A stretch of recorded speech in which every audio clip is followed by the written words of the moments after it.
Hero, Oh Yun-sung, is the strongest hunter in Korea. All thanks to his skill auto-hunt. Just hit one button, and his body goes wild on its own, his muscles surging with overwhelming strength. And a 5-star mob, the kind entire elite squads died to, flies away with a single hit. It all started when a giant hole tore through the sky. From there, creatures from another world poured in. And in response to that threat, hunters appeared in the world. But our hero was just a regular loser, no power, no cash. His girl dumps him, because she thinks he's a worthless broke nobody. After the breakup, the hero crashed hard. He wasn't ready for this brutal reality. Suddenly, the walls of the cafe where he was sitting exploded. Seeing the monster, he realized, no choice, gotta fight. He tried to strike the beast, but nothing worked. The mob hit back just as hard. When he was already on the verge of death, a notification for a new skill popped up. No choice left, he slammed it. Suddenly he felt a savage power flooding through his body. With one punch he knocked the monster aside. Then he landed a few more hits, and the mob was down. Right then, the auto-hunt skill turned off by itself. Suddenly he felt weakness all over his body, and the next moment, he collapsed to the ground. The next day he woke up already in the hospital. For a moment he can only stare upward in silence, piecing events together. He remembers the unforecasted fracture, and realizes the battle was real, not a hallucination. The memory of the shark-headed monster, and the ruined restaurant comes flooding back. He also remembers that he fought only because he refused to leave Sang-hyuk behind. His first urgent concern is whether Sang-hyuk survived. A nurse stops him from moving too suddenly, and warns that his muscle damage is still severe. Soon a government official named Chai Shin-young from the Special Defense Bureau arrives to meet the two victims and deliver monster disaster compensation. She formally introduces herself, and hands Yu-sung her card. Yu-sung confirms that the bureau is tied to hunter-related administration, as he remembers from military service. Shin-young explains that the government covers the damage from unforecasted fractures, including medical bills, lost income, and repairs to Sang-hyuk's store. She presents the compensation documents for Yu-sung to review and sign, reminding him that such disasters fall under state responsibility. Before thinking about money, Yu-sung asks anxiously whether Sang-hyuk was hurt. He is relieved to learn Sang-hyuk only fainted from shock and suffered no serious injury. With that settled, Shin-young turns his attention back to the paperwork and asks him to examine the details. She explains that because he killed the monster, he is also entitled to a separate reward based on the creature's threat level. When Yu-sung sees the reward is only 500,000 won, he thinks it is absurdly small for a fight that nearly killed him, and the official coolly notes that it is simply the standard rate. Yun-sung learns that the shark ape he hunted legally belongs to him and can be sold through the hunter market. Because he lacks a market license, the bureau gives him a temporary one and transfers the monster's ownership into a temporary account. With the paperwork settled, the official asks if he has anything else he wants to know. Still thinking about how little the bounty was, Yun-sung asks what the corpse itself would sell for. The official warns that an ordinary Tier 2 carcass is usually worth very little, far less than the risk he took. But instead of giving a firm answer, she nudges him to verify the value himself. Her hint leaves him confused rather than enlightened. After she leaves, he realizes she deliberately made him look into the market on his own. At first he dismisses the market as useless to someone who never planned to become a hunter. Then he suddenly remembers the strange auto-hunting interface. When it appears again, he is shocked to find it still exists. He notices the interface is grayed out now, unlike before, and starts comparing the difference. Pressing it does nothing, so he guesses it may only work when danger is nearby. Unable to prove anything yet, he decides to leave that mystery for later. He turns back to the market and checks what shark ape bodies are actually worth. The listed prices are already far higher than he expected, making the official's idea of low value seem absurd to him. Then he spots one listing priced vastly above the rest and realizes it is marked as captured alive. That makes him remember the official's careful wording and suspect that his own catch may not have been treated as a simple corpse. He immediately checks the temporary account tied to his monster. As the page loads, he braces himself to confirm what kind of listing he actually has. The status reveals that his shark ape was registered as captured, not dead. He is stunned to learn the monster had been delivered alive. That realization makes him understand he may have earned far more money than he ever imagined. The story shifts to the buyer's side, where the deal is being finalized. A sweating businessman explains that live shark apes are extremely hard to obtain because of how violent they are. He admits the earlier high listing was mostly a bluff to attract sellers, and Yun-sung's monster happened to match what they needed. Yun-sung signs a contract agreeing to sell the live shark ape for 420 million won. As the buyer gratefully sees him off, Yun-sung can barely process the size of the payment. Later, alone by the riverside at sunset, he tries to absorb how suddenly his life has changed. He takes a drink as if to steady himself against the shock. The amount is so unreal that he nearly chokes on it. Even after taxes, he is left with more money than he ever thought he could earn. He compares it to years of part-time work and realizes one live capture earned him several lifetimes of effort. Yet the windfall does not make him feel complete, because the goal he had chased for years suddenly seems meaningless. With his old dream no longer urgent, he no longer knows what he should do next. His thoughts drift back to the auto-hunting ability. He wonders if that strange power could let him try becoming a hunter after all, even though he barely survived a Tier 2 monster. A memory of someone telling him he would never improve and should fend for himself resurfaces and stings his pride. He angrily rejects that voice and forces himself to focus. He recognizes that this choice could define the rest of his life. In the end, greed and stubborn resolve win out, and he decides to try becoming a hunter rather than retreat. Once he starts training, he keeps studying the grayed out interface and remembers it only turned blue when he faced danger. Comparing the hospital and the battle, he concludes the key difference was the presence of an enemy nearby. He refines the idea further and suspects the system reacts to whatever he personally perceives as a threat. To test that theory, he deliberately treats a punching bag as an opponent. He squares up and prepares to trigger the skill. The moment he decides the bag is his enemy, the condition is met. The interface lights up blue again, confirming his guess. When auto-hunting activates, he knows he has finally understood how to wake it up. He concludes that the system responds to perceived danger rather than actual monsters alone. Confident in the rule, he decides to see what the ability can really do. The system enters activation mode and takes over. His body launches into a rapid barrage of attacks far beyond his normal coordination. The punching bag is hammered relentlessly as the skill drives him with perfect aggression. For a moment he experiences the calm precision of a body moving on its own. Then the backlash hits, and pain tears through him once the sequence ends. Collapsed on the floor, he realizes auto-hunting is brutally effective but punishing on his untrained body. Thinking it through, he understands the full cycle. Danger readies the skill, pressing it activates it, and defeating the enemy shuts it off. The real problem is that his muscles cannot handle what the system makes them do. The strain becomes so intense that he can only scream through it. After recovering, he decides the first priority is not hunting but building a body that can survive the skill. He begins organizing the rules of auto-hunting, starting with the fact that it only readies when he senses danger. He adds that it only uses techniques his current body is physically capable of, and it stops if the enemy falls or he wills it to stop. Most importantly, he realizes it also shuts down when his body reaches its limit, so it will not exceed his physical capacity. Armed with that understanding, he throws himself into relentless physical training. He pushes through exhaustion, treating every breath as part of a larger plan. Whenever he tests himself with auto-hunting, the system turns his improved body into a far more destructive weapon. As his physique transforms, he finally feels ready to move beyond theory. He commits fully to the path he chose and declares that it is time to become a hunter. He studies what being a hunter actually means instead of chasing the title blindly.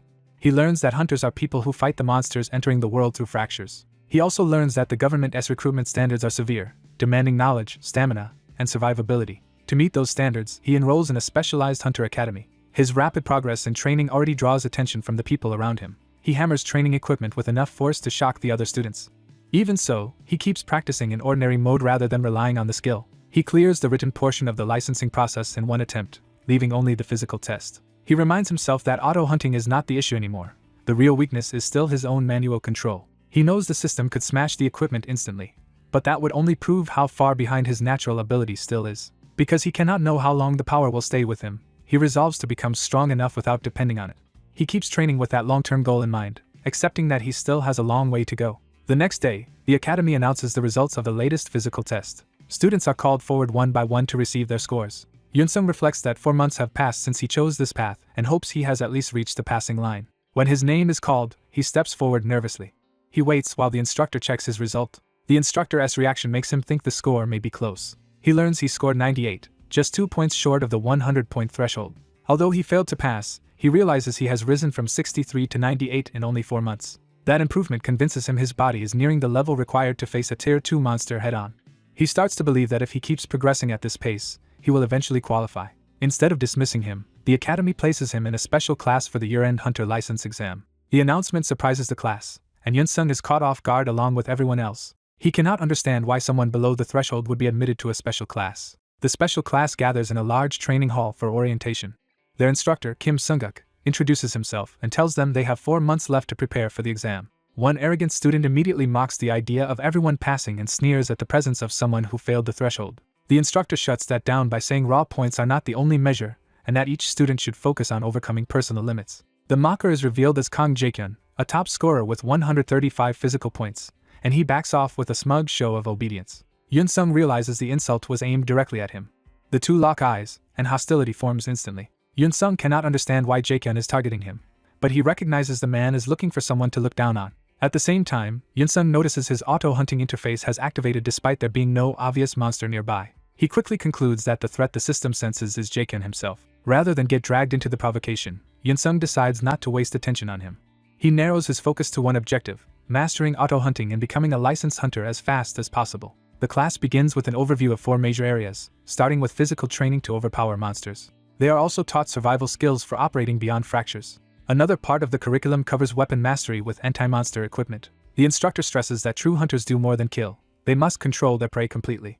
To make that point practical, he asks the class why they want to become hunters. One student bluntly answers that hunters make a lot of money, drawing laughter from the room. The instructor accepts the honesty and uses it to ask where that money actually comes from. He explains that most hunter income comes from selling monster carcasses. A ruined monster body is shown as an example of what not to do. The class recoils as the instructor points out that badly mangled monsters lose much of their value. He says today's lesson is about preserving a monster's worth by damaging it efficiently rather than mindlessly destroying it. To demonstrate, he brings out a humanoid training monster for them to face. He introduces it as an uncanny mannequin, a durable practice target that recovers from most damage. But he warns that it is still a real monster and will attack anyone who strikes it. The students are told to challenge it one at a time. Jaekyun eagerly volunteers first, presenting himself as the class's strongest prospect. He enters the ring expecting an easy display of dominance. Looking down on the mannequin, he boasts that he can finish it in a single blow. His opening punch lands hard, but it fails to end the fight. The unexpected resistance catches him completely off guard. When the mannequin blocks his attack, his confidence cracks. He lashes out again in frustration instead of adjusting. The mannequin counters and starts battering him back. Humiliated, Jaekyun loses control and attacks with pure anger. The exchange turns into a reckless brawl as he tries to overpower it through rage alone. The watching students are left hearing him scream abuse while he flails at the target. When he keeps kicking and pounding the mannequin senselessly, the instructor stops the match and disqualifies him. Jaekyun is stunned that he is being thrown out instead of praised. The instructor reminds him that the point was carcass preservation, and Jaekyun failed the lesson by damaging the target carelessly. With no room to argue, Jaekyun is forced to accept why he was disqualified. The instructor removes him from the exercise and asks for the next volunteer. This time, Yunsung raises his hand. He calmly offers to take the next turn. He asks the instructor for permission to enter the ring. The instructor accepts and calls him forward. Jaekyun immediately protests, insisting someone below the threshold cannot do better and demanding another chance for himself. The instructor silences him sharply and orders him not to disrupt the class. Jaekyun swallows his anger and backs down for the moment. Yunsung steps into the ring as instructed. As he passes, Jaekyun glares at him with open resentment. Yunsung senses that hostility but does not react. Inside the ring, he faces the mannequin in a composed stance instead of rushing in. Before acting, he notices the mannequin has already repaired the damage Jaekyun caused and files that fact away. Seeing it restored without a trace confirms that Jaekyun's wild beating accomplished nothing, while Yunsung prepares to approach the test more intelligently. At the academy, Yunsung is called forward to begin a practical demonstration against the training mannequin. The instructor starts the test, sending the mannequin at him immediately. The mannequin rushes in before Yunsung has fully settled, trying to overwhelm him with speed. It throws a straight punch, but Yunsung stays calm instead of panicking. He slips past the attack with minimal movement, already reading the mannequin's pattern. In the same motion, he strikes a vulnerable point with precise timing. The mannequin collapses almost instantly, ending the exchange before anyone can process it. The watching students are stunned by how abruptly the fight is over. Even the more confident trainees are shaken by what they just saw. The instructor himself is briefly caught off guard by the result. The class struggles to understand whether the mannequin really went down that easily. Yunsung realizes his auto-hunting aid was active, meaning the movement he used was system-assisted rather than something he can naturally reproduce yet. That makes the result less useful to him as a learning reference, since he cannot simply study a move he did not consciously perform. He regrets that he only got one chance and starts hoping for another attempt. Meanwhile, the instructor enthusiastically praises the technique as exactly the lesson he wanted the class to see. He explains that Yunsung calmly identified a weak point and attacked cleanly enough that he might even have secured a capture. Turning the moment into a lecture, the instructor reminds everyone that efficient monster hunting leads directly to money and status. A student asks for another demonstration because the first one happened too fast to follow. The instructor agrees, and Yunsung uses the chance to request a harder setting instead of repeating the easy one. The instructor warns him that moving from Tier 1 to Tier 2 is a serious jump in difficulty. Yunsung accepts the risk because he wants to experience that higher level firsthand. Satisfied by his resolve, the instructor prepares the mannequin for a stronger mode. He raises the setting without objection and commits to the test. The mannequin's system begins changing from its basic state. Its display shifts to 2 stars, marking it as a Tier 2 opponent. The instructor tells Yunsung to show how far he can go against a Tier 2 mannequin. Yunsung squares up, facing the upgraded mannequin with full attention. He immediately compares it to the Tier 2 shark ape he fought before and treats this as the standard he now has to surpass. Because he once beat a Tier 2 monster while in worse condition, he decides this opponent should be manageable now. His real goal is not just victory but memorizing as many useful movements from auto-hunting as possible.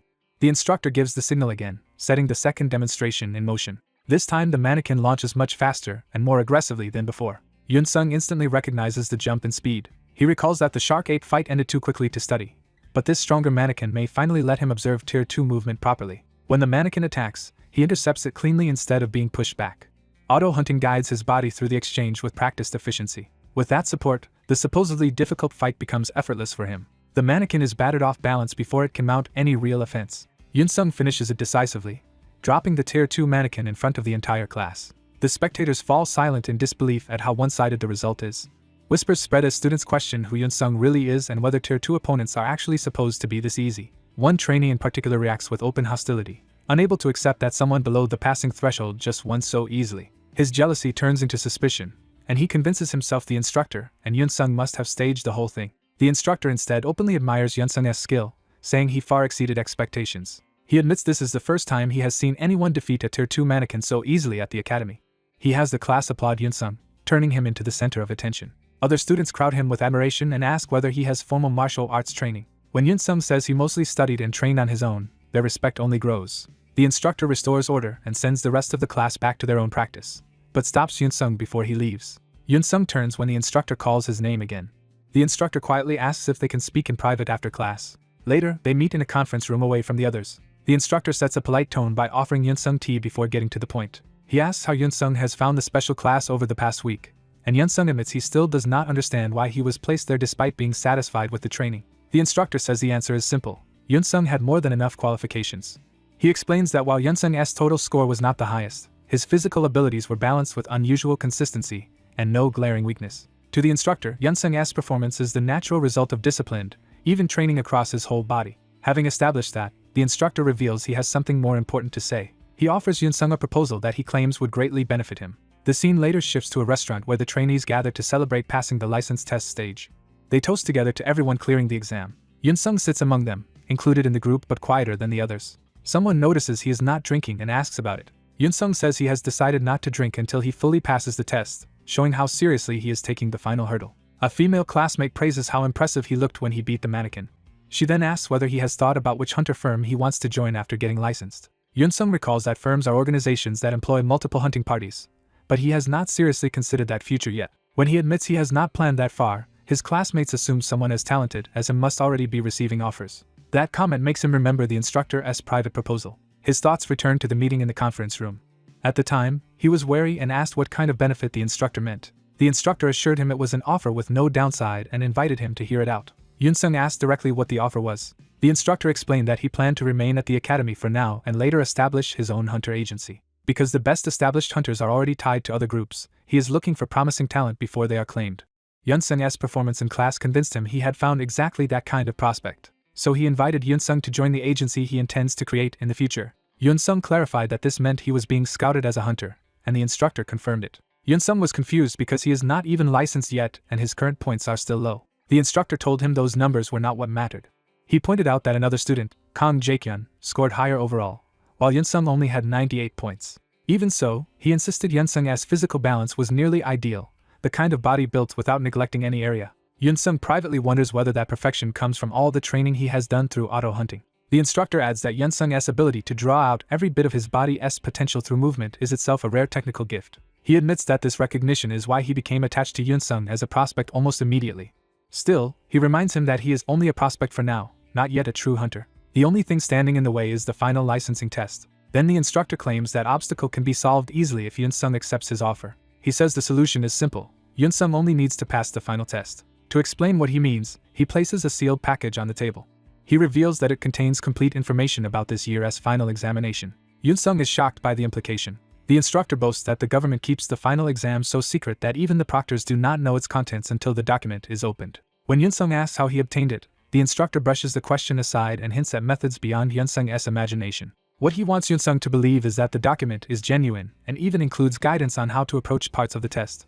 He promises that with this information, Yunsung's success would be virtually guaranteed. Pushing harder, he says that if Yunsung accepts, he will personally turn him into a hunter above all others. He extends his hand and asks Yunsung to work with him. Back in the restaurant, a classmate snaps Yunsung out of the memory when she notices he has stopped listening. He apologizes and claims he was just lost in thought. The others keep chatting and ask him to share how he trained, hoping to learn from his success. Yunsung repeats that he is still only doing basic training on his own, which sounds unbelievable to them. The jealous trainee from earlier, now drunk, accuses him of lying and implies he must have paid for private coaching. His resentment spills out as he frames Yunsung's modest answer as arrogant posturing. Yunsung apologizes for the misunderstanding, but that only provokes the drunk man further. Seeing the situation deteriorate, Yunsung decides to leave rather than escalate things. He stands and heads out while the others watch uneasily. The drunk trainee's anger spikes when Yunsung walks away from him. He calls Yunsung back aggressively, demanding attention. Then he grabs Yunsung by the shirt and openly starts a fight. In his drunken confidence, he tells himself that raw strength is enough to overpower and humiliate Yunsung. Yunsung addresses him by name, Kang Jaekyun, making it clear he is no longer treating this as meaningless noise. He tells Jaekyun he does not understand the reason for the hostility, but if Jaekyun insists on fighting, he will respond. Yunsung seizes control of the situation physically, startling Jaekyun with how easily he reverses the grip. He warns Jaekyun to think carefully before challenging someone he cannot handle. When Jaekyun still clings on, Yunsung coldly orders him to let go. A moment later, Jaekyun is thrown down and left on the floor, shocked and helpless. Yunsung steadies himself, more annoyed than rattled by the interruption. He apologizes to the rest of the group for the scene and thanks them for speaking up earlier. The room is left in stunned silence as everyone realizes how decisively he handled Jaekyun. Yunsung leaves the restaurant and steps back into the night alone. Outside, he looks up, still turning over the instructor's proposal in his mind. He weighs the temptation of an easy path against what it would cost him. In the remembered meeting, he finally rejects the offer and asks to leave. The instructor expresses disappointment and questions whether Yunsung really thinks another chance to become a hunter will come so easily. He tries to frame his corrupt shortcut as a rare opportunity Yunsung is foolish to refuse. Yunsung answers that he never expected becoming a hunter to be easy in the first place. He declares that he will become a hunter through his own ability, and refuses to entrust that future to someone else's hands. He walks out, ending the conversation on his own terms. Left alone, the instructor smiles instead of taking offense. Yunsung continues down the street with his resolve hardened rather than shaken. Back in the room, the instructor calls someone named Changhoon and says he has found the perfect candidate. He describes Yunsung as an unlicensed newcomer who could still become the very best. A month remains until the final test, and Yunsung throws himself into training at the gym. He decides he must prepare for every possibility by covering his weaknesses instead of relying on what he already does well. After assessing himself honestly, he concludes that his biggest deficiency is overall physical power and resolves to focus there. During training, something unexpected catches his attention. A new interface appears beside the auto-hunting system, and he notices a glowing empty slot. He recognizes it as something like an item slot. It reminds him of the place where consumables such as potions are stored. Since he has no potion on hand, he wonders what item the system expects him to place there. Then he realizes the shaker bottle in his hand might be what the slot is reacting to. He cautiously brings the bottle toward the glowing slot to test the idea. The system immediately responds, pulling the bottle into the slot with a flash. His shaker is converted into a stored utility item inside the interface. Yunsung is impressed that ordinary objects can be slotted this way, and he starts wondering how the feature is activated. The system provides an instruction telling him to activate utility slot 1 by blinking once while staring at it. He reads the prompt and decides to try the command exactly as written. The moment he blinks at the slot, the stored drink is forcibly dispensed straight into his mouth. He drops to all fours, coughing and cursing the system for using the item with absurdly violent enthusiasm. The young man notices that using the utility slot consumes a measurable amount of its stored resource. He quickly grasps the trade-off and realizes a single use drains it by a fixed amount. Instead of hesitating, he decides to experiment and see how far this new function can be pushed. Looking over the food and supplies in his room, he starts considering what would be most useful to store. After checking the rules, he confirms the slot is meant for practical utility rather than combat gear. The notes explain that only one item can be stored at a time. It can be retrieved. Only edible items qualify, and auto-consumption works even during auto-hunting. He concludes that the slot is basically a hands-free storage tool that becomes especially valuable while auto-hunting. That insight leads him to plan around efficiency, deciding to load it with quick energy sources so he wastes less time preparing and eating. He becomes pleased with the strategic value of the feature, realizing it can extend both the strength and duration of his automated hunts. A month later, the day of the hunter license final exam arrives at a packed stadium. A van brings the examinees to the venue amid the growing crowd. Their instructor announces that they have arrived and tells everyone to get moving. The candidates begin filing out of the vehicle. The group gathers outside, each preparing in their own way for the final test. One last door closes as the team fully assembles.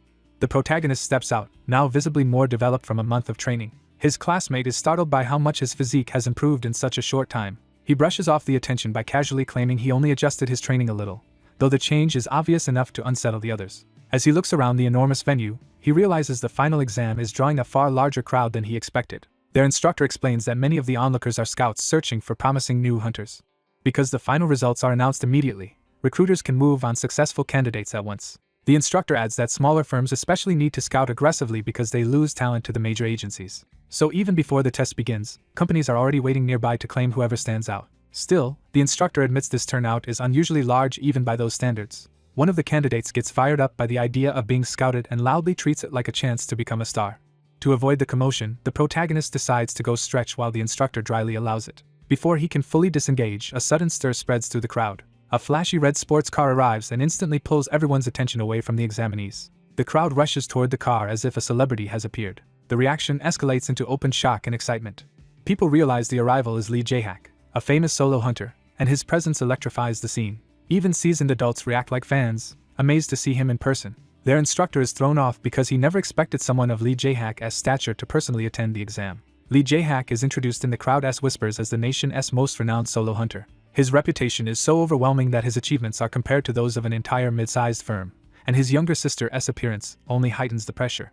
The instructor realizes that if Lee Jae-hak's sister is truly taking the exam, his own students are in for a brutal competition. Lee Jae-hak cheerfully asks his sister how she feels now that they have arrived and whether she is nervous. She rejects the idea completely and carries herself as if the outcome is already settled. Amused, Lee Jae-hak challenges that confidence instead of simply praising it. She boldly declares that taking first place is the obvious result, and he responds by asking whether her skill can truly justify that certainty.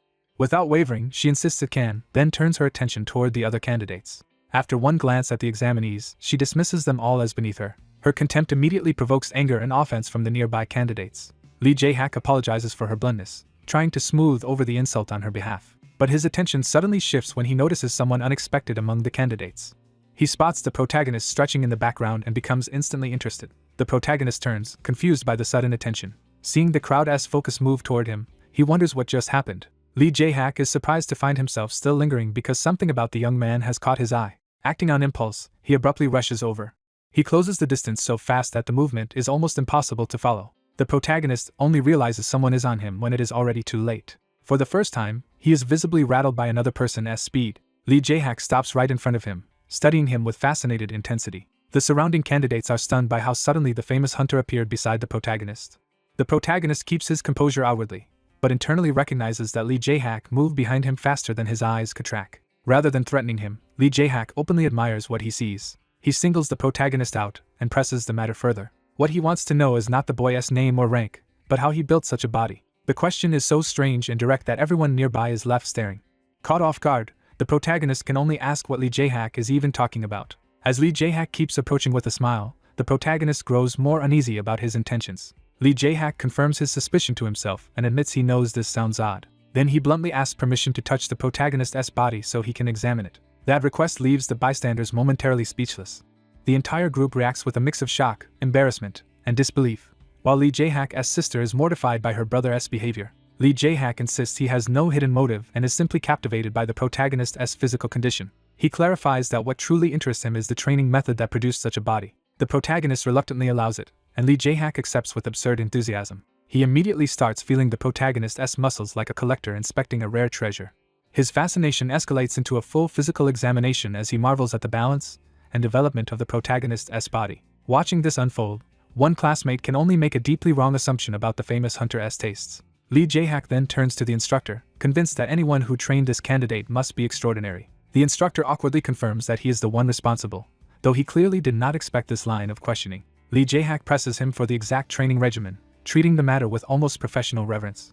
The instructor quickly senses that this conversation is becoming dangerous and tries to shut it down politely. Instead, Lee Jae-hak hands over his business card and asks to continue the discussion later. He praises the training with almost religious enthusiasm, leaving the instructor overwhelmed and the protagonist baffled. Even while being dragged away, Lee Jae-hak lectures that physical conditioning alone can raise a hunter's prospects, whether or not they possess great talent. His sister finally loses patience and physically cuts him off. Lee Jae-hak cheerfully wraps up by wishing everyone luck on the exam as she hauls him away. Once he is gone, the protagonist asks the instructor if that kind of behavior is normal for him. The instructor admits he barely knows the man beyond his reputation for being eccentric, then urges the group inside before the exam begins. As they leave, Lee Jae-hak's sister angrily demands to know why her brother embarrassed her like that. He addresses her seriously, dropping the playful tone for a moment. He warns her that if she wants first place, she should be careful because this exam may be harder than she expects. Before she can press him, the official announcement calls all suited candidates to the briefing room. The examinees gather in standardized suits, now stripped of their personal image and treated as equal participants. The protagonist and Lee Jae-hak's sister both join the crowd in silence, each aware of the other now. Inside the briefing hall, the exam operator introduces herself and begins explaining the final field test.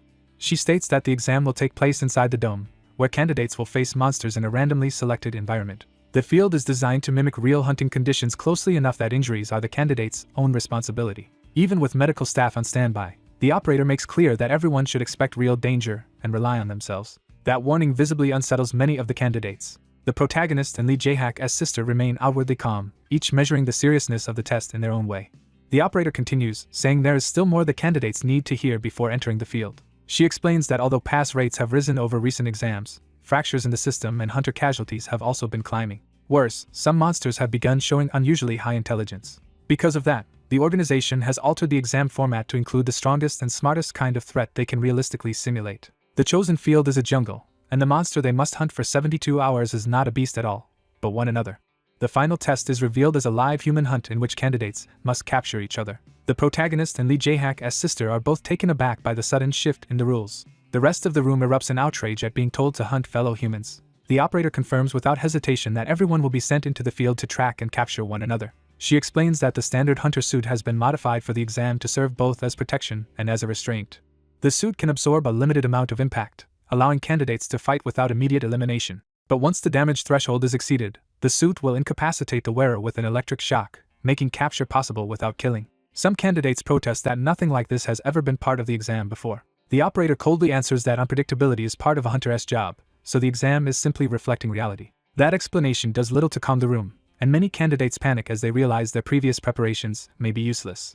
The protagonist quickly reframes the situation and understands the logic. In a jungle, with humans as both hunters and prey, this is a survival contest disguised as an exam. He recognizes it for what it is, a battle royale where the last people standing will be closest to passing. At that moment, a familiar system interface suddenly appears before him. He stares in surprise as the auto-hunting function activates even here. When he notices Lee Jae-hak's sister nearby, he realizes the system is reading her as a hostile target. She, meanwhile, sharpens her focus and begins taking the exam personally. His memory returns to Lee Jae-hak's warning that she might struggle if she wanted first place. That warning unsettles her pride, and she refuses to believe anyone here could truly surpass her. She turns away from him with that challenge burning in her mind. Determined to prove her brother wrong, she resolves to dominate the exam and claim first place anyway. The candidates are then ordered through the designated entrances into the field. As the protagonist's suit activates, he learns the scoring rule. Each capture is worth 1 point, and defeating someone with accumulated points transfers those points to the victor. He immediately adjusts his strategy, deciding not to hunt blindly but to target candidates who have already built up scores. He also learns that only the 10 highest scorers after 72 hours will pass, turning the exam into a ruthless contest of efficiency. Just as he processes that, he senses another candidate close by. Stepping into the field, he finds himself in a convincingly real jungle rather than a simple simulation room. The environment is so complete that even the sky, wind, and terrain feel authentic. Once all candidates are deployed, the exam officially begins and people immediately start moving. The protagonist steadies himself instead of rushing in blindly. He launches into motion with purpose. Rather than getting swept up in the chaos, he reminds himself this is a hunter's exam and must be approached like a real hunt. He rejects the idea of charging straight into combat and conserves his energy. His first priorities become learning the terrain and securing something that can sustain his stamina over the long test. That plan is interrupted when another candidate suddenly appears in his path. The other examinee panics at the unexpected encounter and loses composure immediately. The protagonist strikes first and cleanly overwhelms him before the man can mount any real defense. The suit's threshold is broken, and the defeated candidate is dropped by the electric stun effect. With the opponent incapacitated, the protagonist stands over his first easy capture of the exam. He dismisses the clash as barely worth concern, more startled than challenged. Seeing how quickly the man folded, he wonders if the candidate simply panicked because this was his first real fight. Then he reflects that his own earlier battles have already taught him how to fight efficiently, and with the suit protecting him, bare-handed combat feels even more practical. He accepts the single point, treats it as only a beginning, and moves on. Hidden cameras track his progress through the jungle. Back in the scouting lobby, recruiters and observers watch the exam unfold on live screens. Some officials note that candidate quality keeps rising, but worry that changing the exam this abruptly will create chaos. The operator admits they deliberately chose not to announce an unusual simulation like this in advance. She even seems to enjoy the spectacle, while another observer criticizes her taste for this kind of entertainment. Attention shifts to Lee Jae-hak's sister when someone confirms her identity, and notices she is already facing two opponents at once. Instead of retreating, she makes her move immediately. She charges straight at the pair, ready to prove through action that she belongs at the top. The exam opens in violence as a candidate is struck by a sudden attack in the jungle. Lee Unseal overwhelms another examinee in her unenhanced pure state, moving with enough force to shut him down before he can recover. She keeps pressing, cutting through his defense with ruthless follow-up blows. Even his suit's shock effect fails to stop her momentum. Unseal finishes the exchange by knocking him away with a wooden blade, leaving him helpless and crackling with damage. Watching the live feed, the evaluators note that Lee Unseal already leads the field in points, which is remarkable if this is only her pure state. They discuss rumors that she forced an early awakening through a deal, though not everyone believes that story. Another rumor claims her brother, the prodigy Lee Jae-hak, personally trained her for months, which would explain why she can challenge monsters above her level even without enhancement. After seeing her skill, the observers understand why all attention has shifted to Unseal's feed. The room settles into the assumption that she is the obvious standout of the exam. Most of the scouts openly agree that Unseal is the super rookie everyone came to see. Amid the chatter, one man quietly turns his attention elsewhere. He studies a different feed showing another candidate crawling through the jungle rather than dominating it. He judges that candidate to already be a strong hunter. Lee Jae-hak appears and hears that the candidate is following solid fundamentals that will become a major strength with experience.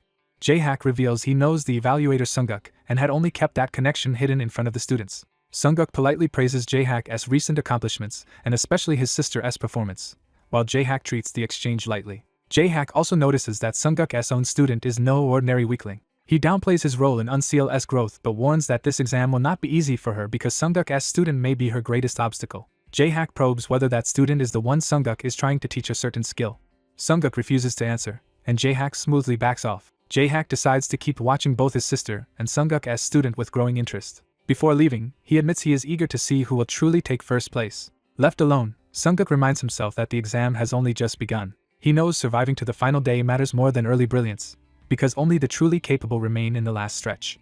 He silently places his hopes on Oh Yoon-sung and waits to see that potential emerge. Much later, with only 4 hours left, scouts complain about how exhausting it is to search for talent through the entire 72-hour test. They assume Unseal will finish first anyway and talk about trying to recruit her afterward, though they know reaching her will not be easy. As shifts change in the viewing room, the staff call everyone back to their stations. The returning scouts immediately sense that something important has changed.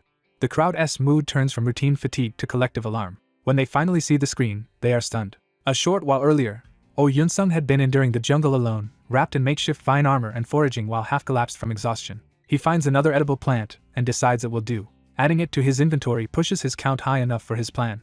With 17 stored items, he decides he finally has enough to keep going. He reflects that the plant dumplings he made from jungle materials provide calories, pain relief, and a burst of energy. The survival lessons he learned at the academy are what allowed him to last this long in the jungle. He also used local materials to reinforce his suit with protective vine gear. Because the exam system can store crafted items, he can preserve supplies that would normally spoil or be hard to carry. Just as he steadies himself, a sudden danger makes his eyes snap open. His body gives out for a moment and he coughs, showing how close he is to collapse. He realizes he is dizzy and fading from sheer exhaustion. The strain of non-stop hunting without real sleep crashes over him all at once. With no natural day-night rhythm in the exam zone, he has lost track of time and can only wonder how much longer he must endure. All he wants now is to go home and sleep. For a dangerous instant, he nearly gives in to that urge. Then he notices his item count and the blood at his mouth, a harsh reminder of how far he has pushed himself. He forces himself awake by remembering the rule of the jungle. If he stops hunting, he becomes prey. Yoon-sung drags himself back to his feet and orders himself to focus because time is running out. At that moment, his auto-hunt ability suddenly activates on its own, warning him before his senses do. He reacts instantly and throws himself aside. A hidden strike tears through the space where he had been standing. Yoon-sung is shaken because he sensed nothing before the system reacted. He understands that the attacker erased her presence so completely that only auto-hunt detected her. That means someone came specifically to hunt him with deliberate stealth. Lee Unseal steps out and, impressed that he reacted at all, revises her opinion of him upward. She immediately tests him again, attacking while calling him by name and challenging him to survive her next strike. Yoon-sung is startled that she knows who he is. He recognizes her as the hostile girl from the briefing and realizes she has singled him out.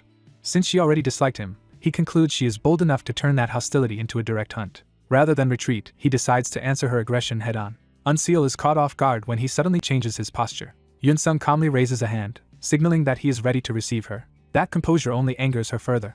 She charges in, furious at what she reads as arrogance. Their wooden weapons clash in a blur as she unleashes a rapid combination. Yoon-sung absorbs the first impact instead of being broken by it. He turns with the force and tries to redirect her attack. He blocks again, using the vine armor to keep the blow from reaching a vital point. Unseal keeps the pressure on with another heavy overhead strike. Yoon-sung braces and survives that one too. He finally slips in a counter that lands cleanly enough to make her recoil. Rather than retreat, Unseal becomes more interested, deciding he is worth taking seriously. She realizes his vine armor is interfering with her ability to hit his weak points cleanly. Yoon-sung realizes the opposite problem.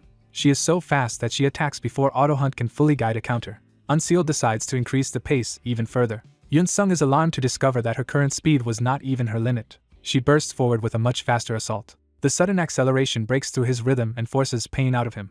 A heavy strike finally sends him flying. Back in the viewing room, The scouts are stunned that Unseal's pure state is already beyond what a normal candidate should be. They begin asking who could possibly be surviving against her at all. Sungguk reveals that her opponent has spent much of the exam near the top of the rankings, meaning the fight on screen is effectively a battle for first place. The answer shocks them. The other top candidate is Oh Yoon-sung.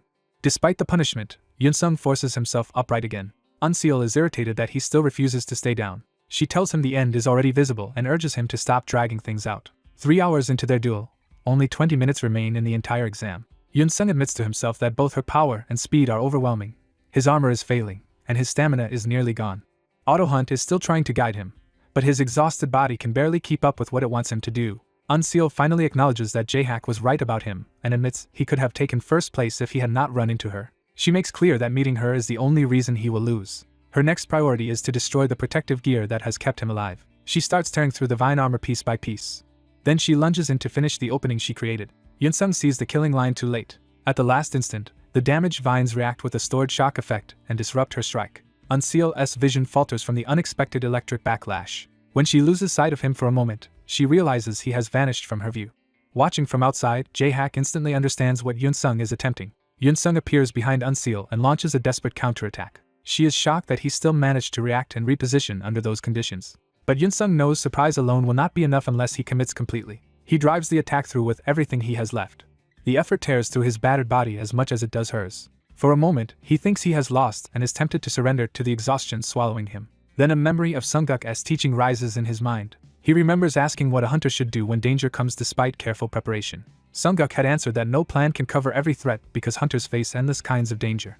He had listed isolation, overwhelming enemies, lack of rations, and even poisoned or harmful food as examples of unavoidable crises. The real lesson was that a hunter must be ready to face any scenario at any moment. Above all, Sungguk said the answer was to endure with everything one has. If the will to survive holds and one more step is taken, even a hopeless situation may open into a path forward. Clinging to that lesson, Yoon-sung plants his foot and refuses to fall.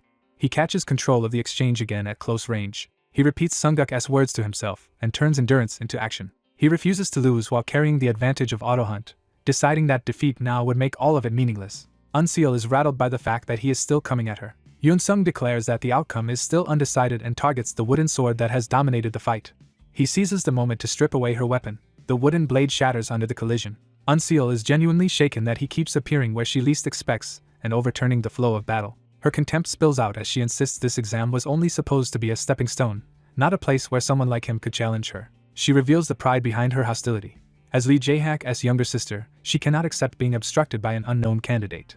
Yoon-sung rejects the idea that he is just disposable background in her story. He counters with a direct strike and demands to know why she thinks he would lose in a place like this. Unseal tries to move, but her body no longer responds cleanly. She realizes her leg is failing and that her stamina may finally be exhausted. Yoon-sung immediately capitalizes on that weakness.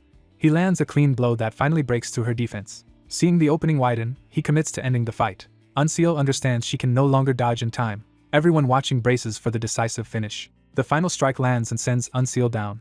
Yoon-sung realizes he nearly finished her, but she is still barely hanging on. He notes that the Soot's electric shock has not triggered yet, meaning he still has not dealt enough damage to fully end it. Though exhausted himself, he prepares one last attack, determined to finish the duel. At that exact instant, the 72-hour exam officially ends and all candidates are ordered to stop fighting. Yoon-sung freezes in disbelief as victory is taken out of his hands. The announcement forces both fighters to cease action immediately. Other surviving candidates emerge from hiding as the jungle finally falls quiet. The proctors formally thank everyone for enduring the exam. Yoon-sung remains standing over the kneeling Unseal, both of them spent beyond their limits. He can only bitterly acknowledge how perfectly timed the interruption was.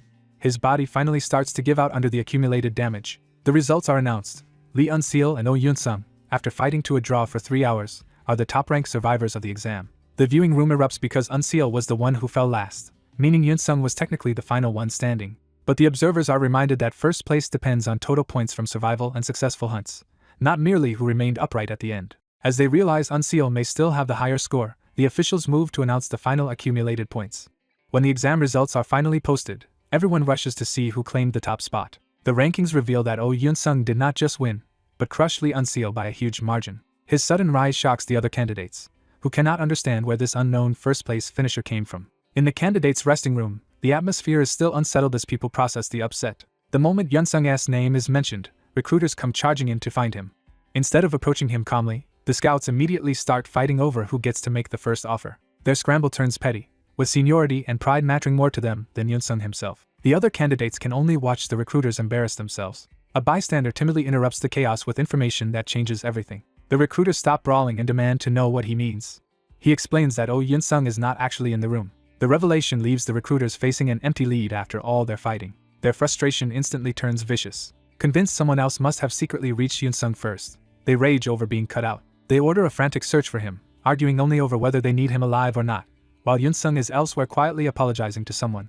Meanwhile, other candidates talk about how a first-place finish like his naturally drives scouts into a frenzy. Some resent that his overwhelming victory will draw all the attention away from everyone else. Lee Unseal, still shaken, replays her defeat and the warnings she ignored about Yunsung's danger. The memory leaves her trembling with humiliation and frustration. As the recruiters search even the restroom for him, they remain convinced he must still be nearby.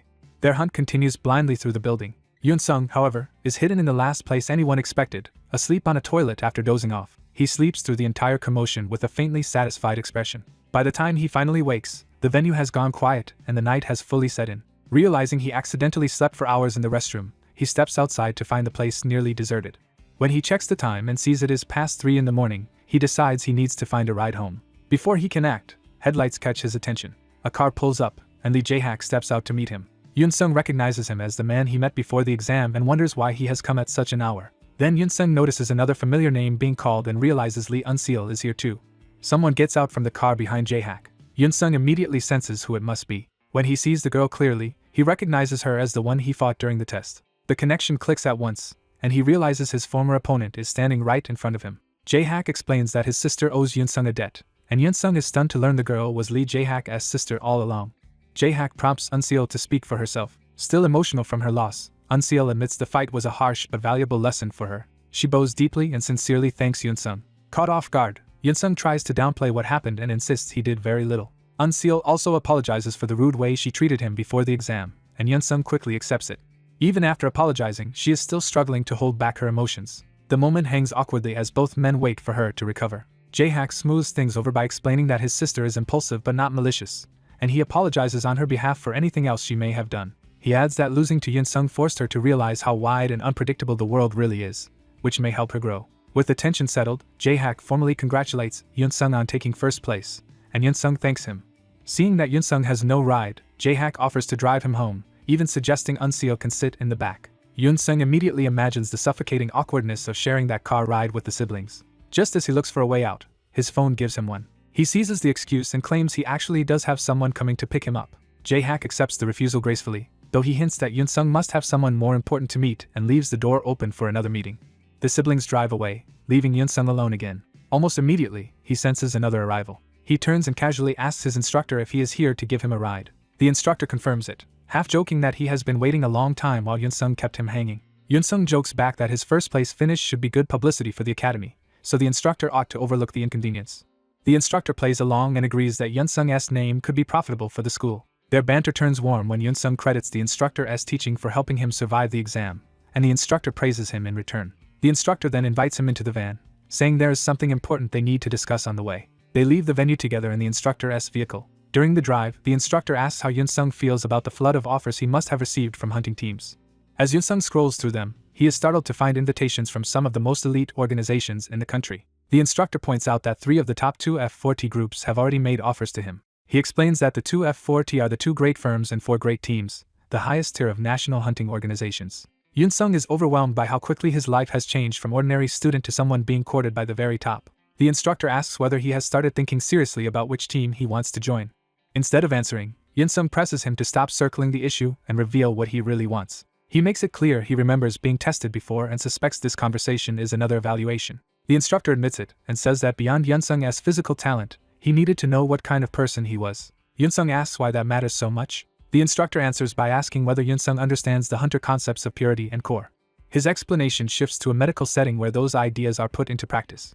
At a restricted core energy injection facility, Yunsung undergoes a formal enhancement procedure. He is placed inside a chamber to receive core energy directly into his body. As the process begins, the doctor monitors his progress and notes the first phase reaching 40%. The first stage completes successfully, allowing the procedure to continue. The doctor is astonished by Yunsung's absorption rate, calling it extraordinary. Nearby, the instructor quietly watches, already sensing the result may justify his gamble. He focuses intently on what this means. The instructor explains that core is the energy hunters receive after becoming professionals, while purity refers to a body that has never received any core before. Yunsung shows he already knows the basic theory from studying. The instructor confirms that injecting core can elevate the body to superhuman levels. He then says there are two ways for a hunter to obtain that enhancement. The first is to gather the necessary materials and pay for a direct core injection procedure. The second is to inherit power from a hunter who has already undergone enhancement, much like a martial transmission. He points out that the offers Yunsung received all include some promise related to this enhancement. That is because the direct method is so expensive that most new hunters could never afford it on their own. As a result, many rookies accept enhancement from an organization and bind themselves to years of contract work. When Yunsung notes that this makes dependence almost unavoidable, the instructor says there is still another path and reveals that his own story began 13 years earlier. He confesses that he too once graduated as the top candidate, just like Yunsung. He had fame and a successful career for years as an active hunter. Then everything was destroyed in a single mistake. He recalls being careless against a venomous monster and getting overwhelmed. Because treatment came too late, his body was ruined even though his core energy remained. Physical therapy could not restore him, and he was left with power he could no longer properly use. No matter what he tried, he could not return to the field.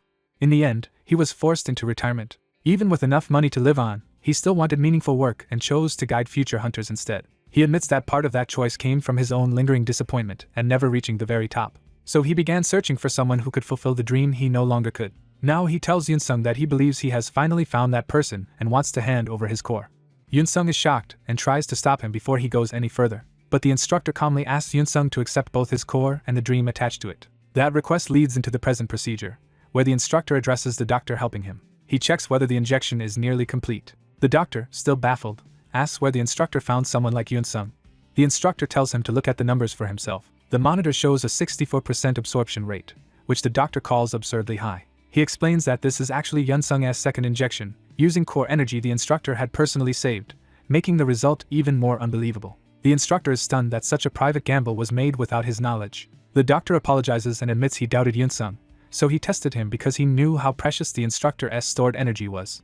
He says he would have advised giving up if Yunsung's raw absorption had fallen below the already low average. Instead, Yunsung's raw rate reached 64%, proving he had already endured 2 injections successfully. Seeing how stable Yunsung remains, they realize the second result is about to finalize. Then the monitor jumps to a perfect 100% absorption on the second injection, leaving them speechless. The instructor immediately checks on Yunsung and asks whether he feels any pain or side effects.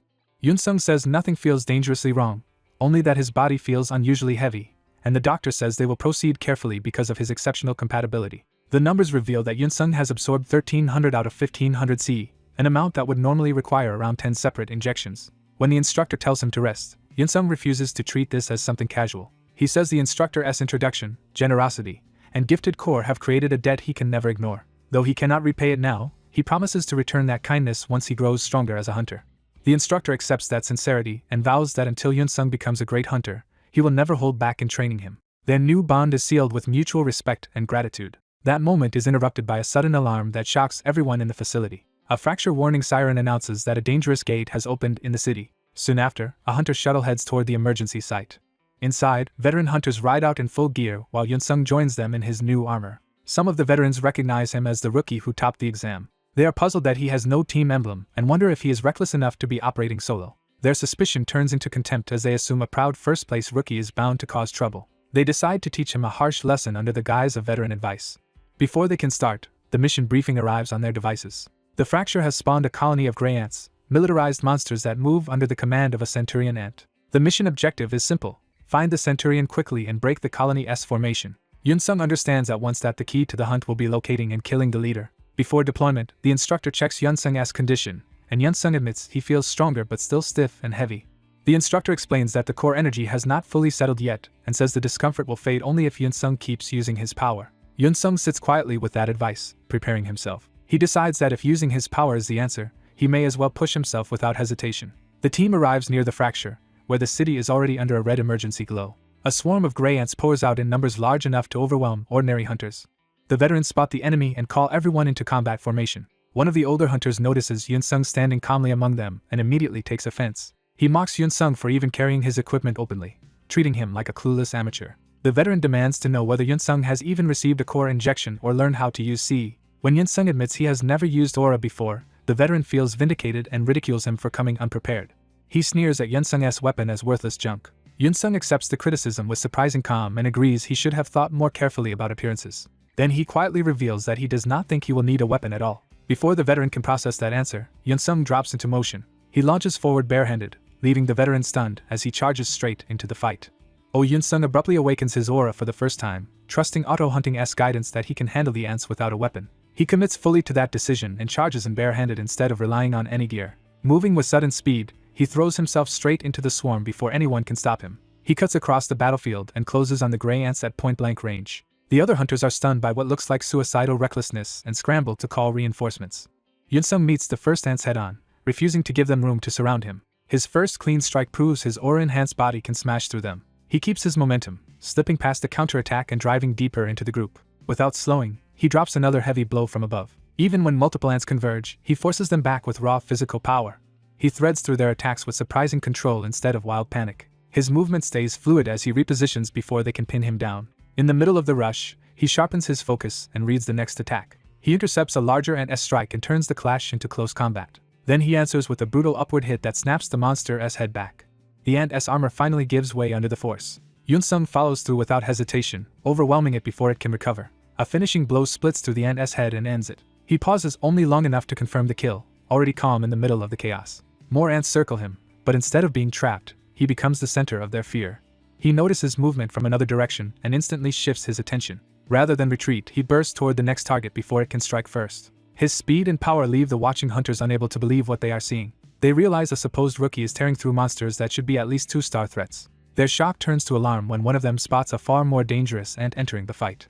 A centurion ant appears, revealing that Yunsung has drawn the attention of a 3-star commander-class monster. The surrounding ants respond to the centurion's presence and begin spreading out under its control. Yunsung immediately understands that the commander is directing the swarm rather than simply joining the melee. The hunters panic because if the ants disperse unchecked, the whole area will become impossible to contain. Yunsung studies the centurion and suspects it is acting with a larger purpose than avoiding a simple skirmish.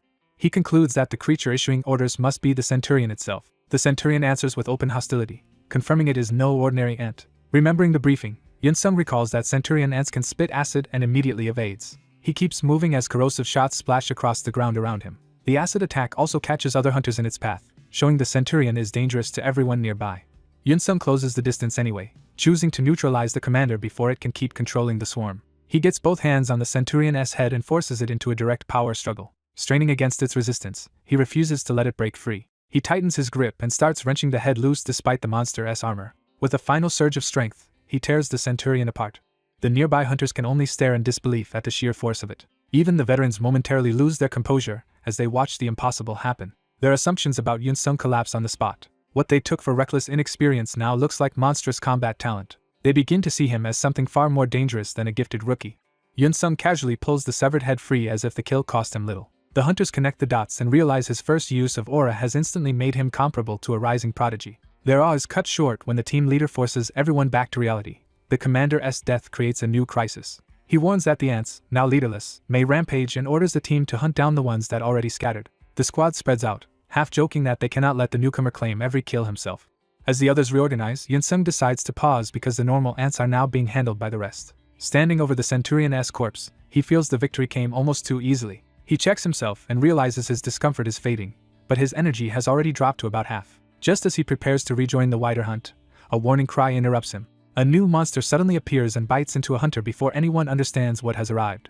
The team is horrified to see an unbriefed, abnormal ant with wings, something far beyond the expected enemy list. Yunsung is caught off guard because the battlefield has changed in an instant. The veterans react with dread, recognizing that this is the worst possible creature to encounter here. The newcomer reveals itself as a queen ant, towering over the fallen hunter and seizing control of the battle. Its threat level is confirmed as Tier 4, instantly placing it far above everything they have faced so far.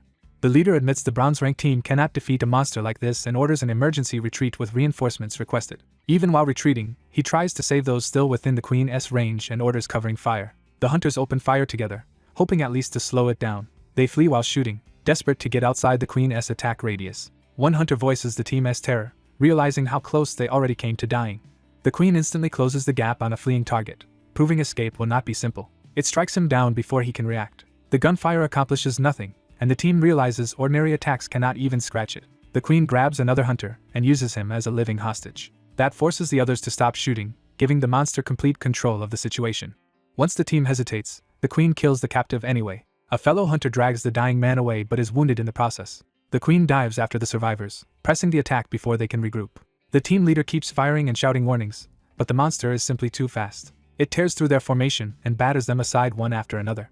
The leader realizes too late that the queen targeted him from the beginning to break the team's command structure. When he is hit, he understands the collapse of the squad is already underway. At that critical moment, Yunsung moves. He intercepts the queen's attack and knocks it away from the leader before the killing blow lands. The leader can only stare, stunned that he has been saved. Yunsung recognizes him and confirms he reached him in time. The queen is driven back just far enough to break its immediate assault. Yunsung checks whether the leader can still move, and the man admits he survived only because of him. When the leader demands to know why he stayed behind, Yunsung calmly reminds him he never truly entered under his command and can choose to help anyway. He redirects the conversation to the real problem, the queen ant still waiting to attack again. Yunsung recalls that even auto-hunting aimed for the queen's head, yet his earlier attempt achieved nothing. He realizes its body is far harder than the centurion's, and that brute force alone may not be enough. The queen answers by rising again, clearly still battle-ready. Yunsung wonders if his failed strike only made it more aggressive. When asked directly, he states without hesitation that he intends to fight the queen. The leader thinks this is madness and tries to stop him. He stresses again that this is a tier 4 monster, far beyond anything a first-time hunter should challenge. He argues that even concentrated gunfire did no damage, so defeating it should be impossible. He warns Yunsung that strength alone is not enough, and that he is ignoring the reality of the situation. Yunsung dryly admits he would prefer to run too, but he has already judged that escape is unrealistic. He points out that the queen is too fast and too intent on killing them to let the group withdraw cleanly. Because there are injured hunters, someone has to hold the monster back long enough for the others to escape. He asks the leader to follow the original evacuation plan and get everyone out. Yunsung takes responsibility for stopping the queen himself. He even frames the impossible stand as a chance to hunt a tier 4 monster if he can manage it. The leader is shaken by how seriously Yunsung means it. He cannot understand how someone can face a tier 4 monster with such calm resolve. But with no better option, he accepts Yunsung as the team's last line and decides to trust him. He formally asks Yunsung to buy them time while the team calls for reinforcements. The evacuation begins, with the uninjured ordered to carry the wounded while Yunsung holds the rear alone. The queen immediately lunges at him, eager to crush the obstacle left behind. It unleashes a shriek and commits fully to the duel. Yunsung settles into a guarded stance, ready to test himself against a monster far above his rank. He openly invites the queen to come at him first. The queen accepts and dives in at high speed. Yunsung counters with an aura-charged punch aimed to stop the rush. The collision explodes with force, but not with a decisive result. He follows with auto-hunting assistance, trying to chain attacks before the queen can recover. The two exchange rapid blows in mid-rush, either giving the other a clean opening. Yunsung suddenly senses a hidden threat in the queen's movement. The queen slams down and changes angles, forcing him off balance. He realizes in frustration that its armor is so tough his attacks are barely affecting it. The queen punishes that realization with a heavy kick that sends him flying. He survives by moving with the impact and notes that keeping auto-hunting active was the right call, but his core energy is draining fast. The queen presses forward again, refusing to let him recover.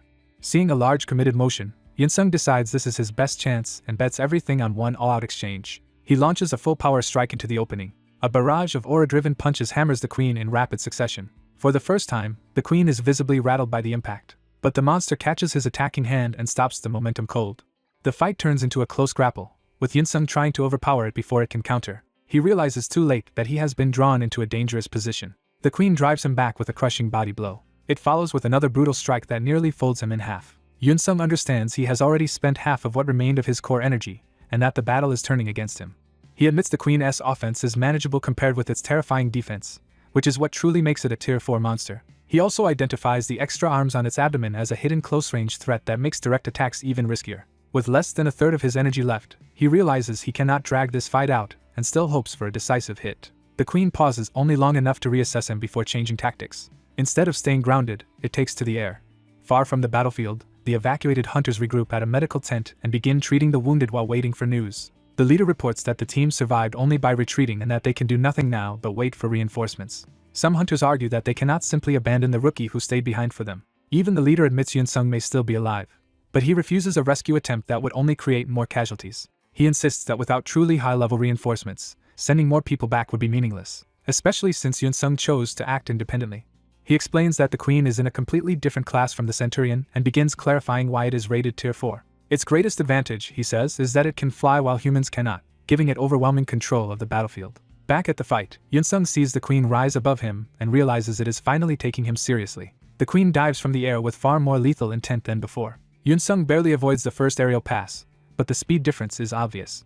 He braces himself and tries to answer before it can loop back. Then he notices the queen has already repositioned behind him for another strike. He manages to catch the incoming rush instead of being torn apart by it. Locked in a desperate clash, he struggles to control the queen's momentum at close range. As he fights to keep from being overwhelmed, Yunsung bitterly realizes that airborne monsters are far harder to deal with than anything he has faced before. Yunsung is still locked in a desperate close-range struggle with the queen ant and realizes he cannot keep taking this punishment. The ant lashes out again, forcing him back as the fight keeps slipping beyond what his exhausted body can safely handle. Even so, the queen ant's attack leaves an opening instead of finishing him. Yunsung curses his situation, knowing auto-hunting has barely kept him alive and his energy is almost gone. He quickly judges that escape is impossible against an enemy this fast and forces himself to think of another answer. In that crisis, something on his system interface catches his attention. A new prompt appears, telling him he can change his stance by blinking at the screen, making him suspect another hidden function has unlocked. Though annoyed by the system's timing, he focuses on figuring out what this new stance change can actually do. The queen ant charges again, leaving him no time to hesitate. Yunsung decides he has no better option and entrusts himself to the system one more time. He triggers the command and commits to the stance change in the middle of the attack. The system confirms that the new mode has activated. What activates is Assault Form, a combat stance built for offense. A new power floods through him as his body shifts into a far more aggressive state. That power condenses into a dark, violent core, signaling that everything he has left is being gathered for one decisive strike.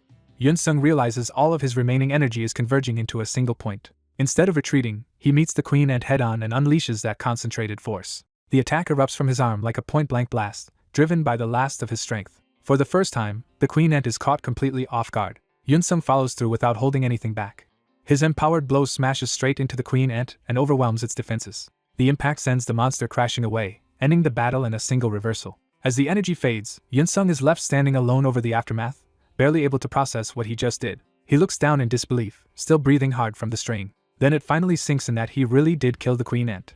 Moments later, other hunters rush in, still searching for the queen and expecting a crisis. They argue on the way, unable to believe a rookie could have been left to face such a monster. When they arrive, they call out to support Yunsung and ask if he survived. Yunsung can only gasp for breath in response. The rescue team freezes when they see the scene before them.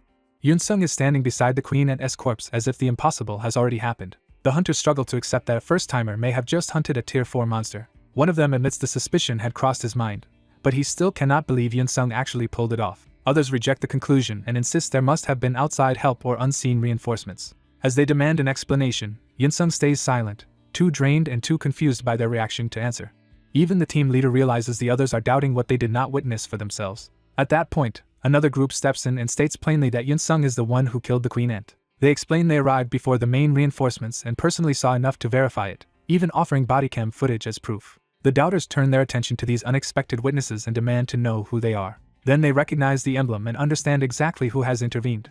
The newcomers are from QR Corporation, a name powerful enough to silence the room. Yunsung, still beside the corpse, quietly notes the name for himself. Afterward, the story shifts to Yunsung recovering and training at the academy rather than resting on his victory. He throws himself into heavy physical training, determined to strengthen the body that barely survived the last hunt. His focus is intense, showing that the battle only sharpened his resolve. Even his equipment strains under the weight of how hard he is pushing himself. His manager Sungguk finds him back in training immediately after overworking his energy flow and warns that he is overdoing it. Sungguk urges him to rest, but Yunsung has already decided that standing still feels wrong. Yunsung admits inactivity bothers him, and Sungguk recognizes that relentless drive as part of who he is. Reflecting on the Queen Ant fight, Yunsung identifies Assault Form as a kind of overclock that burns a huge amount of aura at once. He concludes it is a high-level technique that exceeds his current limits, so the only answer is more training and a stronger body to widen auto-hunting's safe range. That realization excites him, because he sees auto-hunting as a system with enormous untapped potential that only his own effort can unlock. Sungguk accepts that Yunsung will keep pushing himself, and trusts him to manage his pace. With that settled, Sungguk turns the conversation to the results of Yunsung's first hunt. Yunsung reflects that Sungguk not only gave him his core but is now acting as his manager, making him wonder whether he should finally explain his auto-hunting ability.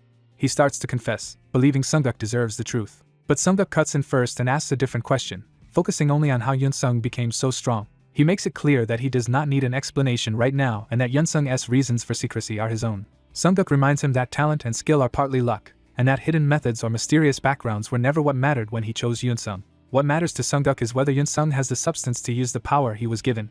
He warns that luck alone means nothing if there is no real foundation behind it. Yunsung answers honestly that he might not have been worthy of the power Sungguk entrusted to him. Sungguk brushes the tension aside with humor, refusing to make Yun-sung feel indebted for uncertainty. Instead, he says trust can come later, and when that day comes he will ask directly, leaving Yun-sung free to answer or not. Having cleared the air, Sunguk eagerly opens the hunt report.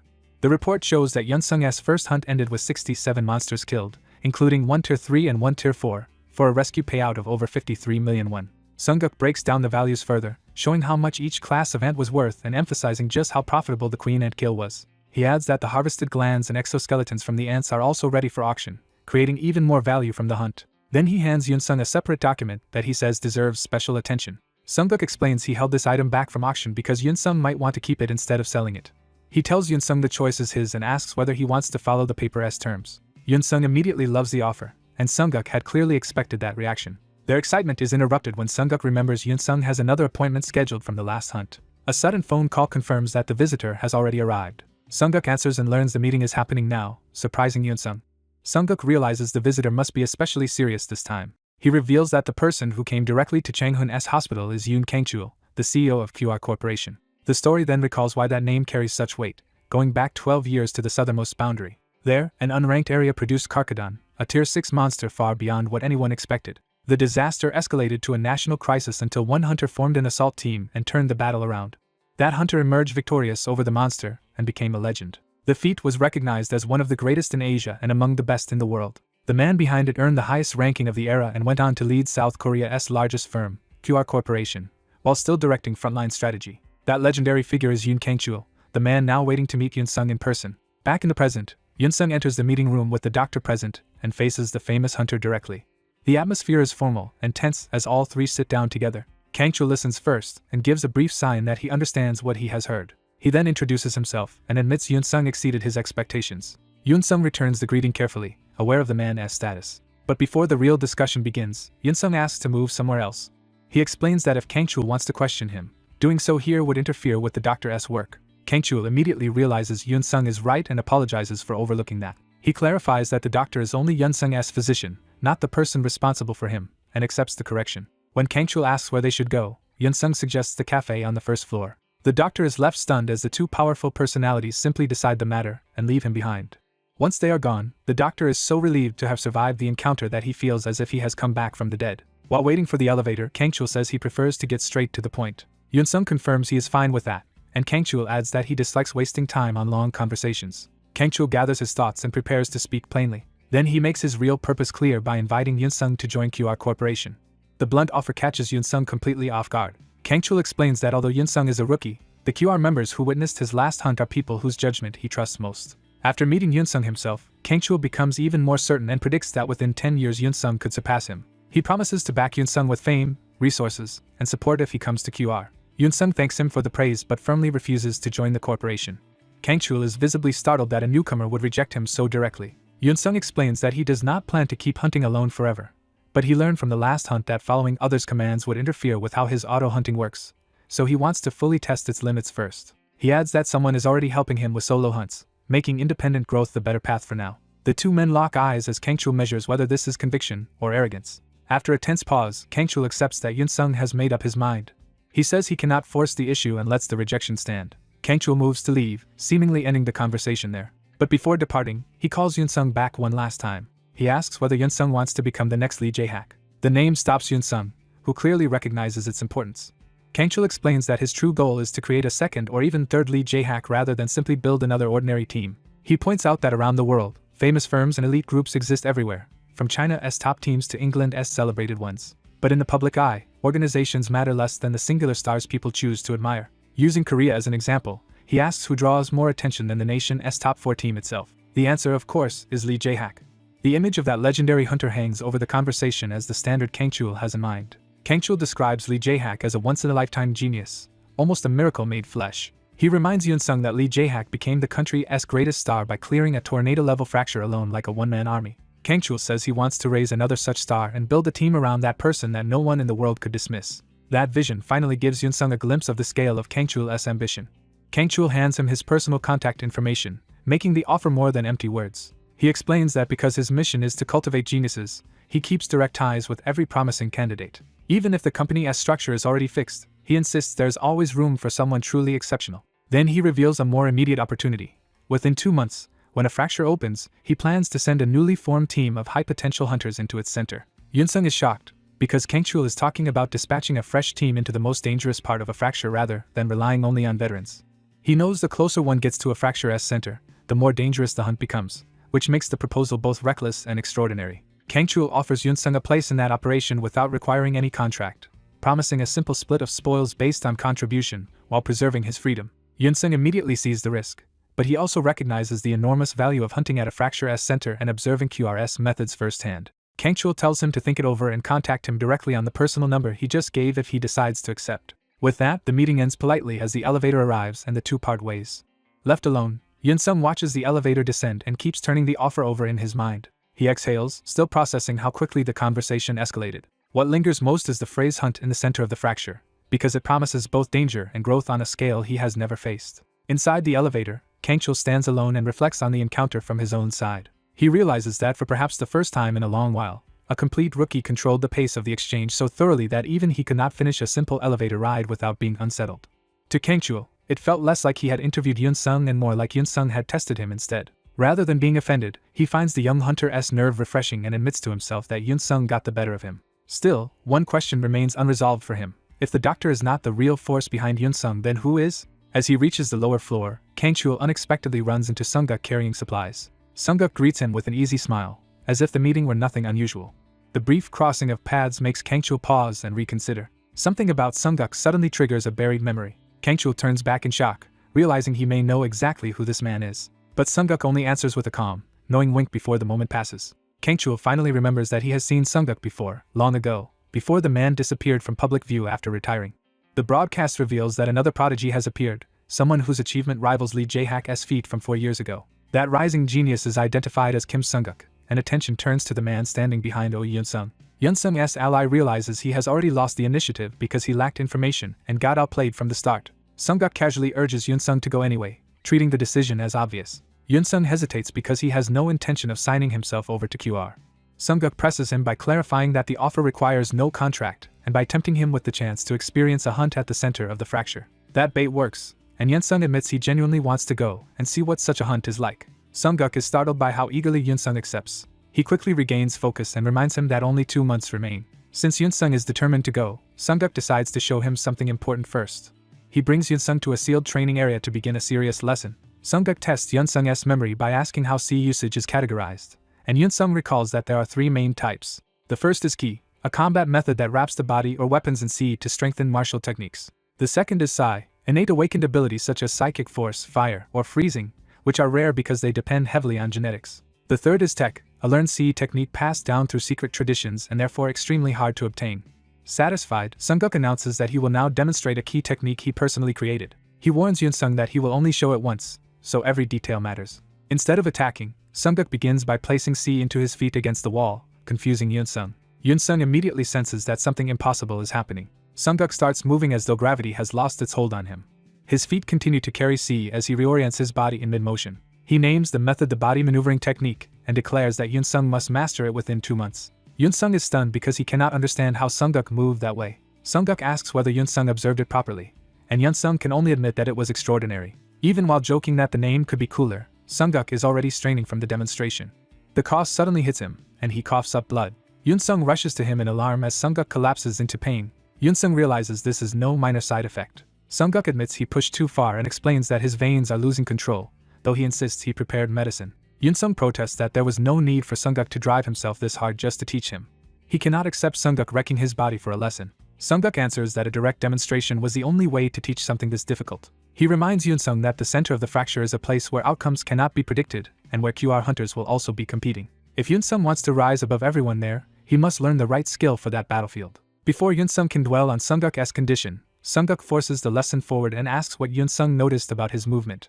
Yunsung says the motion looked subtle and unnatural, as if Sungguk were walking outside normal gravity. Sungguk corrects him by saying he did not alter gravity itself, because that is impossible. Instead, he explains that every person has a way of walking that fits their own body. By rebuilding his gait around a body strengthened with aura, he created movement that only appears to defy gravity. Yunsung realizes that if perfected, the technique could be used anywhere, and Sungguk confirms that only his specific method makes that possible. To help him study, Sungguk hands over a written version of the technique. He promises to teach the basic motions from the next day onward, even as Yoon-sung urges him to rest. Sunguk brushes off the concern and claims he is fine. Still barely holding himself together, he tells Yoon-sung to finish up and rest while he leaves first. After watching him go, Yoon-sung understands that Sunguk's body can no longer support his energy properly. He realizes Sunguk exhausted the last of his C and even handed over his core just to teach him this technique. Yoon-sung knows auto-hunting could probably copy the skill from a single viewing, but he refuses to become dependent on that power. To repay Sunguk's sacrifice, he decides he must learn the technique through his own effort. With only 2 months left, Yoon-sung swears he will make the technique his no matter what. 2 months pass, and the day of the operation finally arrives. A massive storm-level fracture opens over the city, dwarfing ordinary incidents. At the site, Yoon-sung is told this storm-level fracture is far more dangerous than the Grey Ant case, and he agrees before heading to QR's camp. He sees that QR has mobilized on a huge scale, with hunters and support staff working together. The operation is backed by armed personnel and heavy preparation. QR has assembled professional support systems and logistics to prepare for every likely outcome.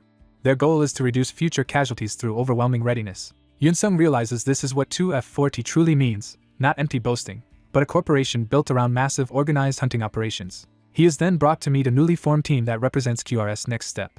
The team is introduced as Alpha Team, a unit made up of elite rookies. Yoon-sung is presented to them as the visitor they had been told about. The team responds with only the bare minimum of courtesy, making their distance clear. Yoon-sung immediately understands that they do not welcome an outsider joining their circle. Their superior leaves them together, expecting them to get acquainted before the hunt begins. Privately, that superior reflects that Alpha Team dislikes Yoon-sung because they have always operated only among themselves. Even so, he believes their teamwork and QR's support structure could still persuade Yoon-sung to join the company. He is already planning for Yoon-sung to lead a future Beta team and hopes rivalry between Alpha and Beta will accelerate both teams' growth. Inside the tent, Yoon-sung is left standing alone while the others pointedly ignore him. He accepts that they are deliberately shutting him out. At last, Alpha Team leader Jang Youngchul approaches and introduces himself. But instead of welcoming Yoon-sung, Youngchul immediately questions his poor equipment. Yoon-sung answers that he only has basic protective gear and wonders whether that should not be enough. Youngchul implies that entering the center of a storm-level fracture with such gear is reckless, especially when everyone else has invested in much better equipment. He warns that if Yoon-sung's lack of gear becomes a problem, he will only become dead weight, and he mockingly suggests borrowing something from others. The rest of Alpha Team joins in the ridicule, laughing at the idea that anyone would lend equipment right before a hunt. Yoon-sung refuses to be rattled and calmly says he will be fine. He adds that his own equipment will arrive soon, catching Youngchul off guard. A delivery call immediately proves him right. A courier arrives with a custom order from Hatch and Anvil, explaining that their master craftsman devoted extra effort because the material was a rare high-quality queen and carapace. Yoon-sung accepts the delay because the gear arrived before the hunt, which is all that matters. Alpha Team is shocked, recognizing Hatch and Anvil as the top equipment maker, and the queen and shell as material worthy of at least Tier 4 defense. The courier confidently tells them the finished product will justify the wait. Yoon-sung says he could have bought ordinary gear, but he wanted something better than standard issue. What emerges is a full custom suit forged from the spoils of his first hunt. The arrival draws attention across the camp. Other hunters gather, impressed by the craftsmanship and wishing they could commission equipment like it. The crowd falls silent when the wearer finally appears. Yoon-sung steps out in the completed armor, transformed from an under-equipped outsider into someone impossible to dismiss. The same people who mocked him now openly congratulate him on receiving his first true hunter equipment. Watching from a distance, Youngchul realizes his attempt to humiliate Yoon-sung has completely failed. He decides to keep testing Yoon-sung, reminding himself that the newcomer is still only an outsider. As Yoon-sung moves in the armor, he is amazed by how natural it feels. Despite wearing it for the first time, it fits him as though it has always been part of him. He learns that the custom suit was even given a formal name because it was a special order. The name is engraved into the armor itself. The suit is called Queen's Embrace, or Regina Met. Yoon-sung immediately suspects Sunguk chose the grandiose name to show off by turning the Grey Ant Queen into a symbol around him. Even so, he is completely satisfied with the result. With his new armor on, Yoon-sung resolves to fight at full strength without holding back. The operation convoy moves out toward the battlefield. Once inside, Alpha Team begins its briefing while Yoon-sung studies the data on his device. The target is identified as Giant Whipper, with 3 confirmed in total, including 2 Tier 4 units and 1 Tier 5, and the initial assault will begin against a single Tier 4 target. Youngchul explains that they will eliminate the 3 Giant Whippers one at a time. The plan is to split into 2 teams and open with anti-monster harpoons. Privately, Youngchul is pleased that by dividing Alpha Team's 10 members into 2 groups of 5, Yoon-sung will be left out of the actual hunt. The bait team will lure the monster into position, the ambush team will pin it with harpoons, and the striker team will finish it. The operation begins with confidence, as the team aims to capture the Tier 4 monster quickly and cleanly. Just before moving out, Youngchul stops Yoon-sung to make his position unmistakably clear. He tells Yoon-sung that he is not part of the operation and should remain on the sidelines. More bluntly, he orders him to stay out of the way and not interfere. Yoon-sung accepts the insult without argument and says he understands. Moments later, the monster crashes into the area with violent force. The first giant whipper appears, confirming the threat level they were briefed on. It immediately locks onto the hunters. The bait team positions itself to draw the creature in. The monster charges with a roar. Its first strike slams into the ground, forcing the bait hunter to evade. The barrage continues, but the hunter keeps narrowly escaping and pulling it along the planned route. From above, the team praises the lure for drawing the monster exactly where they want it. Their confidence grows as they boast that Alpha Team is proving its superiority, and that their CEO worried for nothing. The lure is declared successful, and the ambush team is ordered to prepare. The giant whipper advances straight into the trap zone. The ambush team takes position and waits for the command. The monster enters range while the harpoon gunners hold steady. The order to fire is given. The anti-monster harpoons launch in unison. They streak toward the target with explosive force. The harpoons hit, and the giant whipper cries out as the trap takes hold. The cables tighten and the team surges in, using the restraint to control the monster's movement. With the target pinned, Youngchul orders the others to attack its legs while he prepares to finish it himself. A heavy strike lands as the team presses the advantage. The monster reels under the coordinated assault. It crashes down hard, seemingly overwhelmed. Youngchul leaps in for the decisive blow. He slams down onto the monster and forces out a scream of pain, appearing to secure the kill. Believing the weak point strategy worked perfectly, he starts thinking ahead to the next target. Then a warning reaches him too late. A sudden strike smashes into him from the side before he can react. As blood bursts from his mouth, Youngchul can only wonder how this happened. The answer appears immediately. Another giant whipper has entered the fight. Youngchul, badly injured on the ground, realizes the briefing was wrong because there was supposed to be only one monster in this area. His teammates panic, unsure what to do but knowing he must be rescued. Before they can act, they hear another ominous sound and realize the situation is worsening. A second additional giant whipper reveals itself, proving the team has been surrounded by more than expected. The hunters break down in fear, concluding they cannot handle two more monsters at once and even considering abandoning Youngchul. Watching their collapse, Yunsung finally makes up his mind. He decides he can no longer stand by and do nothing. Activating his armor, he prepares to enter the battle himself. The extra giant whipper looms over the fallen Youngchul as the danger becomes immediate. Youngchul is still reeling from the failed briefing and the realization that the operation has fallen apart. A monster's tendril lashes toward the helpless hunters, and the crisis reaches the point where Yunsung must intervene. Jang Youngchul hangs helplessly over a whipper's jaws as the monster closes in to devour him. Facing death upside down, he panics and refuses to accept that this is how he will die. He desperately waits for his team to save him, only to realize no one is coming in time. As the whipper prepares to eat him, despair takes over and he curses the absurdity of dying to a monster. At the last instant, Oh Yunsung bursts in and cuts through the attack, snatching Jang away from the monster's mouth.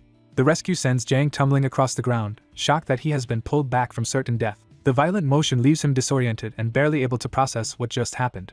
As his vision clears, he realizes someone really did intervene. Yunsung secures his grip and prepares to move Jang out of the kill zone immediately. He swings Jang clear in one motion, carrying him upside down while escaping the monster's reach.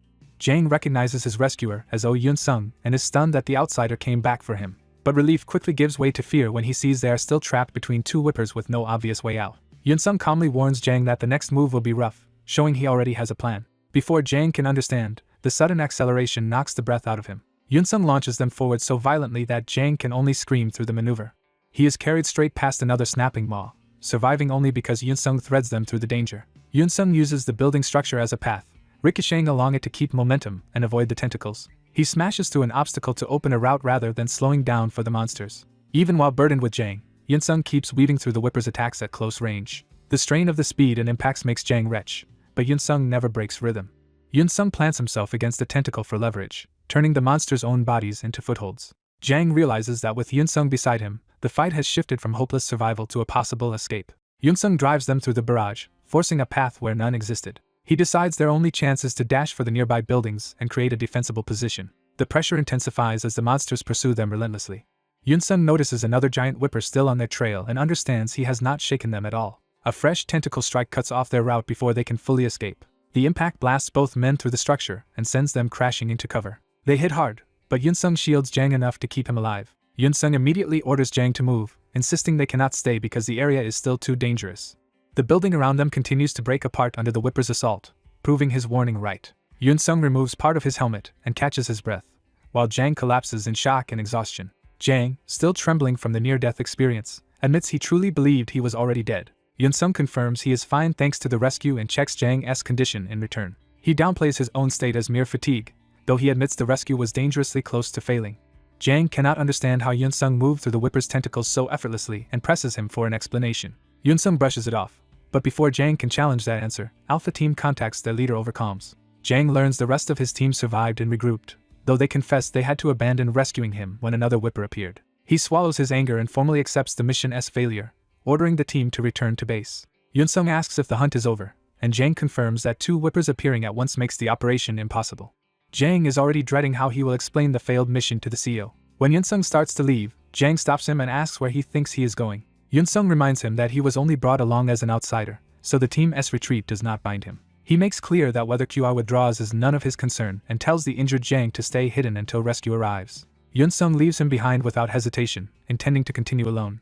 As he heads back out, Yunsung reflects that he fought without relying on auto-hunting and confirmed both his limits and the weakness of his finishing power. That test convinces him his training has paid off and that he no longer needs to hold back. Seeing the whippers again, he accepts the hunting zone's brutal rule that only the strong survive and resolves to use every tool available. He activates auto-hunting and formally begins his real hunt. At QR headquarters, staff report that Yunsung rescued Jang Youngchul and is sheltering nearby. Observers are astonished by Yunsung's movement through the tentacles, and then receive confirmation that everyone escaped alive. A QR executive recognizes the technique as something resembling Kim Sung-guk's style, though still incomplete and learned in an impossibly short time. He becomes determined to recruit Yunsung into QR at any cost. Jang reports the mission's failure to Yun Kangchul, apologizing for the result and asking about the broader operation. He explains that even after maintenance, the mission is no longer feasible and formally declares it a failure. Kangchul is frustrated that Alpha Team chose retreat so quickly when regrouping might still have allowed a hunt. Even so, he restrains himself, deciding to respect their judgment for now and question them later. When he asks whether Yunsung is with Jang, Jang nervously admits that he is not. He reveals that Yunsung went back outside to hunt the whippers alone and asks for instructions. Kangchul goes silent for a beat as the implication sinks in.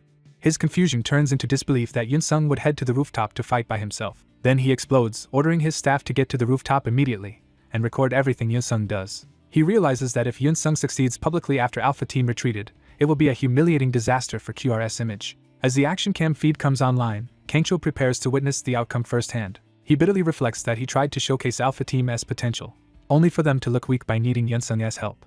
That realization leaves him shaken and sweating. On the live feed, the 2 whippers lash out with a dense storm of tentacles. Watching from headquarters, Kangchul cannot understand how the situation has escalated this far. Meanwhile, Yunsung repeats his resolve that this is a place where strength decides everything, and he must use all he has. He recommits to the hunt under auto support and moves in. Yunsung dives straight between the 2 giant whippers instead of keeping his distance. One whipper snaps a tentacle at him, trying to crush him before he can close in. Yunsung draws his weapon and answers with precise timing rather than brute force. He slices into the attacking tentacle at an angle that disrupts it without losing his momentum. The exchange confirms his read on the monster's movement patterns. He recalls the data that a vertical cut can sever a tentacle cleanly, but he also knows a horizontal cut only causes the whipper to regenerate another tentacle, increasing the total number. So he deliberately chooses the less efficient cuts, using the monster's regeneration against them. He keeps surfing and pivoting along the tentacles themselves, staying inside the monster's blind spots. As more tentacles multiply and collide, the whippers begin interfering with each other. Yunsung realizes the 2 monsters do not recognize one another as allies or coordinate at all. Their inability to work together becomes the weakness he intends to exploit. He judges that aside from their tentacles, the whippers are slow, and starts building a strategy from everything he has learned. He keeps provoking more overlapping strikes, turning the battlefield into a knot of crossing limbs. Using Spider Walk, he darts through the chaos with controlled bursts of ki while the monsters attack through each other's space. The whippers' tentacles now crowd the entire area, but Yunsung remains the only one moving freely inside it. He rides one tentacle into the path of another, guiding the attacks into repeated collisions. His focus sharpens as the trap nears completion. In the middle of the fight, he remembers asking Kim Sung-guk about the name of this movement technique. Sung-guk had casually admitted he renamed it because the old title sounded outdated. He had proudly chosen a cooler name for the skill after giving it real thought. That memory returns as Yunsung fully applies Spider Walk, running across the tentacles like solid ground. With the technique mastered in practice, he carves through the battlefield at impossible angles. Outside, onlookers are stunned by the movement and begin to believe the rumors that Yunsung is a once-in-a-century talent. But some observers are confused that he keeps dodging instead of striking the monster's weak points to finish them. Kangchul notices that Yunsung is carefully controlling his ki like Kim Sung-guk once did, yet cannot understand why he is dragging the fight out. He realizes Yunsung has already had several chances to kill, but has intentionally chosen actions that multiply tentacles instead. The pattern is too deliberate to be wasteful, and Kangchul starts searching for the hidden objective. Then he suddenly suspects that Yunsung may be trying to capture the monsters alive. The whippers snarl as their own attacks continue to overlap and tighten around them. Kangchul finally understands that the monsters can no longer move because their tentacles have become hopelessly entangled with each other. From above, the battlefield now looks like a giant knot of immobilized limbs wrapped around the ruined building. Observers piece together Yunsung's method. He increased the number of tentacles on purpose, lured them into crossing paths, and used the terrain to lock them in place. Debris and structural damage complete the trap, pinning the tangled mass so the whippers cannot break free. The surviving agents can only stare in disbelief that such a capture was even possible. Yunsung calmly contacts Jang and asks him to report to headquarters that the whippers have been captured. Jang, now openly respectful, thanks Yunsung for his work, and Yunsung returns the courtesy to Alpha Team. With the immediate fight over, Yunsung turns his attention to the deeper objective that brought him here. He reflects that this outer hunt was easier than expected, and that the true challenge lies in the center of the fracture. Kangchul praises him for rescuing Jang and capturing the targets alive, then asks whether he is injured. At the same time, Kangchul worries that Yunsung may now look down on Alpha Team and becomes even more desperate to keep him within QR. He frames Yunsung's actions as having saved not just Jang, but QR's future, and stresses how indebted the company is. He offers a personal reward as well, promising to grant anything within his power. Privately, Kangchul resolves that he must secure Yunsung for QR no matter what it takes. He considers whether money would be enough to tempt him. He also weighs the value of the company's resources, influence, and information as bargaining chips. To Kangchul, any price is acceptable if it means keeping Yunsung under QR's control. He decides that whatever Yunsung asks for, he will agree if it keeps him there. When Yunsung says he has one request, Kangchul eagerly invites him to name it. But the request catches him completely off guard and leaves him asking Yunsung to repeat himself. Elsewhere in QR's second operation area, another team finishes subduing a scales centipede. The monster is identified as a 4-star target, but the team handles it without much trouble. The hunters secure the kill and declare their mission complete. Their leader is told the plan succeeded, and she responds with detached calm rather than celebration. She notes that the job ended sooner than expected and decides to wait for Alpha Team's result. Before she can, a subordinate reports that there is no need to wait because Alpha Team has already finished. He mockingly describes Alpha Team's outcome as a complete failure, and even laments that none of those rookies died. The team openly ridicules the expensive newcomers and complains that they are being forced to do trivial cleanup, while the rookies get special treatment. They criticize the CEO for pouring money into training weak hunters and treating hunting like coaching rather than results. Even so, they admit the newcomer's custom gear is impressive and speculate that next time they might receive someone more useful. Their leader orders them to stop talking, patrol the area, and wait for further instructions from the CEO. Then she receives a direct call from Yun Kangchul, who informs her that a newcomer is coming to her area. When she hears the name Oh Yunsung, it catches her attention. Standing amid the remains of the centipede and the towering fracture beyond, she considers what that name might mean. She reflects that hunting is inherently dangerous and that facing monsters personally always means living with the possibility of sudden death. In her view, the industry has changed so much that most people now see monsters only as paychecks and hunts only as profit and loss. She believes the trend has become avoiding all risk and hunting only when safety is already guaranteed, unlike those who still carry responsibility or hatred toward monsters. Thinking that mindset may already belong to the past, she is interrupted when Yunsung arrives and asks if she is Shin Yuhi. She confirms his identity immediately, saying her boss has already contacted her about him. The two introduce themselves properly, establishing Shin Yuhi as the leader of QROB Team 1. She confirms that Yunsung wants to enter the center of the fracture for a hunt, and he answers without hesitation that he does. Yunsung briefly assumes she will dismiss him and tell him to stay out of the way, as others have. Instead, her response surprises him. Rather than rejecting him outright, Shin Yuhi asks the more important question of why he wants to come here at all. She points out that from any normal perspective, rescuing an Alpha Team member and hunting 2 whippers is already more than enough achievement for one day. As far as completed hunts go, she agrees his results are already excellent. Yunsung explains that he has accomplished his original goal of testing Spider Walk against real monsters, but that test also consumed a meaningful amount of C and stamina. Even so, he says the result still does not satisfy him. He rejects the idea of staying on a prepared stage and says he wants a real hunt in the center, where the danger is genuine. Hearing that, Shin Yuhi recognizes that what Yunsung seeks is not reward or recognition, but an authentic trial. Oh Yunsung assumes Shin Yuhi will dismiss him as ignorant if he speaks up. Instead of arguing, he decides to accept her judgment and listen. Shin Yuhi realizes what he wants and tells him that if he understands team hunts, he should stay close and hold position. She adds that the monster waves seem over, but if more appear he can hide or act alone as he sees fit. When he asks what else he should be careful about, she decides to give him one blunt warning. She acknowledges his talent but makes clear that everyone else present is far more experienced than he is. To spare her team unnecessary risk, she warns him even if it hurts his pride. Her real demand is simple: he must not endanger her teammates. Oh Yunsung accepts the warning without resistance. Satisfied by his answer, Shin Yuhi turns back to the mission as the fracture begins shaking again, and reminds him not to forget her words. At the fracture, the situation worsens as it closes far more slowly than expected, and several assault teams have already failed to return on time. Shin Yuhi confirms that the delay is not limited to Marukan. While the hunt structure is explained, intercept teams hold the outside and assault teams enter to close the fracture. She immediately senses that something is deeply wrong, because the outside resistance was not strong enough to justify this delay. That suspicion is even more alarming because Marukan is one of Korea's elite assault teams, while QR is handling interception outside. Shin Yuhi wonders what disaster inside the fracture could have stalled hunters of that caliber.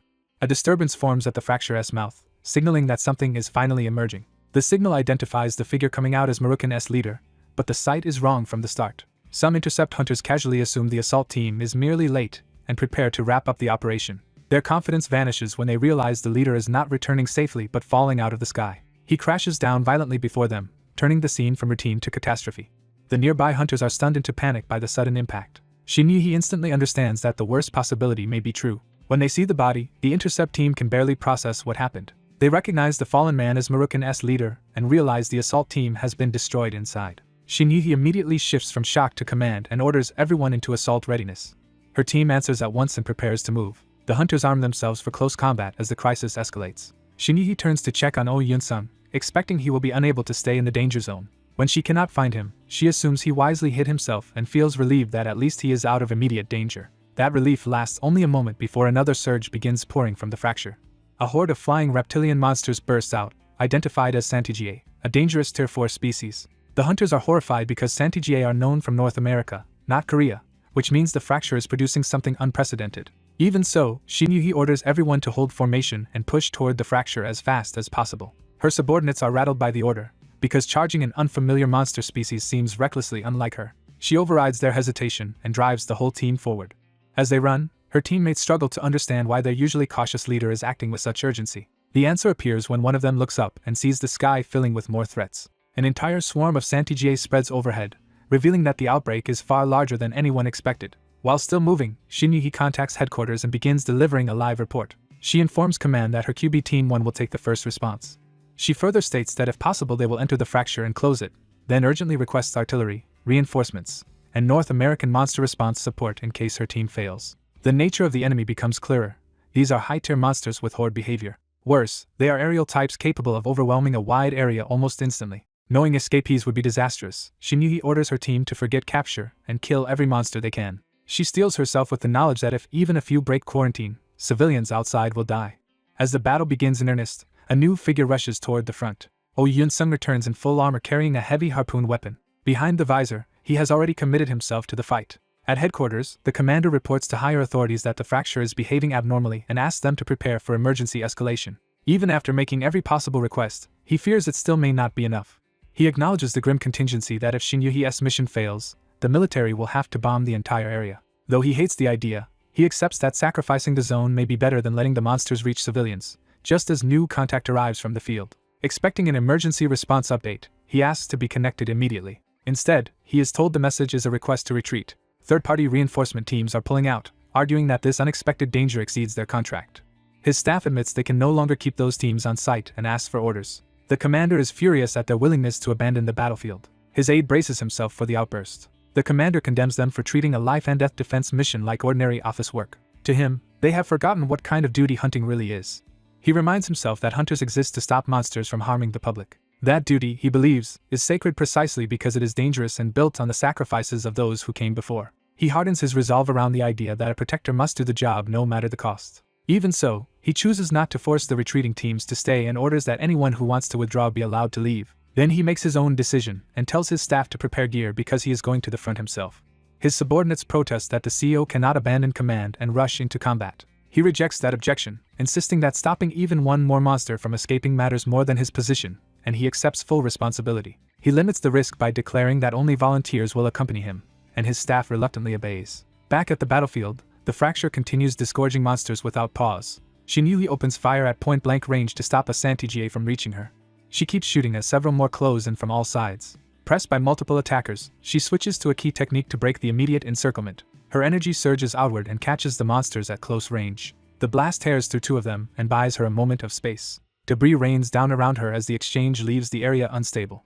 She realizes the fight is already draining her faster than she can afford. Looking up, she sees still more Santigie approaching and understands the swarm is not thinning. She concludes that simply continuing to kill monsters one by one will never solve this. The real answer is not attrition but shutting down the source. She decides the fracture itself must be closed as quickly as possible. But the sheer number of flying monsters makes reaching the fracture nearly impossible. She bitterly thinks that if only a key or tech user with strong mobility were present, they might still have a chance. Before she can act on that thought, one of the monsters dives straight at her from above. She refuses to let it pass and turns to intercept it herself. The creature lunges again, forcing her into a close-range exchange. She shoots it down, but the delay costs her the opening she needed. As the body falls, she realizes another monster has already slipped past her line. It is too far away for her to stop in time. Just as it seems certain to escape, a harpoon strikes at midair. Shin-Yi is stunned by the impossible save. She looks up and sees Oh Yun-sung swinging in on the harpoon line. The fleeing monster is yanked and skewered before it can get away. Oh Yun-sung uses the line's momentum to launch himself directly into the swarm. He follows through with a crushing aerial strike. The impact smashes through the monsters around him and clears space in front of Shin-Yi. Shin-Yi, shocked that he did not hide, demands to know why he is here. He explains that he went back only to retrieve a whipper-hunting harpoon and believes it can be useful in this situation. She immediately challenges him, warning that joining this mission now is extremely dangerous. He answers that this is exactly the kind of situation where one more person matters, and that gives him work to do. Since he was already on site, he says he is simply doing what must be done. His answer catches Shin-Yi off guard, because it is the same conviction she thought no one around her still shared. He proposes the obvious next step, close the fracture immediately, and says he has a useful mobility technique to help reach it. Shin-Yi refuses to let him go alone and insists they need at least 2 people. He agrees that one person cannot both fight the Santigie and close the fracture at the same time, so they must split those roles. He asks whether she has any mobility key techniques, and she admits that neither she nor her team does. Without another option, he prepares to take the burden of movement himself. He accepts the situation and commits to the plan without hesitation. He drops into position, ready to use his technique as a launch method. Shin-Yi stares, trying to understand what he is about to do. Then the absurdity of his blunt solution makes her laugh despite the crisis. She apologizes, admitting she never expected him to be this straightforward. Still amused, she decides to trust him and move with his plan. She calls over her vice leader, Lee Jinik, to hand off command. She informs him that he will take charge of the battlefield in her absence. Ignoring his shock, she declares that she and Oh Yun-sung will charge straight into the fracture and close it. Her subordinate protests that she is entrusting herself to a rookie, but she keeps moving. As more monsters descend, she orders the team to brace for the next wave. Oh Yun-sung triggers his movement technique and launches them forward. Shin-Yi fires as they accelerate, clearing their path through the swarm. Together they carve a corridor through the airborne monsters and force their way toward the fracture entrance. Shin-Yi warns Oh Yun-sung that the opening is directly ahead. Seeing the entrance, she commits fully and drives them straight inside. They cross the threshold into the fracture. Inside, both immediately realize this is not a normal interior space. They have arrived at the fracture's center, a vast canyon-like core. The environment is oppressively hot and humid, like a tropical wasteland. The air is so thin that even breathing becomes difficult. Shin-Yi notices something else in the distance and stops. What she sees shocks her into silence. The remains of the assault team lie scattered among the monsters, confirming they fought to the end and were overwhelmed here. Shin-Yi recognizes that Murukan nearly succeeded alone against the horde before being wiped out. That means the fracture breaker must still be nearby and almost ready. Oh Yun-sung spots it and explains that the breaker closes the fracture once enough aura is injected into it. Seeing how much aura Murukan already poured in, Shin-Yi realizes only a little more is needed to finish the job. Before they can act, a far stronger presence descends in front of them. The true enemy reveals itself as a Shantigie Prime, a Tier 6 Alpha among the swarm. Shin-Yi understands at once that this monster is the one that annihilated the assault team. She doubts whether she has enough energy left to both defeat it and finish charging the breaker, but forces herself to accept that she has no choice. Before she can move, Oh Yun-sung silently stops her with a hand. He tells her he will handle the Alpha and orders her to go charge the remaining aura into the breaker. She objects that Alpha team has been fighting all along and that the roles should be reversed. He explains that he spent most of his energy getting them here and no longer has enough aura to finish the breaker, so fighting is the only role he can still fulfill. He leaves the charging to her and asks only for one thing in return. Shin-Yi says she needs 5 minutes to restore enough aura and entrusts her life to him for that time. Oh Yun-sung accepts the responsibility without hesitation. He steps forward alone to face the Shantigie Prime while she begins charging the breaker behind him. The monster's expression feels like open contempt, as if it is mocking them and declaring there will be no escape. With little energy left, Oh Yun-sung decides he cannot trade blows directly and must rely on auto-hunting and hit-and-run tactics. The Shantigie Prime attacks first with explosive force. Oh Yun-sung narrowly evades the charge and the duel for Shin-Yi's 5 minutes begins. Yun-sung fires first, but the dragon-like monster crashes through his attack and slams into him head-on. The impact sends him reeling, proving the creature can overpower him even while he is tracking it automatically. He realizes he only survived because his Regini armor absorbed the blow that would have torn his body apart. Before he can recover, the monster presses the attack and drives him into the ground again. As he endures the hit, he figures out the beast briefly raised its body temperature to boost its strength. Seeing that unnatural power-up, he recognizes he is dealing with a far more dangerous monster than expected. At the same time, Shin-Yi continues working frantically on the device they need to escape the fracture. Refusing to die here, Yun-sung steadies himself and decides to fight differently. He abandons hit-and-run tactics after admitting they are useless against this opponent. Instead, he decides to manipulate the monster's charging path and prepares a new form to do it. He activates Assault form as his all-or-nothing countermeasure. Pouring his remaining C into one attack, he forges a concentrated aura weapon in his hand. His plan is to let the monster charge and strike its weak point at the exact moment it commits. He knows every outcome is fatal if he miscalculates, whether from running out of C, failing to stop the charge, or missing the weak point. He remembers Yi asking for 5 minutes to charge the aura device and entrusting her life to him. That promise becomes the reason he cannot back down. He resolves to hold the line no matter what until her work is finished. The monster roars and launches itself at him again. Yunsung stands his ground and waits for the charge instead of retreating. He openly invites the attack, betting everything on his timing. The monster commits fully, surging forward with its body blazing hotter. Yunsung bursts into motion to meet it head-on. He drives forward with his aura blade, aiming for the opening he predicted. The two collide in a violent exchange at full speed. Yunsung slips past the monster's front and reaches its flank. For a brief instant, he appears to have gotten behind it cleanly. The monster notices too late that he has targeted a vulnerable spot. His strike tears across its side and opens a deep wound. The beast screams as blood sprays, confirming he landed the hit he needed. Yunsung realizes he succeeded in finding the weak point. But the effort immediately pushes his body to the brink. He buckles and coughs, his strength failing after forcing out too much power. He wonders if this is the limit of what his body can endure. The wounded monster recoils in pain and fury. Though badly hurt, it remains mobile and dangerous. Yunsung first thinks it might be trying to flee. Then he realizes that is not what is happening. Switching tactics again, he fires a harpoon-like weapon to keep the monster from escaping. The harpoon punches into the wound he opened, making the beast howl. He braces and locks the line, trying to control the monster's movement. The creature thrashes violently, but the tether holds in its flesh. Even as he restrains it, Yunsung admits his body is close to giving out. Still, he digs in and refuses to release the line. He realizes he cannot keep this up much longer, and will lose the monster if nothing changes. At that critical moment, Yuhi calls out that her preparation is complete.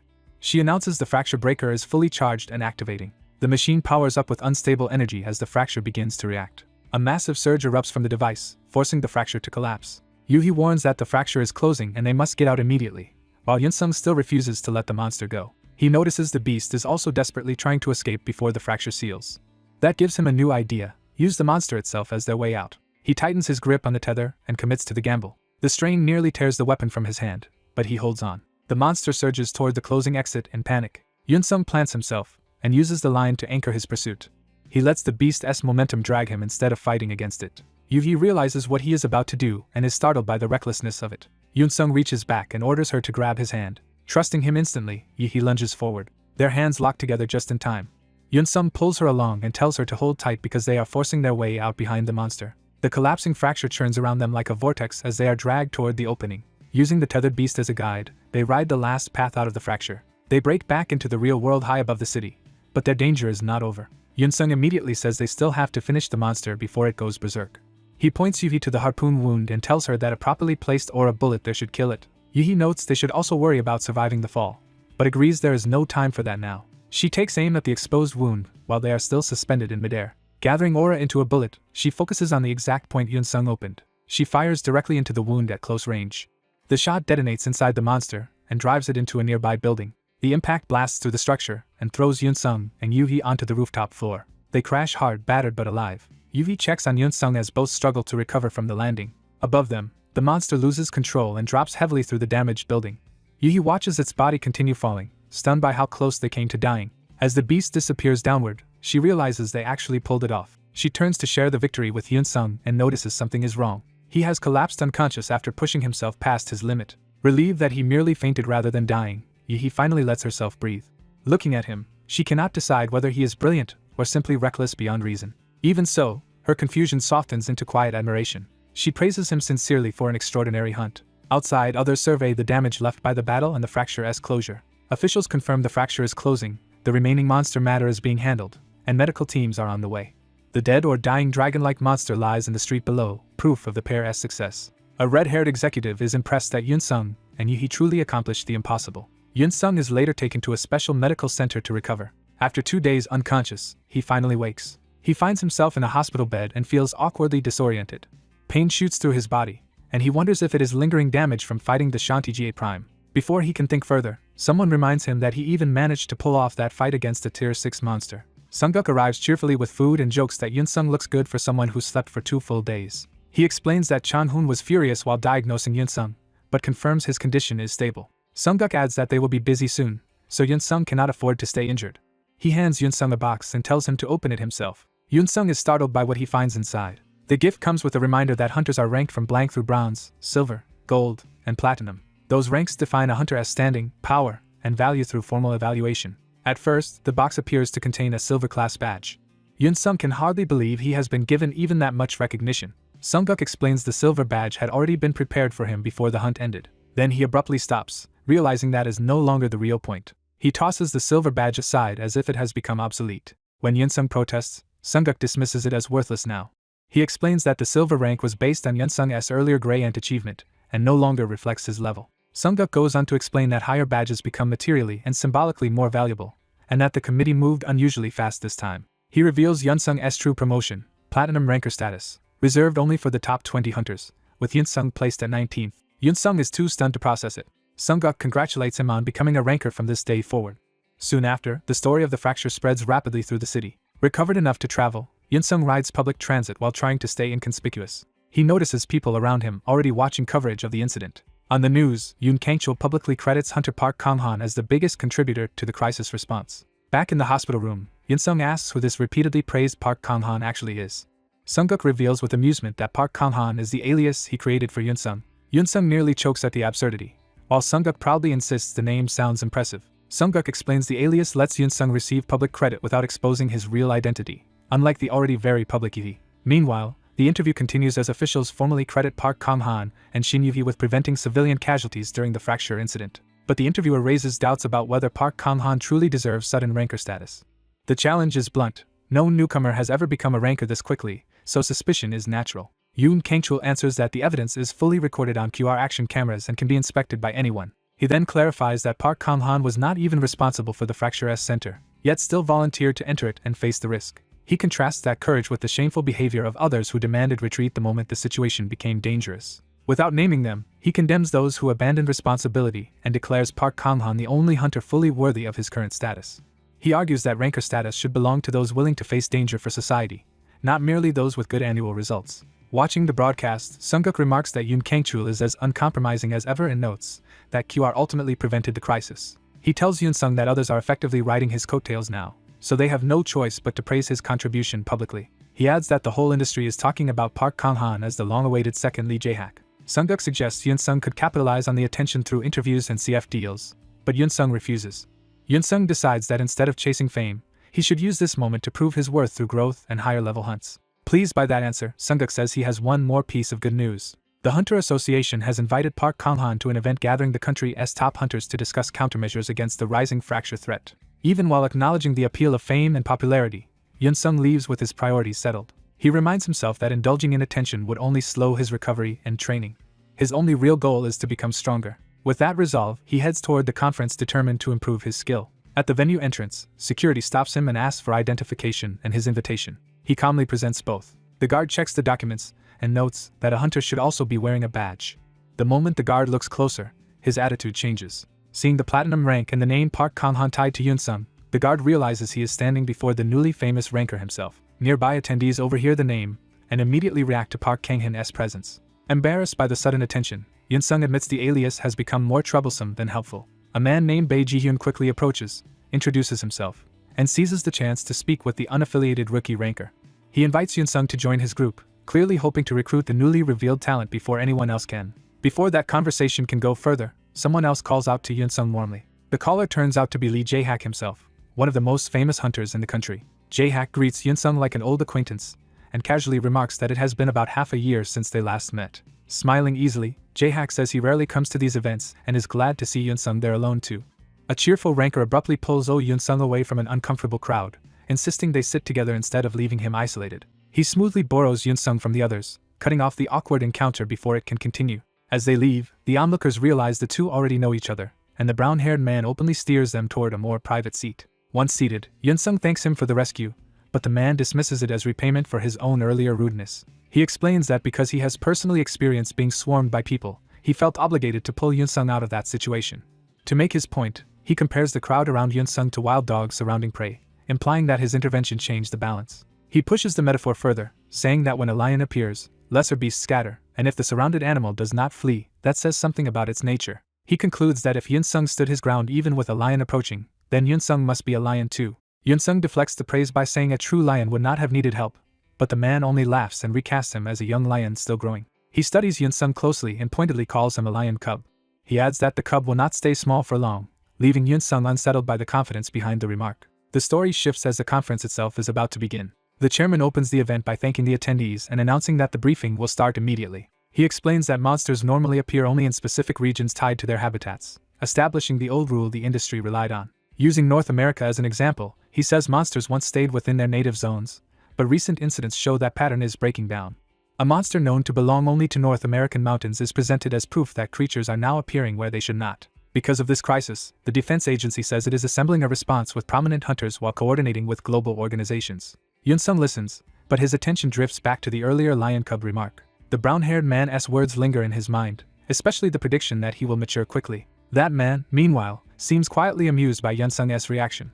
He breaks the tension by saying they can talk more later and reveals that he mainly wanted to thank Yunsung. He explains that his sister Li Unseal has gone to China with renewed spirit because of what Yunsung did for her. From there he turns the conversation toward China, noting that Chinese figures in the hunting industry are likely attending because the crisis is global. He suggests that Yunsung would benefit from experiencing China for himself. He paints China as a far larger and more intense stage than Korea, where both the human and monster scales are on another level. Yunsung cannot follow where this is going and is left wondering what message the man is really trying to convey. He decides not to pry into the thoughts of someone this sharp, even though the conversation feels loaded with hidden meaning. The chairman resumes center stage by announcing a major policy shift. The defense agency will stop being passive and take an aggressive stance toward fractures. He then reveals the core decision: hunters will now be legally allowed to dive into fractures. The audience is jolted by the announcement. Yunsung instantly realizes this is the opportunity he has been waiting for. The single word dive hits him with full force. The term is explained as hunters deliberately remaining inside a fracture even after it closes in order to investigate and hunt deeper within. History shows why this idea matters. Once hunters became strong enough to suppress monsters, humanity grew curious about what lay beyond the fractures. That curiosity turned into dreams of exploration and even colonization, leading people to begin diving aggressively. But ignorance of the other side brought catastrophic consequences. Entire forces were annihilated, and the lone survivor returned broken, leaving only the warning that humanity had been fighting on its own home ground. Because of that disaster, diving had long been banned across the industry. The chairman says the ban will not be lifted recklessly, and only a carefully selected team of qualified hunters will be allowed to begin the new dive. Participation will be voluntary, but everyone understands that such a dangerous chance is exactly the kind of glory-seeking opportunity hunters dream of. The promise of fame and wealth changes the mood in the room, and the hunters become visibly more invested. Some, especially the ambitious ones, are openly pleased by the turn of events. The chairman sweetens the offer by saying there will be almost no restrictions during the dive as long as the hunters gather useful information. He adds that anything obtained during the dive will belong to the hunters themselves, making the mission even more enticing. He begins naming the first team, composed only of rankers, starting with Lee Jae-hak and Kim Yo-hun. As more names are called, Yunsung and the brown-haired man exchange polite congratulations while waiting to hear the full lineup. Then the final name shocks the room: rank 19, Oh Yunsung. The audience erupts because the lowest-ranked ranker has been passed over in favor of a rookie who only recently entered the field. The chairman tries to calm the room and asks everyone to hold their objections until the announcement is finished. Before he can regain control, a formal objection is raised. The challenger is Cha Jae-gil, a powerful ranker and director from Gungan, who steps forward to contest the nomination. Cha argues that Yunsung is too new and inexperienced for a mission this important, especially when many veteran rankers were available. The chairman defends the choice by saying the team was selected for survival ability and situational awareness, and that Yunsung's personal footage proved he qualified. Cha presses harder, pointing out that the public has not seen this decisive footage and implying the agency may be hiding something. Lee Jae-hak immediately recognizes Cha Jae-gil and understands that this challenge carries real influence. Yunsung reads the situation clearly. Cha is pretending to defend excluded rankers, but he is really trying to deny a newcomer any foothold. From Yunsung's perspective, Cha is targeting the easiest person to belittle in order to undermine the agency's decision. Cha escalates by demanding outside testimony from an established group before Yunsung's nomination should be trusted. A woman answers that request at once, saying she can provide that testimony herself. Cha is caught off guard by the interruption. The speaker is QRS Shin-yuhi, who stakes her own rank on the claim that Yunsung lacks nothing in skill. Her intervention makes it obvious that Cha pushed too far and forced a major figure to publicly take Yunsung's side. Lee Jae-hak realizes the situation has turned dangerous for Cha, because Yuhi's support effectively gives Yunsung QRS backing as well. With someone of her reputation endorsing Yunsung's skill, experience, and character, Cha loses the freedom to keep dismissing him. Cha tries to recover by reframing the issue, saying the real concern for divers is situational awareness above all else. He points to Yunsung's footage and argues that a hunter limited to melee attacks has an obvious weakness that cannot be ignored. Even Lee Jae-hak grows irritated by how transparently Cha is dragging the argument out, and the rest of the room starts turning against him. Seeing the mood sour, Lee Jae-hak decides he should intervene if this continues. Before he can, Yun-sung stands up himself. He introduces himself respectfully, acknowledges the doubts against him, and thanks those who defended his qualification. Then he makes his position clear. He fully intends to accept the nomination and cooperate with the defense agency to make the dive happen. He calmly offers to demonstrate his ranged offensive ability on the spot, directly addressing Cha's criticism and asking the chairman for permission. The chairman eagerly agrees, seeing a live demonstration as the perfect way to settle the matter. The room immediately shifts from argument to anticipation, with many rankers now hoping Yun-sung will publicly embarrass Cha. Among the attendees, an older man in a white suit and hat becomes interested, sensing that the event has finally become worth watching. His stern companion in white shares that interest, though with far less amusement. Yun-sung moves to the demonstration area while the crowd gathers around to watch. He surveys the available weapons and chooses a standard anti-monster firearm. The weapon is identified as a Gauler gun, a basic aura-powered gun commonly used by ordinary hunters rather than psi or tech specialists. Yun-sung fires a seemingly ordinary shot into the test block.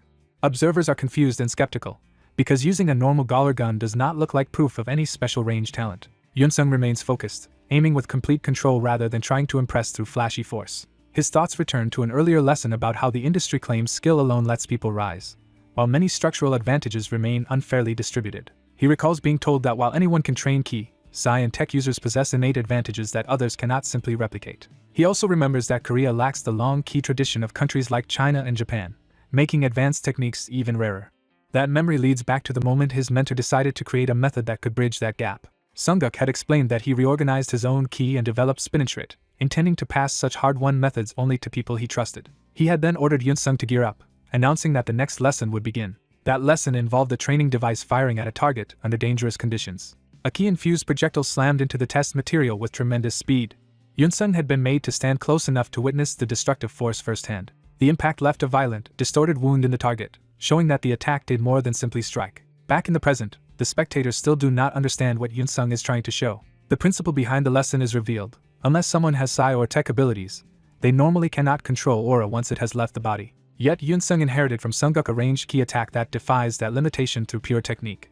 He activates that technique, Ki Parasite, causing the aura embedded in the bullet to erupt from within the target. The watching rankers are stunned as the result exceeds anything they expected from a supposed melee-only rookie. Cha and the others can only stare while the two mysterious Chinese guests watch with far more measured interest. The room erupts in confusion because what looked like a normal bullet suddenly exploded after impact. Shinji quickly grasps the key point. Yun-sung embedded aura into the bullet, and somehow maintained control over it.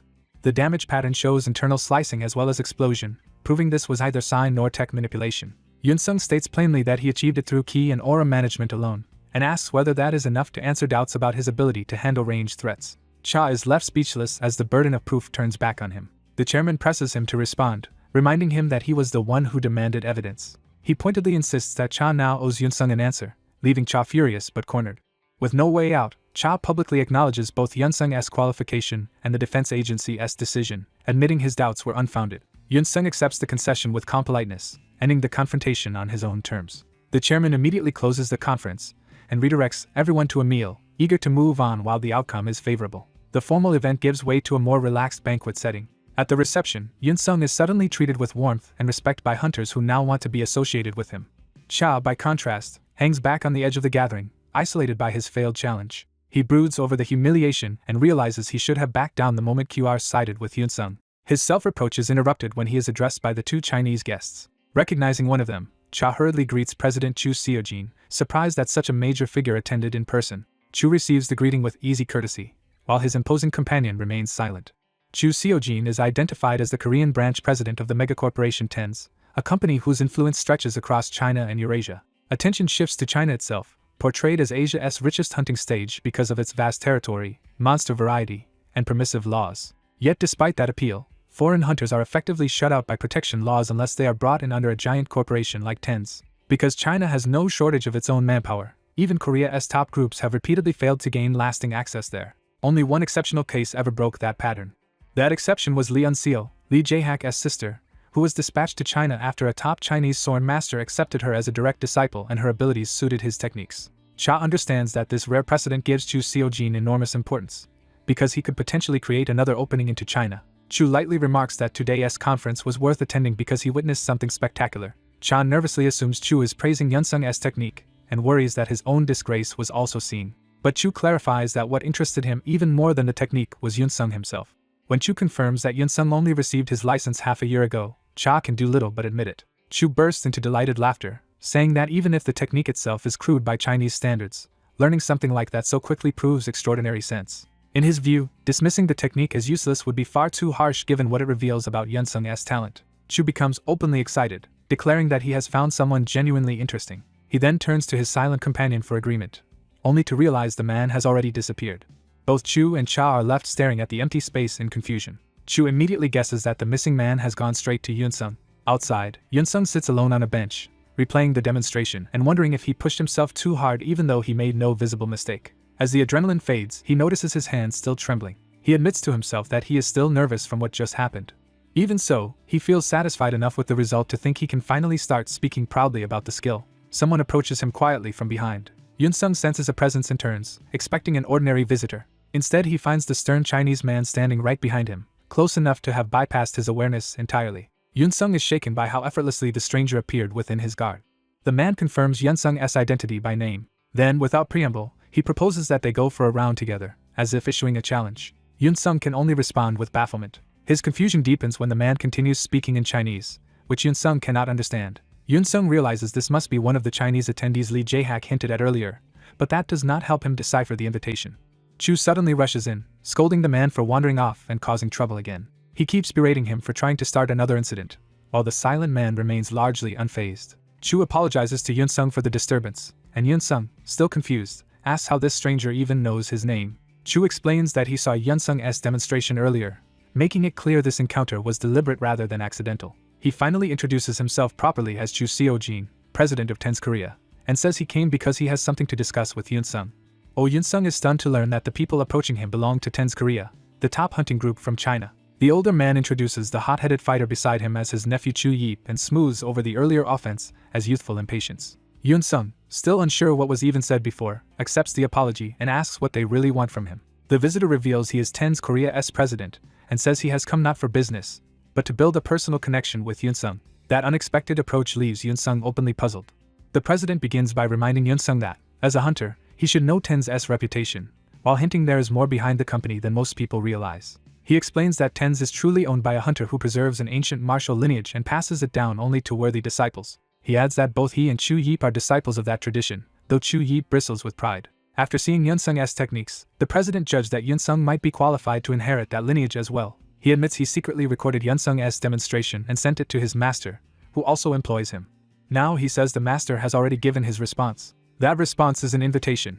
The ascended master wants to meet Yunsung personally because he sees disciple-worthy talent in him. When Yunsung asks if this master is one of China's top 10 hunters, the president confirms it without naming him yet. He presses the weight of the offer, saying a figure who should have been unreachable is extending Yunsung a once-in-a-lifetime chance. But he warns that joining such a master comes with a condition.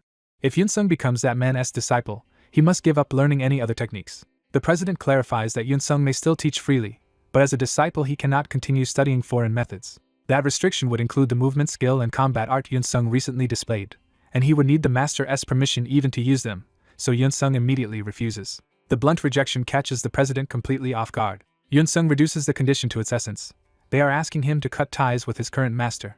Once that is confirmed, he calmly thanks them for the offer and refuses it outright. The president protests that Yunsung is throwing away an irreplaceable opportunity, but Yunsung ends the conversation and starts to leave. After Yunsung walks off, Chu Yip demands to know what was said. The president decides to frame the refusal in the harshest possible way. He tells Chu Yip that Yunsung rejected their offer, and Chu Yip instantly treats that as foolish arrogance.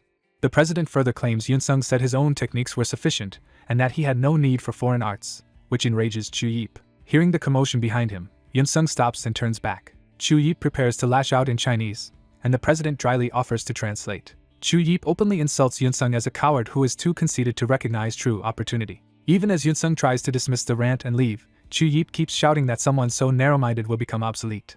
Then Chu Yip crosses the line by mocking Yunsung's master as third-rate, and claiming staying with him will keep Yunsung stagnant forever. That insult makes Yunsung stop cold and demand that Chu Yip repeat himself. His anger hardens as he realizes Chu Yip dared to slander his master to his face. The insult echoes in Yunsung's mind and strips away his restraint. He explodes, furious that anyone would dare insult Sungakyeongnim.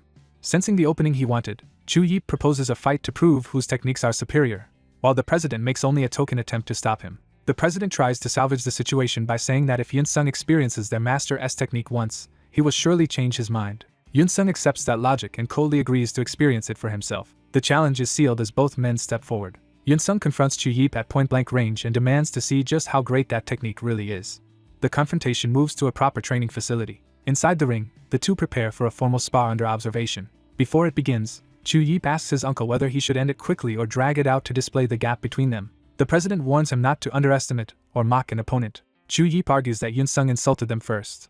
The president admits that is partly true, while privately acknowledging he deliberately exaggerated Yunsung's words to provoke this clash. He reflects that most hunters' techniques are shallow compared with China's martial traditions, which have been refined over centuries. From his perspective, refusing a top 10 Chinese master is so absurd that Yunsung must not understand what he has done. Even so, he still sees Yunsung as a rare talent, and Chu Yip notices that his uncle has not given up on recruiting him. Chu Yip objects that Yunsung is not the kind of man who would ever submit to anyone. The president remains confident that defeat will humble Yunsung and change that attitude. He believes Yunsung is a genuine genius, and that geniuses need a wall they cannot overcome alone. If Yunsung truly feels that wall, the president is sure he will challenge it head-on and seek greater guidance. The two fighters square off face to face, each measuring the other. Chu Yip begins by arrogantly granting Yunsung 3 free attacks.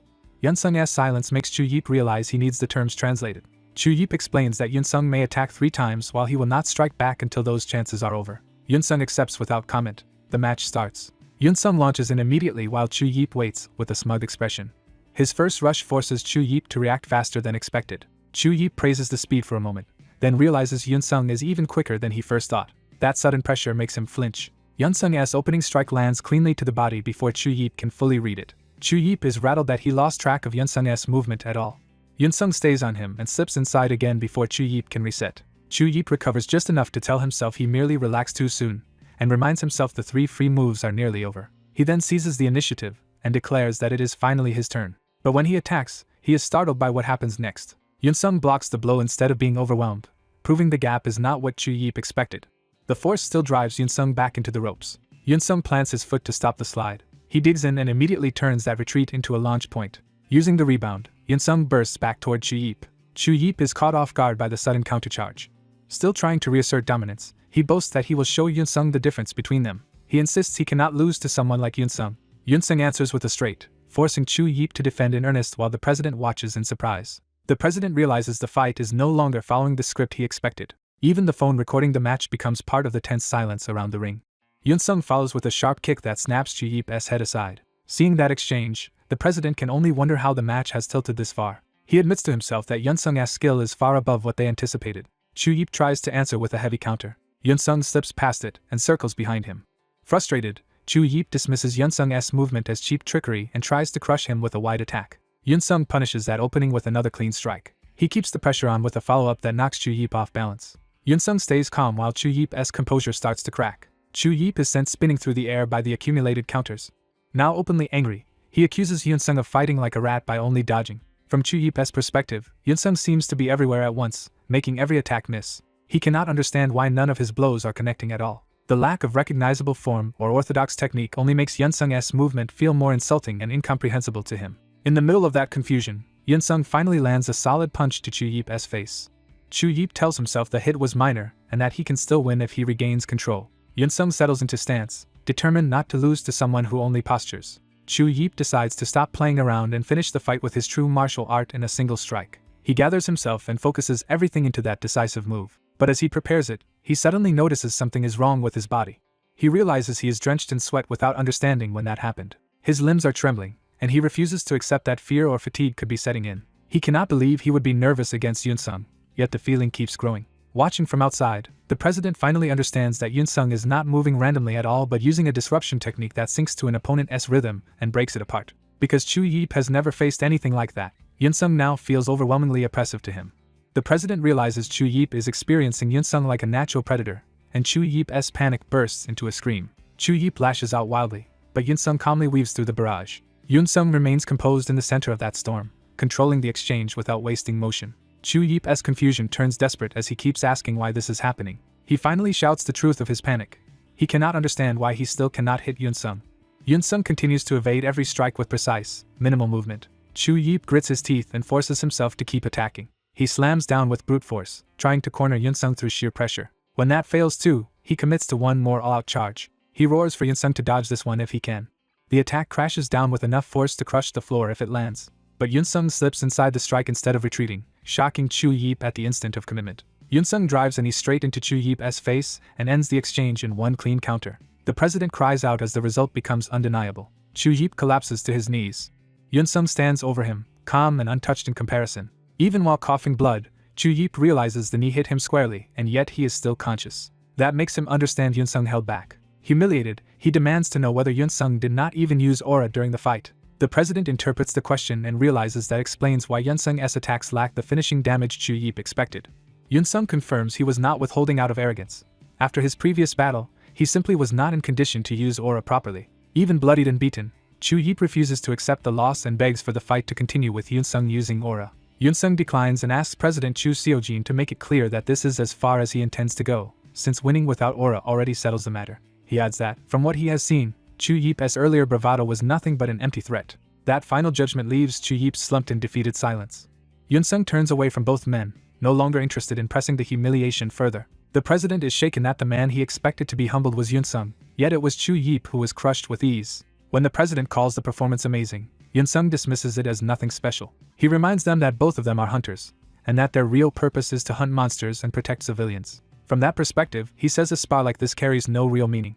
He admits the whole fight was only a personal provocation and criticizes himself for still being immature enough to rise to it. So he sees no reason to discuss the result any further with Chu Yip or President Chu Seojin. He pointedly includes the unseen person listening through the phone in that dismissal. That direct acknowledgement startles the president, who realizes Yunsung knew he was being watched. Yunsung tells the great man on the phone that if he has anything to say, he should contact him properly through the agency or come in person. He adds that the man should also discipline his subordinates, so they stop creating needless conflicts, then prepares to leave despite the president trying to stop him. The president can only stand there speechless as Yunsung walks away. Then the master's voice comes through the phone, remarking that if he heard correctly, he has just been deeply insulted by a rookie he has never even met. The president panics the moment he hears his master speak directly. He immediately apologizes and takes full blame, but the master cuts him off before he can grovel further. Rather than anger, the master says he enjoyed what he watched and found it entertaining. That reaction shocks the president, who has served him for decades without ever hearing him speak that way. Amused and intrigued, the master says he now has a task for his subordinate. He gives a direct order that leaves the president and Chu Yip stunned. Both men can only gape in disbelief at the master's command.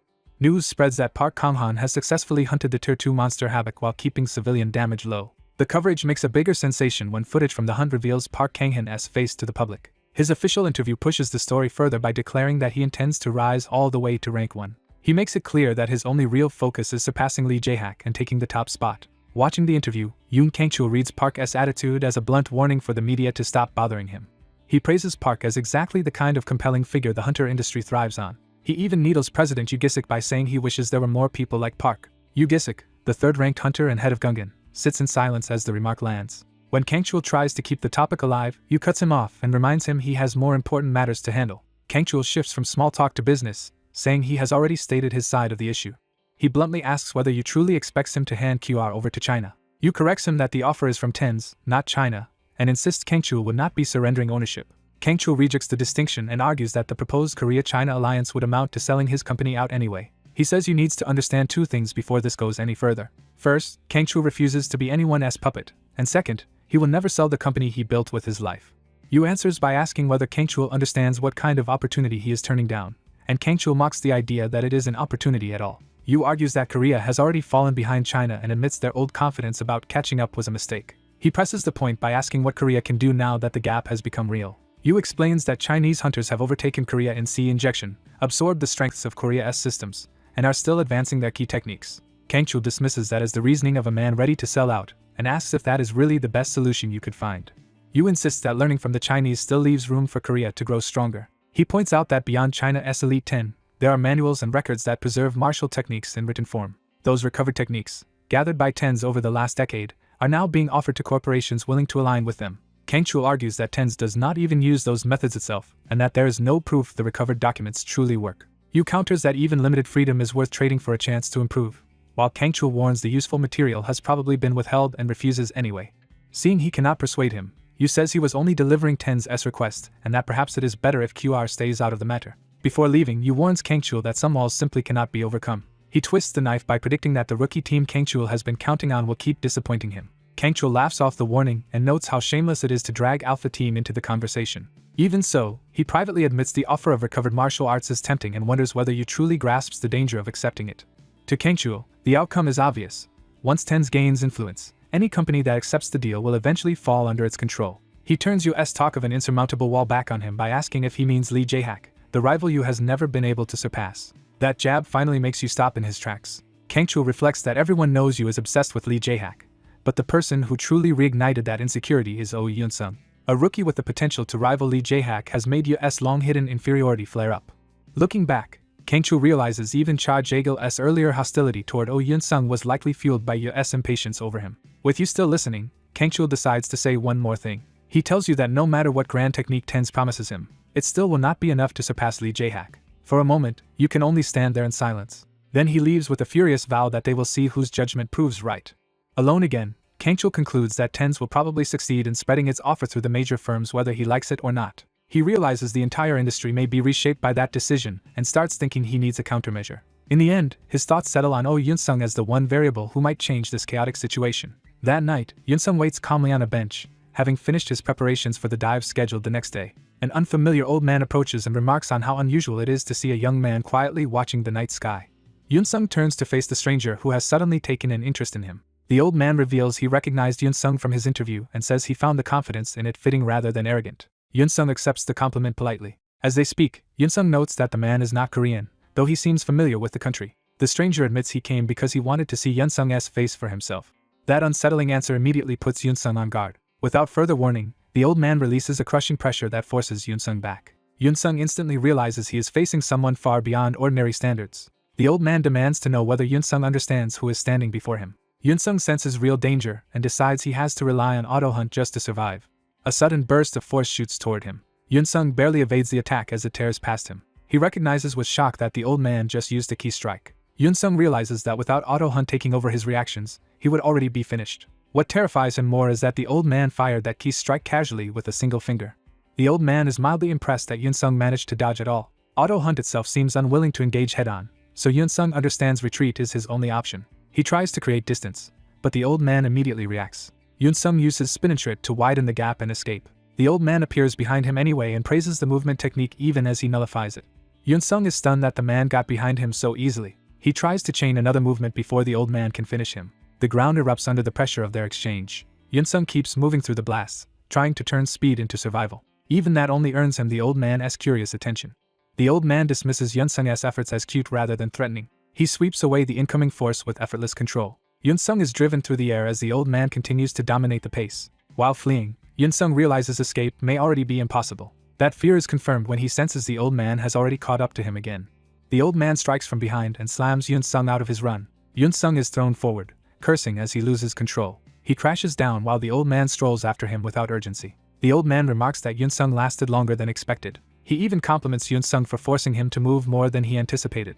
When Yoon-sung tries to rise, he finds his body locked and realizes the old man struck a pressure point to paralyze him. The old man says it has been a long time since anyone made him use more than 10 moves, even while he was merely toying around. He adds that Yoon-sung should not be disappointed, because this challenge is exactly what he wanted. By now, the fight has spilled into the street, drawing a crowd around the kneeling Yoon-sung and the composed old man. Bystanders recognize Park Kang-han and stare in confusion at the bizarre confrontation. Since too many people are watching, the old man says he can no longer go further and suggests returning to the real topic. To his surprise, Yoon-sung starts moving again despite the point strike. Catching his breath, Yoon-sung says that if the old man is who he thinks he is, then an apology is owed immediately. He condemns both the insult to his mentor and the attack that just happened as unacceptable. The old man is more intrigued than offended and asks whether Yoon-sung broke the paralysis by forcefully circulating his own energy. Yoon-sung refuses to indulge him and angrily demands answers instead, even as the pain of undoing the paralysis tears through him. The old man casually claims he only did what Yoon-sung wanted by coming in person after being invited. That absurd response leaves Yoon-sung momentarily speechless. The old man then admits that if he had truly intended to do things his own way, this conversation would never have happened. He makes it clear that Yoon-sung's ability to keep speaking exists only because the old man is allowing it. Instead of backing down, Yoon-sung points out that he is still speaking now, which only makes the old man laugh harder. Finally, the stranger introduces himself as Jin Lee-baek, master of the Chu family and chairman of TENS, one of the Elite 10. Yoon-sung is shaken that someone of Jinli Baek's stature came to him personally. Baek says he did not come to cause trouble but to judge Yoon-sung's talent with his own eyes, because Yoon-sung's body is especially promising. Yoon-sung immediately recalls how others once tried to force him into becoming a disciple and rejects the idea on instinct. He says that if Baek wants any real conversation, he must apologize first. Yoon-sung specifies the terms clearly, an apology for insulting his mentor and for attacking him without warning. Baek laughs at the demand and asks what Yoon-sung could possibly do if he simply refused. Yoon-sung starts to answer with a threat of his own, but the answer turns unexpectedly mundane when he brings up calling the police, jolting the mood. For a beat, the confrontation freezes under the absurdity of it. Then Baek bursts into laughter. He finds it hilarious that Yoon-sung would threaten him with the police after everything that just happened. Even while laughing, Baek recognizes that Yoon-sung understands exactly how to act when outclassed and respects that practicality. As Baek prepares to leave, Yoon-sung stops him and says the conversation is not over. Instead of arguing further, Baek offers him a deal. He asks Yoon-sung whether he is willing to make a bet. Yoon-sung repeats the proposal in disbelief, and Baek confirms he is serious. Yoon-sung sees no reason to entertain such nonsense. Baek answers that he has no intention of obeying Yoon-sung's demands anyway. He compares Yoon-sung to an exceptional rabbit that may impress other rabbits but means nothing to a lion. Yoon-sung coldly translates that as Baek claiming superiority, and Baek says he will only apologize once Yoon-sung reaches his level. Baek adds that retreating before the strong is simply how the weak survive, making his contempt unmistakable. Seeing Yoon-sung's expression harden, Baek presses him to decide whether he will take the bet. He promises that if Yoon-sung wins, he will hand over the item in his box and apologize to both Yoon-sung and his mentor. Baek hints that whatever is inside the box is valuable enough to shock him. When Yoon-sung asks the price of losing, Baek reveals his true aim. Yoon-sung must become his disciple. Yoon-sung immediately sees that this was Baek's objective from the start, and Baek admits he would not have come otherwise. Baek lays out the contest. He will only run, and Yoon-sung will be the one attacking. If Yoon-sung lands even a single hit, he wins. Baek even allows Yoon-sung to win by stealing the box from him instead of striking him directly. Yoon-sung falls silent as he weighs the challenge. Then an idea flashes across his mind. He accepts the bet. Baek suggests moving elsewhere, but Yoon-sung insists they settle it right there, which Baek reads as overconfidence. When Baek boasts that he has never lost a bet, Yoon-sung calmly tells him this will be his first. That confidence catches Baek off guard for the first time. Yoon-sung decides that taking the box is the simpler path to victory. He openly declares that he will steal it from Baek. Baek dismisses the plan as impossible nonsense. The match begins with the red box still in Baek's hand. An instant later, Baek feels the weight vanish from his palm. He stares in disbelief as the box is suddenly gone. Before he can process it, Yoon-sung is already on top of him. Baek reacts too late to fully stop what follows. Yoon-sung drives 2 fingers to Baek's forehead and declares that he has reached him. He reminds Baek that he fulfilled both victory conditions at once and therefore won. For a split second, Yoon-sung thinks he has done it, but Baek's flinch reveals the exchange is not over. The surrounding crowd suddenly feels the temperature drop as a far heavier pressure spills out. Baek, now genuinely stirred, praises the incredible energy behind Yoon-sung's move. Still holding Yoon-sung's fingers at his forehead, he demands to know how that was possible. Yoon-sung answers that he simply used everything he had and finally played one of his hidden cards. Baek tightens his grip and orders him to explain if he wants to keep that finger. Yoon-sung refuses to be intimidated and says explanations can wait until Baek honors his side of the bargain. When Baek hints he may ignore the promise, Yoon-sung coolly warns that would only prove he is an old man who cannot keep his word. An old martial artist confronts Yoon-sung in public, but Yoon-sung remains calm enough to unsettle him. Forced to admit defeat after decades without losing, the old man agrees to surrender the box if Yoon-sung can prove how he took it. Yoon-sung simply uses his slot ability and retrieves the red box in front of him. The old man is shocked that Yoon-sung really stole it with that technique and demands an explanation. Yoon-sung refuses to reveal anything, leaving the old man irritated at being outplayed. The old man warns him not to open the box yet because its contents must be kept from outside air until use. When Yoon-sung asks if it is some kind of drug, the old man nearly answers before catching himself. He immediately throws Yoon-sung's own line back at him and refuses to explain. Instead, he taunts Yoon-sung that the box could hold medicine or poison and that Yoon-sung accepted it without knowing. With the bet settled, the old man tries to leave on good terms and act as though the matter is finished. Yoon-sung stops him and reminds him that he still owes an apology to both him and his mentor. The old man tries to dodge the issue by pretending not to understand Korean, but Yoon-sung sees through it. Pressed again, the old man feigns ignorance about any apology at all. Realizing a mere brat is demanding contrition from the famed Jinli Baek, the old man's pride flares up. His wounded pride overwhelms his judgment, and he suddenly decides to act.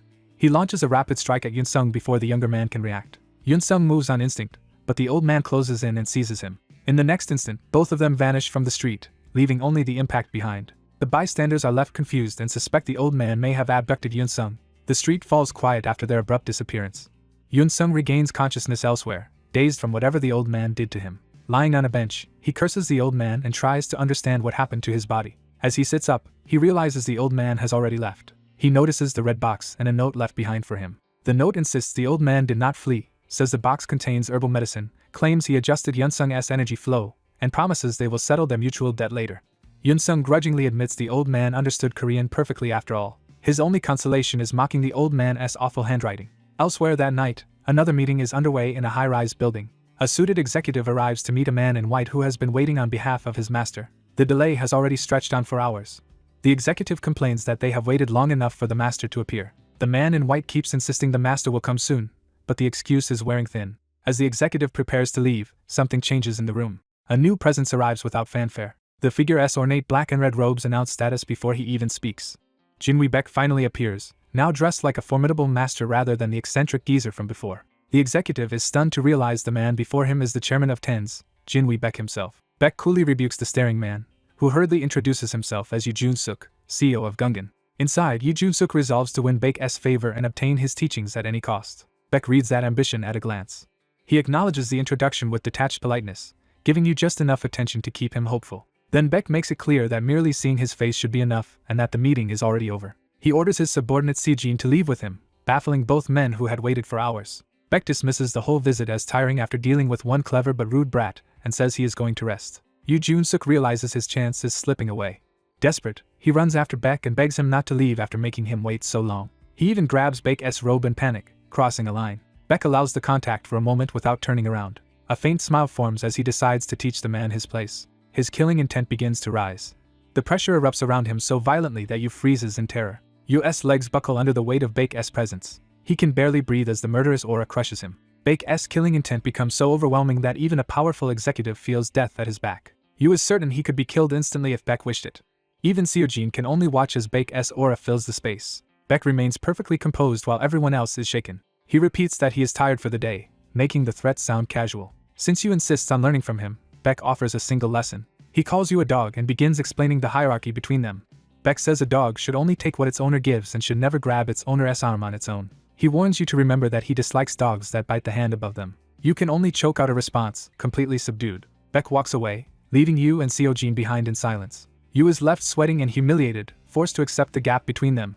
Outside, Baek dismisses Yoo as inferior to the brat he met earlier. When Seojin asks what is on his mind, Baek brushes it off and invites him to speak. Seojin cautiously notes that Yoo Jun-suk is still considered one of the top 3 people in the country, and wonders if Baek was too harsh. Baek rejects that completely, saying Yoo lacks spirit in his eyes and has only average potential. Seojin then remembers Baek mentioned meeting someone on the way here. Baek admits he went to see Yunsung and says the encounter was acceptable. Seojin realizes Yunsung must have made a far deeper impression than Baek is willing to admit. He changes the subject and asks whether the matter in Hunan province was resolved. Baek says he managed to secure one item there, though it was not easy. When Seojin assumes they finally obtained the treasure, Baek casually reveals he already handed it to Yunsung. Seojin is stunned that the brat in question is Yunsung. He concludes Baek must truly favor Yunsung if he gave away a treasured ancient herbal pill. Baek awkwardly half accepts the accusation while trying not to make too much of it. The story shifts to Yunsung as he prepares for his first dive. Wearing his combat suit, Yunsung receives encouragement and heads toward the dimensional fracture. He answers with a restrained thanks and steels himself. At 1:02 a.m. on July 19th, Yunsung enters the dive alone through the dimensional fracture. He is told that once inside, he must survive in the world beyond the fracture by himself. The only way back is to reach the next fracture point before the current one closes, and the return point will appear 52 kilometers away after 19 hours. If he fails to reach that point in time, he will be trapped when the fracture seals completely. His first objective is therefore simple and brutal: stay alive long enough to reach the return point and come home. Yunsung immediately starts running across the hostile red wasteland. As he moves, he checks that his detection gear and shoulder camera are functioning properly. Satisfied that his equipment works, he begins scouting the area. The landscape itself proves dangerous, with impacts and eruptions striking nearby as he runs.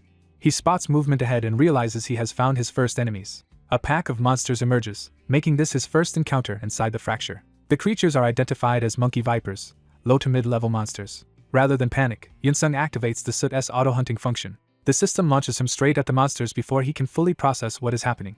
He can only brace himself as the automated combat begins. The suit carries him into the pack with aggressive speed. Mid-charge, something unexpected starts happening inside his gear. A compartment opens on its own. To Yunsung's shock, the suit pulls out the red wooden box Baek gave him.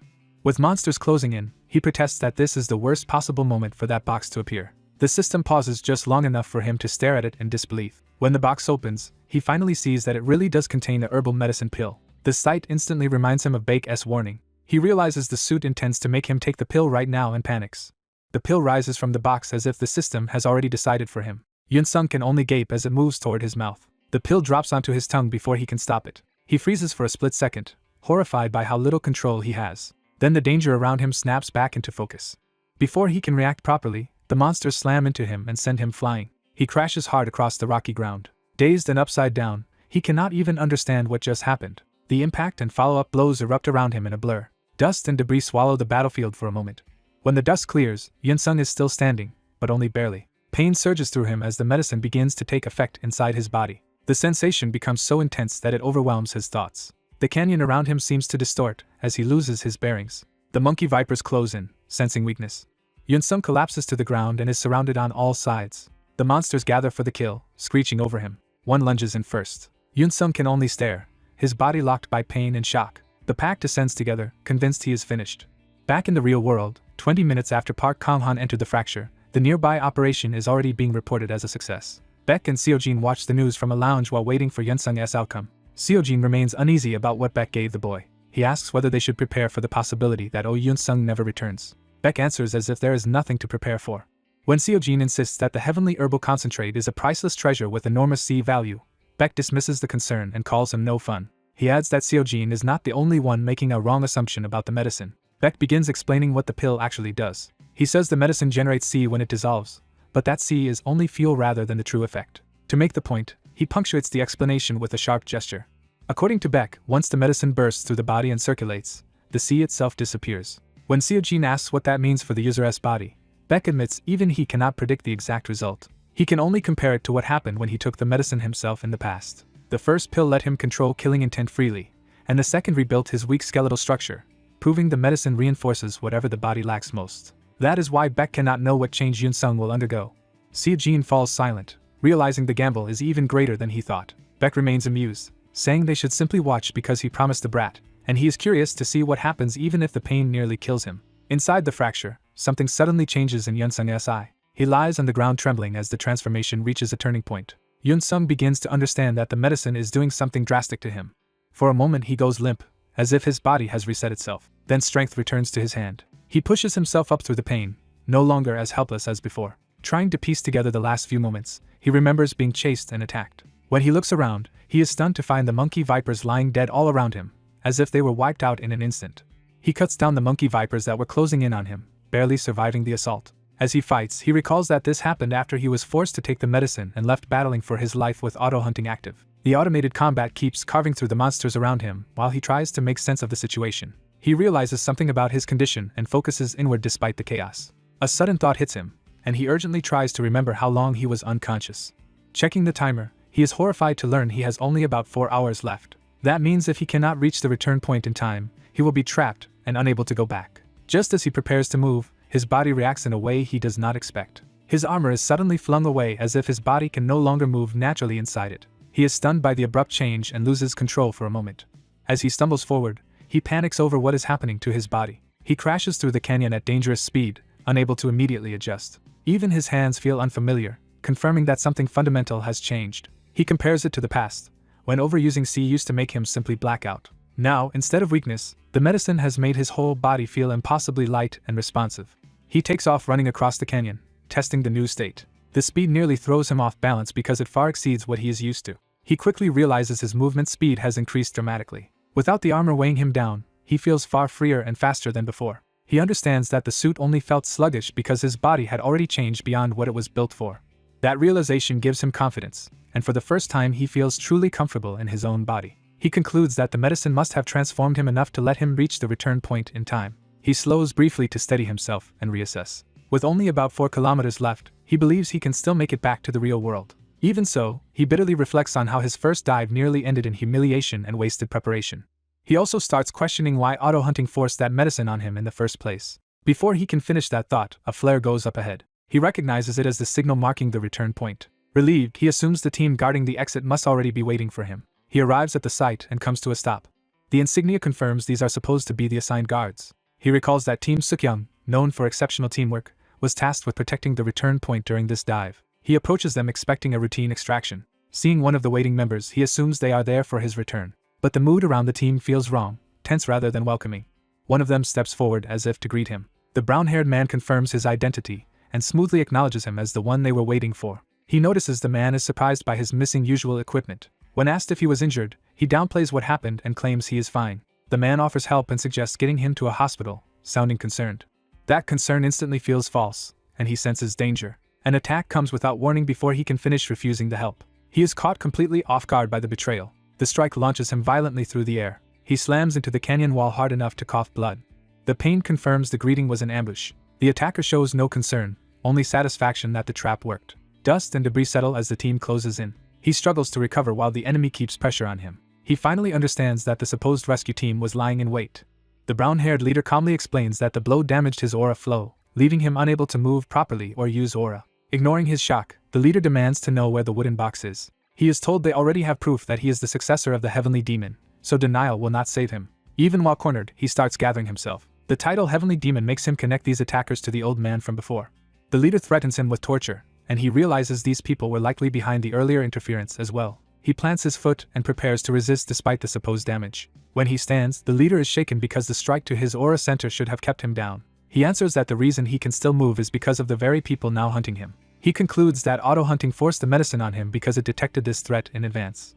That means his first dive was nearly ruined simply because this old man's faction wanted the medicine and the box. He rejects the idea that his life should follow their script. As he activates auto-hunting again, he decides to turn their interrogation back on them. He pretends to give in and offers to show them where the wooden box is. The leader takes the bait and relaxes just enough to believe he has regained control. Confident the deception worked, the leader orders his men into formation to subdue him by force if needed. The squad immediately moves with trained coordination. Their masked fighters close in from multiple angles as one unit. He studies them carefully instead of panicking. Then he shifts position, preparing to exploit the formation rather than meet it head-on.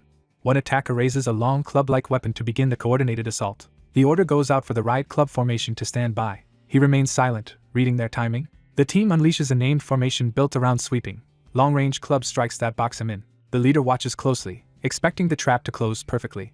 He gives the command to begin the full formation. The first wave of strikes whips toward him from several directions at once. He bends and twists through the opening barrage by a hair. Even so, the overlapping arcs force him backward and keep him from advancing. The attackers stay disciplined, showing no openings.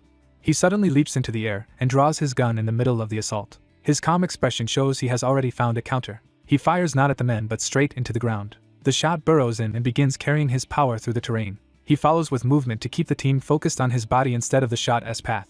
For a moment even he watches to see whether the idea will work. The leader mocks him, convinced their formation cannot be broken by brute force. He is declared finished as the team tightens the net. Surrounded on all sides, he appears trapped in the center of the formation. He keeps his composure and waits for the exact moment. The leader laughs, certain the team's organization has already decided the outcome. He boasts that they researched all of Oh Yunsung's movements in advance and know how to hunt him. With that confidence, he orders the team to finish subduing him. The masked fighters surge in again to execute the final capture. Their clubs lash out in synchronized succession. He sharpens his focus as the trap closes. The attackers suddenly notice something moving beneath them too late. Energy from his earlier shot snakes through the ground under the formation. He endures the pressure just long enough for the hidden attack to reach its mark. More shots are driven into the earth, feeding the trap from below instead of aiming directly at the enemy. One of the masked men senses the danger a moment before impact. Another turns, but the formation is already committed. He realizes the counter is about to trigger. He pivots inside the formation while the buried energy converges around him. The hidden currents collide beneath the attackers and erupt upward. The rising force catches their legs and bodies from below. He braces through the recoil and lets the trap finish unfolding. Still holding the gun low, he keeps channeling the attack through the ground. Multiple eruptions burst up at once inside the formation. He finally raises the gun, now fully in control of the battlefield. The leader realizes too late that Yunsung's movement technique only fails when he lacks space, so the team tried to deny him room. They had planned to keep constant pressure on him and never let him breathe. Their clubs were meant to strike from any distance and scramble his sense of range. That strategy should have made him misjudge every opening. They also assumed his Gauler gun would be useless while he was busy dodging. Their final step was to seize him the instant he dropped his guard. The leader signals confidently, believing the plan is still salvageable. The remaining fighters respond and try to reform around him. They rush in again, attempting to restart the coordinated assault. A club slams into him, but the exchange only buys him another instant. He takes the hit and stays upright, refusing to break. He drops low and resets his stance inside the collapsing formation. A new idea flashes across his face as he understands the timing completely. The team commits to what they think is the finishing sequence, unaware they are stepping into his real counter. The attackers close from every side at once. Their clubs sweep inward to crush him in overlapping arcs. He lets the attacks pass close enough to mask his next move. His eye flares as he releases a more refined control over the energy he planted. A broad blue arc of force whips across the battlefield. The buried shots answer his command and begin surfacing in sequence. Blue projectiles erupt upward one after another like spears from the earth. The ground itself becomes a killing field, shredding the formation from below. One fighter freezes as the attack rises directly under him. The hidden bullets pierce through multiple members before they can evade. The team is thrown into confusion as their own formation turns against them. Several fighters are struck and hurled away while Yunsung stands at the center controlling the chaos. The leader can only stare in disbelief as the formation collapses. His men realize the bullets are not coming from Yunsung's gunfire line at all, but from the ground beneath them. They are cut down before they can understand how he reversed the battle. In moments, the organized team is scattered across the canyon around him. Yunsung's expression hardens as he recognizes the value of this new technique. The leader, now terrified, demands to know what Yunsung just did. Yunsung names it a key technique called key parasite. He walks forward through the fallen enemies, no longer the prey. He admits it is his first time controlling multiple bullets this way, but the result is even better than expected. The leader can only deny what he is seeing. He finally understands that Yunsung was never trying to shoot them directly, but was predicting the formation and planting the bullets in advance. Now the surviving enemies are left staring at the strange blue trails of key parasites circling around him. The leader remembers seeing a weaker version of this technique during an earlier demonstration and realizes Yunsung has advanced far beyond that. Yunsung calmly notes that the technique consumes less Ci than he expected, already treating the battle as his experiment rather than his crisis. Yunsung realizes the medicine changed something fundamental, because where one shot once exhausted him, his body now feels different. He concludes his cursed energy has not simply increased, but is circulating through his body far more efficiently and boosting his output. That realization hardens his resolve. Facing the man who attacked him, Yunsung demands an explanation for why someone so capable would serve Jinwei Baek. The attacker immediately denies having any connection to Jinwei Baek. He turns the accusation back around, saying Yunsung's side is the one tied to the old man behind this mess. Even so, he refuses to forgive the attempt to destroy his career and raises a gun to settle it. His target finally understands that Yunsung may be about to execute him. Yunsung coldly clarifies that death is not his real aim. Instead, he reveals that the man's attempted murder has already been recorded on his body camera.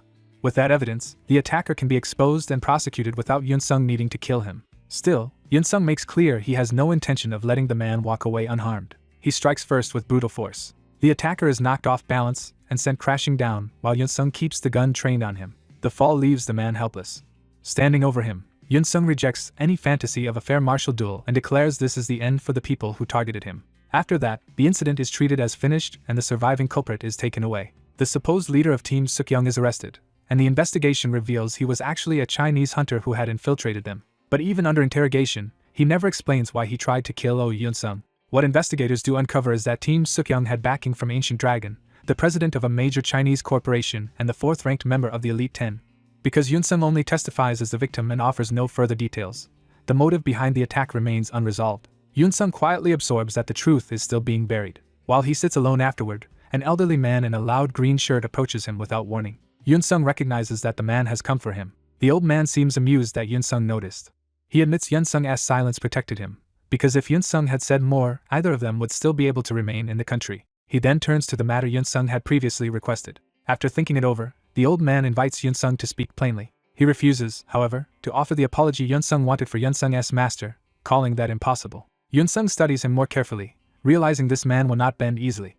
The two sit in tense silence, measuring each other. The old man finally asks what Yunsung intends to do with him now that the truth is out. Yunsung decides the conversation should continue elsewhere. The old man is caught off guard when Yunsung abruptly stands to leave. Yunsung says this is not a safe place to talk and orders him to follow. The old man can only blink at the sudden shift in control. Yunsung brings him to Sungguk's home instead. Inside, Sungguk is busy preparing a meal, unaware of the strange guest about to arrive. He finishes cooking the last dish. A full spread is already laid out on the table. Sungguk notices one dish feels oddly out of place for a meal meant for just 2 men. Then he realizes Yunsung has returned. Yunsung greets him and arrives with the elderly guest. Without explanation, Yunsung asks if they can add one more person to the meal. Sungguk politely agrees, though he is clearly confused by the unexpected visitor. The old man enters the room with the same unsettling composure as before. Sungguk immediately thinks the guest looks absurd and wonders if this can possibly be serious. Even so, the old man's presence carries enough weight to make the room tense. His aura alone makes it clear he is no ordinary elder. Sungguk tries to steady himself by focusing on how ridiculous the man's clothes look. He forces a polite welcome and invites the guest to sit. The 3 of them take their places around the table. An awkward silence immediately settles over the meal. Sungguk grows increasingly uncomfortable as neither Yunsung nor the old man says anything. Trying to make sense of it, he asks if the old man is some kind of relative of Yunsung's, but Yunsung cuts him off before explaining.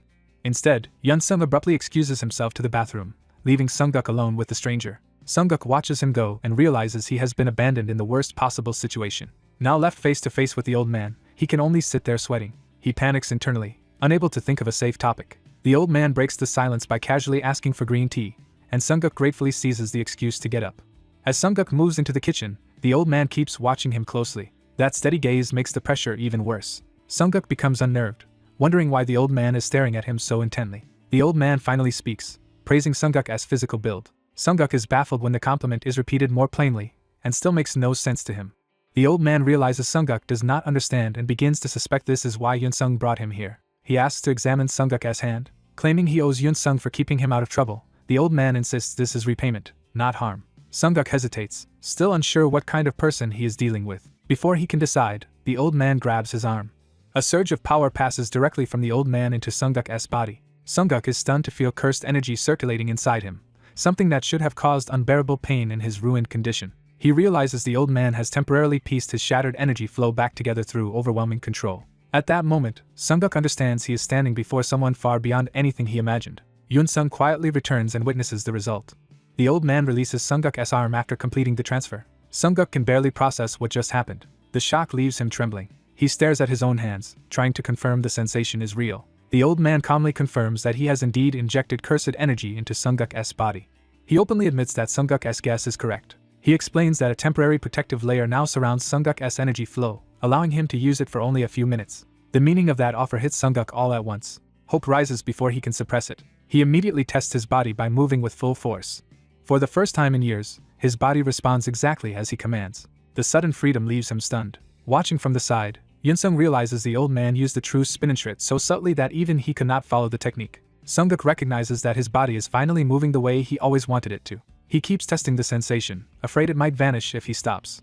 Overwhelmed, he thanks both Yunsung and the old man from the bottom of his heart. The old man tells him to go outside and enjoy the time he has left with this restored body. Sungguk rushes out without hesitation. A moment later he is gone, already running. Yunsung watches him leave with quiet satisfaction. The old man remarks that for someone with Sungguk's talent, living as an ordinary man for 3 years must have felt like losing his legs. Once Sungguk is gone, he turns back to Yunsung and invites the real conversation to begin. He prompts Yunsung to finally state what he wants. Yunsung proposes a deal. The old man assumes Yunsung is asking for Sungguk's full recovery. Yunsung confirms it and asks whether the same medicine he received can be given to Sungguk as well. The old man reminds him that the medicine is extremely expensive and difficult to obtain. Since he is leaving the country that very night, he demands Yunsung stop circling and name his price. Yunsung offers straightforward terms, restores Sungguk's strength, and he will repay the cost in full. The old man, identifying himself as Jinwi Baek, mocks Yunsung for trusting him so easily, but Yunsung bluntly says trust has nothing to do with it. Yunsung explains that what he believes in is his own value. That answer genuinely interests Jinwi Baek. Yunsung adds strict conditions, refusing any demand that he become Jinwi Baek's disciple and insisting he is making a hunter's contract, not falling for a scam. He warns that if Jinwi asks for anything impossible, the negotiation ends immediately, and he will be thrown out. Jinwi pauses, amused by Yunsung's nerve. Yunsung holds his ground without flinching. Jinwi finally laughs under his breath, then he accepts the offer. Not long after, the door opens again. Sungguk returns drenched in sweat and glowing with joy after running for a full hour. He asks after the guests, only to learn the conversation continued without him. When told the old man has already left, Sungguk regrets that he never properly thanked him. Still exhilarated, he says the experience taught him a new way to use energy by coating his own vessel with it. Even drinking water feels miraculous because he never thought he would run like that again. He keeps savoring the afterglow of having his body answer him once more. The simple act of recovery leaves him almost giddy. He admits that single hour of running was the happiest moment he has had in 3 years, and he had never dared hope for more than that. As he moves to reheat the food, Yunsung stops him. Sungguk turns back when Yunsung says he spoke with the old man. Yunsung reveals there is a real method to restore Sungguk's body. The room falls silent as Sungguk absorbs the possibility. Both men understand how much this could change everything. Sungguk answers immediately that of course such a cure would come at a price. He explains he has spent the last 3 years searching everywhere for a way to heal himself, and knows how impossible it should be. That is why meeting a godlike aura controller who could do this so casually was beyond anything he expected. He has already guessed the old man was one of the elite 10, and realizes Yunsung somehow brought such a figure to him. Because of that, he also knows the offer is bait meant to bind Yunsung, not a favor given freely. Sungguk refuses to let Yunsung shoulder that burden for his sake. He insists he is already satisfied with the chance to run again, and slams the table to stop the discussion. Even while rejecting it, he admits he understands just how enormous the cost of healing his ruined body would be. Yunsung tries to brush it off and say it is fine. Sunguk snaps back that he does not need it. But the denial breaks down as his emotions spill out, because he clearly wants it more than anything. Yunsung finally reveals the actual condition of the contract. He only has to do it 5 times. The deal is to sign freely with tens and participate in 5 hunts in China, with the same share of profits and monster parts he received before.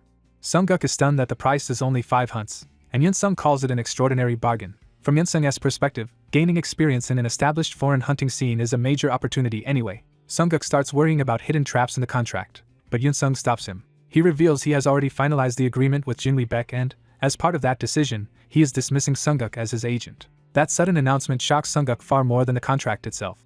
His anger explodes before he can think. He lashes out violently, smashing furniture in the process. Then he grabs Yunsung by the collar and slams him down. Furious and hurt, Sunguk warns Yunsung not to toy with him, while Yunsung calmly insists that he is not. Sunguk accuses him of throwing away their long partnership now that he is finally doing well, exposing how deeply betrayed he feels.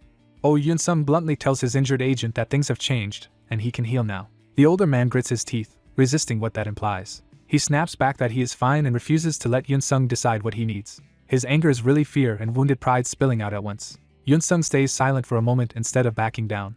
He reminds him that as his agent, the man once asked not to be treated like a fool, and says he is doing exactly that now. That accusation catches the older man off guard. Yunsung presses harder, calling him foolish for pretending not to know what he truly wants. He points out the small change that gave him away. After returning, the man chose water over beer, meaning he no longer wants to live like someone who has given up on his body. Yunsung physically stops him from retreating behind excuses.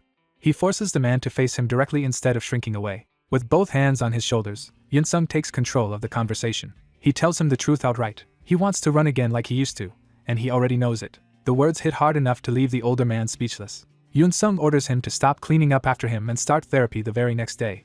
He adds that once he returns from China, they will work together as a team. When the man worries about what could happen in China, Yunsung refuses to let him carry that burden. He lets go, signaling that the decision is already made. Yunsung insists this is not a debt to be repaid, only a career opportunity that happened to include healing his agent. The older man falls quiet, absorbing both the kindness and the lie inside it.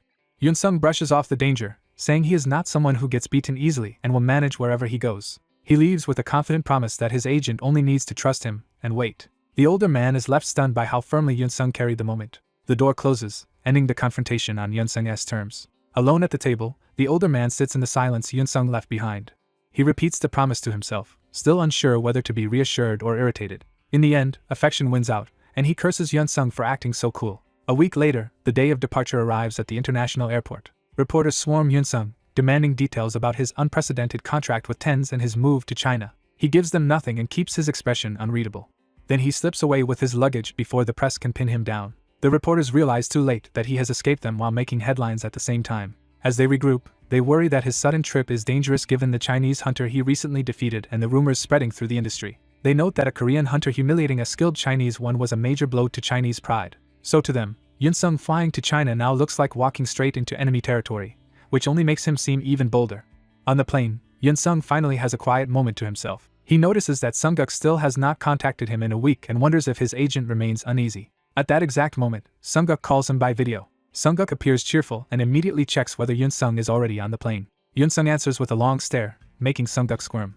He teases Sunguk for disappearing and then acting as if nothing happened. Sunguk proudly shows that he has started training again and says his pace is improving enough that work might soon be possible. Before the flight leaves, Sunguk says he wants to offer a few final words. He echoes Yunsung's own bravado and asks how different China can really be. Then he tells Yunsung to put every arrogant opponent in their place. Yunsung is briefly surprised by the sudden aggression. That surprise turns into a small, satisfied smile. He accepts the message, and the plane takes off. Yunsung arrives in Shanghai, China. He is lodged at the Chonghai Hotel arranged through Tens.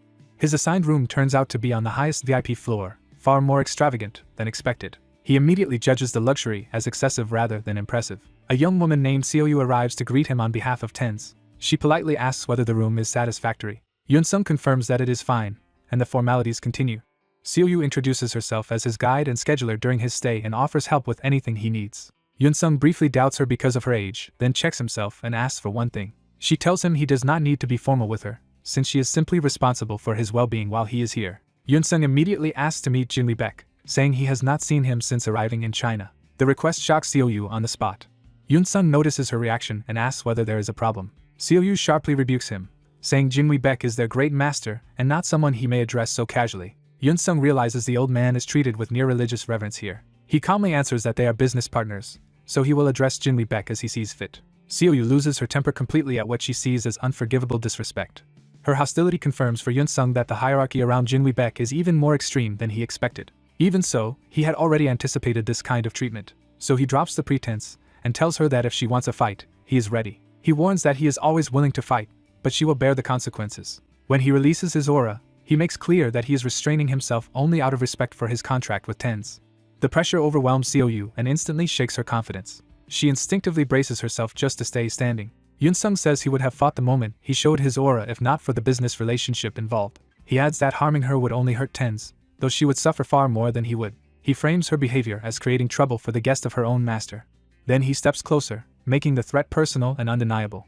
Yu can only stare at him now that the power gap is obvious. Yun-sung warns that one more act of disrespect will make him stop treating her as TENS' representative and start treating her as an intruder. Shaken, she gives in and agrees, but when she slips into casual speech, Yun-sung immediately marks it as her first strike. He warns that if her attitude continues, he will report her to Jinwi Baek and end TENS' contract over the insult. When she tries to protest, he coldly counts it as strike 2. That leaves her choking back her pride. She bows and formally apologizes for her rudeness. Yun-sung accepts, privately amused that she is far more hot-headed than she first appeared. He also reflects that he pushed this far because China is different, and weakness here would be costly. Remembering his earlier spar with Chu Yip, he concludes that the Chinese hunting scene is much rougher and more feral. He reasons that their martial culture and constant conflict have made Chinese hunters especially aggressive. So he decides that if he lets anyone look down on him even once, endless challenges will follow. Yu regains her composure and presents his schedule, saying he must join a fracture suppression operation to adapt to local standards. Yun-sung cuts her off and says he wants to go immediately. He orders her to take him to the nearest fracture as soon as possible. Soon after, they arrive at a blazing fracture site already charged with violent energy. Yun-sung is taken aback by the scene in front of him. Hunters from different sides are openly fighting over who gets to enter first. The dispute has already escalated into armed clashes. Both groups are on the verge of turning the competition into a full battle. Yun-sung asks in disbelief whether this chaotic place is really the headquarters, because it looks more like a brawl. Yu matter-of-factly points out that the reception desk is right there. Armed guards stand by, treating the violence as normal. The registration board confirms that this battlefield is indeed where hunters sign in. Behind the guards, clerks continue working as if this were routine. The rival hunters keep glaring each other down, while the system waits for someone to win the right to register. One side starts to falter under the pressure. The other side senses weakness and presses harder. Even after changing into armor, Yun-sung can still feel how tense and primitive the atmosphere is. Yu explains that on-site registration is intentional because it creates a hyper-competitive environment where only the strong thrive, and the participants themselves decide order and location. Yun-sung understands the logic immediately. The two leading fighters continue their standoff, trying to force the other side to yield. Their weapons clash again as either side wants to surrender first entry. Yun-sung notes that this is a very crude way to settle priority. Yu replies that only the weak depend on orderly systems, while strong Chinese hunters impose their own order. When Yun-sung recognizes the groups as Red Dragon Gale and Deathly Dragon Clan, Yu realizes the situation is worse than usual. She explains that these are two of Shanghai's most powerful factions, so even reaching the desk will be difficult. Yun-sung asks one simple question: whoever registers first gets to enter first, correct? Yu nervously confirms that this is how it works. That answer is all Yun-sung needs. Yu senses too late that he is about to do something reckless. Yun-sung walks straight into the middle of both factions, ignoring every threat around him. Yu tries to stop him, but he keeps going. He advances without hesitation, forcing everyone to notice him. A massive hunter steps in front of him to block the path. The man barks an angry warning in Chinese. Yu starts to interpret the danger, but Yun-sung cuts in before she can finish. He confirms that a little roughhousing before registration is acceptable here, and Yu reluctantly admits it is. Having gotten the answer he wanted, he apologizes almost mockingly. Yu is confused by where this is going. The bald hunter reaches out aggressively to seize or stop him. Yun-sung instantly reads the opening. He strikes first with a brutal blow to the man's neck. Without pausing, he launches himself forward through the gap he created. The bald hunter crashes down, stunned by how fast he was taken out. Yu can barely process what just happened. Yun-sung drops low over her as blades and attacks start converging from every direction. Both factions realize too late that he has entered their killing zone. He scoops Yu up and bursts forward, carrying her with him through the chaos. Even the armed guards are startled by the speed of his move. Yun-sung orders Yu to translate that Yun-sung is registering as the assault team entering the fracture. Yu is too flustered to focus, suddenly more aware that he is carrying her than of the battlefield. He impatiently tells her to stop freezing and do the translation. She panics over the consequences of provoking everyone here, but Yun-sung cuts her off before she can spiral. He reminds her that she has only one strike left, forcing her back into line. Seoyu swallows her frustration and obeys. The registration board updates, placing Oh Yuzeong from Tenzi Korea in the first slot for entry. His name is now officially at the top. Yoon-sung calmly acknowledges that the objective has been secured. The surrounding hunters bristle at having been outmaneuvered in front of everyone. One enraged fighter tightens his grip on his weapon, ready to retaliate. Another follows suit, the crowd edging toward violence again. But with Yoon-sung standing at the desk beside Seoyu and his registration already complete, the entire crowd is forced to face the fact that he has taken first place from all of them. As hostile hunters close in on Oh Yoon-sung, his assistant fears they are ready to tear him apart, while he stays unreadably calm. The surrounding Chinese hunters recognize him as the Korean outsider who brought down one of their own and immediately resent his audacity for registering ahead of them. Rather than ignore the hostility, Yoon-sung asks his translator to relay his words to them. He openly invites anyone with a complaint to step forward one by one, turning the crowd's grumbling into a direct challenge. His assistant is horrified because his identity as Ten's hidden CEO is supposed to stay secret, yet he clearly intends to provoke a confrontation anyway. She tries to stop him by warning that this is Shanghai and these people are not under Ten's protection. Yoon-sung shows he already knows exactly who he is provoking, identifying the two elite Shanghai forces in front of him. Realizing he means to face both groups without backup, his assistant panics and wonders if she should shut everything down before this becomes a disaster. Yoon-sung reveals he had already suspected the old man who sent him to Shanghai did so deliberately, knowing Ten's would have no influence here. Even so, he refuses to be steered by anyone else's plan and decides to treat this international privilege as a personal opportunity.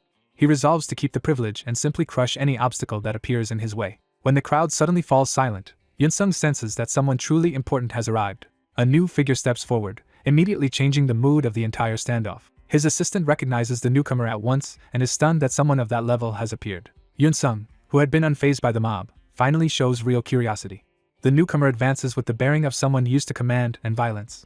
Her presence alone pushes the lesser hunters into the background. She arrives armed and composed, making it clear she is not just a spokesperson but a fighter. The assistant identifies her as the current strategy leader of Red Dragon Gale and the eldest daughter of the CEO, Weija. The woman introduces herself as Yang Bayan, confirming the name behind the reputation. She takes position directly opposite Yoon-sung as the surrounding hunters wait for her judgment. Before speaking, she gathers herself and chooses her words carefully. Her measured pause makes it clear this is now an official confrontation, not random heckling. She declares that she is the one currently leading Red Dragon Gale, establishing her authority over everyone present. Yoon-sung's assistant quickly takes over the translation, sensing that this exchange matters too much to mishandle. Yoon-sung accepts that and bluntly asks what her position is. Yang Bayan answers with a direct threat, telling him to remove his name from the reception if he wants to live. She acknowledges his skill from what she just witnessed, but makes clear that admiration will not change her decision. In her view, whatever level he reached elsewhere means little here because this continent's fracture is on an entirely different scale, so he should back off. The nearby hunters eagerly echo her warning, delighted to see the outsider being put in his place. Their jeering grows louder as they assume her authority has already settled the matter. Yoon-sung calmly notes that this reaction is exactly what he expected from the start. He reduces her warning to its core meaning. She believes the unqualified should not be here, and asks for that to be translated plainly. Instead of taking offense, he thanks her for stating the issue directly and admits he had anticipated trouble from the beginning. He begins to see that unlike the others, Yang Bayan might actually be someone worth dealing with seriously. Then he states his answer clearly. He has no intention of withdrawing his name. That refusal shocks the hunters behind her, who cannot believe he would defy her so openly. Yang Bayan remains steady and demands to know what follows from that refusal. Yoon-sung answers that he trusts his own ability, so if they want him gone they should find a lawful way to make it happen. He presses the point by challenging them to try their best, as long as they do not break any rules. For the first time, Yang Bayan's composure tightens, showing that his answer has genuinely irritated her. The two stand surrounded by armed hunters, with the standoff now balanced on the edge of violence. The crowd erupts in outrage that a foreigner dared talk back to their vice president. His assistant braces herself as the mob's anger turns openly murderous. Yang Bayan silences her own side with a single command, proving she controls them completely.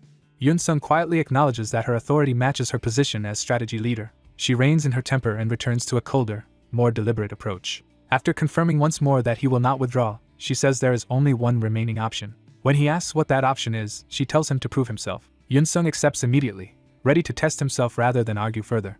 At that moment the fracture flares open nearby, forcing the dispute to shift from politics to survival. Red Dragon Gale members ready their weapons at once, treating the opening as both threat and opportunity. The assault team forms up with practiced discipline, prepared to turn the coming battle into a demonstration. Yoon-sung watches from the side as Yang Bayan takes command of the field. One of her subordinates asks whether she truly intends to let the Korean outsider join their assault team. He worries that someone like Yoon-sung will disrupt their rhythm and compromise the mission. Yang Bian cuts him down by asking whether he expected her to settle the issue with a personal duel instead of strategy. To make the point sharper, she brings her blade to his throat and reminds him who decides how the team operates. The subordinate instantly realizes he has overstepped and freezes in fear. The narration reveals that her weapon is the blade of Twin Red Dragon, a treasured family heirloom and symbol of Red Dragon Gale's history and prestige. Using that symbol, she forces the man to remember that his place and hers are both within Red Dragon Gale's chain of command. She makes him admit that a random foreigner is not worth her drawing that sword in earnest, and demands obedience instead of panic. Yang Bian insists their strategy cannot collapse just because one person is missing, because if it could, then it was never worthy of trust in the first place. The subordinate submits, and she orders everyone to hold position until the mission begins. Her men immediately praise her judgment, relieved to have their hierarchy restored. Left alone with the praise, Yang Bian can only let out a strange sound. Internally, she admits the tense atmosphere still makes her anxious and that she hates having to maintain it. Even after years as strategy team leader, she still has not grown comfortable with this hard-edged command presence. She knows she lacks natural charisma and is only wearing the face expected of her. It is not combat itself she dislikes, but the burden of leading people under constant scrutiny. The watchful eyes of her subordinates weigh on her more than battle ever does. She feels crushed by the way everyone is always measuring her. Yet Yunsung stands out to her because he did not look at her the same way, and she quietly repeats his name to herself. She recalls that he showed no concern even after being told no one would save him if his life was in danger. What unsettles her more is how his expression changed the moment he learned he was being placed on the assault team, making his earlier arrogance seem almost deliberate. Yunsung waits nearby with calm patience, as if he has already accepted the coming test. A faint smile suggests he may have gotten exactly what he wanted. Yang Bian notices that smile and is caught off guard by it. She begins to suspect he is far more unusual than she first assumed, but is interrupted before she can finish the thought. The fracture fully opens, and the team is warned that monsters are about to pour out. The first creature emerges, its glowing eyes announcing the start of the real battle. Yang Bian recognizes the threat immediately. She identifies it as a thorn bull, a dangerous tier 4 monster. The beast roars as it charges into the open. More movement follows behind it, signaling that the first monster is not alone. Yang Bian instantly realizes they are facing multiple enemies, not a single target. Several thorn bulls surge out together, turning the opening into a mass assault. Red Dragon Gale's blades come free in answer, and the team shifts from readiness to execution. Yang Bian formally begins the assault mission and orders everyone to charge. Her hunters rush forward without hesitation, each moving into a designated role. As the team engages, Yang Bian focuses on evaluating the field rather than joining the first clash blindly. The assault line plants itself and prepares to meet the incoming charge head-on. Yunsung moves with them, intent on seeing the true level of their combat skill. A thorn bull barrels forward with enough force to shake the ground. One of the hunters warns Yunsung that the monster is coming straight at them. Yunsung is briefly surprised when a Red Dragon Gale fighter cuts in front of him instead of letting him take the hit. That fighter launches himself into the interception with explosive speed. He meets the charge with a powerful upward strike, stopping the beast's momentum. Other hunters immediately flow around the opening he creates, each taking a separate angle without waiting for orders. Their attacks land in rapid succession, exploiting the staggered monster before it can recover. The team's movements remain independent, but each hunter reads the others perfectly and fills the next opening. Another fighter drives in from above, adding vertical pressure to the coordinated kill. A spear user closes the distance as the wounded thorn bull tries to reset its footing. He times his breath and commits to the finishing blow. With a plunging strike, he drives his weapon straight through the monster's head and drops it instantly. Even as that kill lands, another thorn bull is already moving into range. A second hunter steps over the fallen beast, seamlessly taking over the next engagement. Watching this, Yunsung is impressed that a tier 4 thorn bull was eliminated in a single coordinated exchange. One of the Chinese hunters uses the moment to taunt him, insisting he cannot act freely here. They boast that what he is seeing is their nation's martial art, a level beyond the techniques he knows. Their confidence is backed by results as another hunter carves into a charging bull with a heavy slash. A follow-up strike tears deeper into the beast, finishing the kill with brutal efficiency. Within moments, multiple thorn bulls lie dead, showing how quickly the team can erase threats. Yunsung notes that although they are not visibly coordinating beforehand, their hunt is extraordinarily efficient. He continues studying them, aware there is still more to understand. Meanwhile, Yang Bian faces down a much larger thorn bull herself, taking on the most dangerous target alone. The giant beast lowers its head and prepares a direct charge at her. Yang Bian answers by igniting her power, surrounding herself with a fierce aura as she steadies her breathing. The monster roars and commits to the attack, rushing straight at her. She remains calm at the last instant, showing complete confidence in her timing.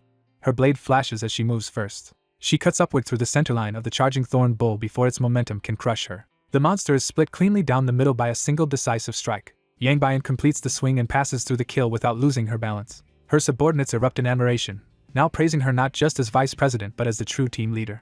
Yunsung agrees inwardly that she is exceptionally skilled. He realizes he is witnessing the true strength of the Chinese hunter industry's martial tradition and one of its aces. Yang Bian, however, is dissatisfied because she had wanted to measure Yunsung's strength directly, and still has not seen it. She turns back toward him, still thinking about that unanswered question. Yunsung only looks back with mild confusion, as if unaware of how much attention he has drawn. Yang Bian orders the team to move immediately into the fracture before the second wave arrives, while privately deciding she can judge Yunsung better once inside. As the others gather at the lift, she concludes that his real ability should reveal itself in the fracture itself. Yunsung notices the lift system they are using to descend and asks if that is how they plan to enter. A hunter smugly confirms it while implying they have no intention of letting him ride with them. He presses the control and sends the lift away without Yunsung. Yunsung turns toward the departing cage, surprised but not rattled. The lift begins rising along its rail toward the fracture entrance. Yunsung watches it go and immediately understands they are trying to leave him behind. Inside the lift, some of the hunters notice he is not with them. They laugh it off and decide he must have lost his nerve, mocking him as a coward. One of them even calls down to him to stay behind and watch from safety while they handle the real work. Yang Bian does not believe that explanation, sensing that Yunsung would not back down at this stage. Left below, Yunsung smiles and decides that if they want to go first, he will simply use them as his warm-up target to follow. He chooses to pursue them from behind rather than argue any further. With a sharp step, he launches himself into motion. Yang Bian suddenly senses something and looks back in alarm. Yunsung channels blue energy into his footing and weapon, accelerating with explosive force. The hunters in the lift finally realize something impossible is happening outside. Yunsung races upward alongside the lift, matching its ascent through sheer speed and power. He vaults toward the fracture wall and the rising path itself, forcing his own way up after the team. The Korean hunter calmly volunteers to move ahead on his own. He immediately demonstrates impossible control and speed as he advances through the unstable route. The Red Dragon Gale hunters are left stunned by what they just witnessed. Their female leader confirms her suspicion that the outsider is far from weak. The team realizes he climbed using only a narrow rope and absurdly precise footwork. Sensing morale slipping, the leader cuts off their panic at once. She reminds them of their identity and demands they remember their pride. The shaken hunters steady themselves by insisting technique alone does not equal real power. Their confidence returns as they rally behind the name of Red Dragon Gale and vow to humble the outsider. Satisfied that discipline has been restored, the leader returns the team to normal operations. The group presses forward toward the next phase of the mission.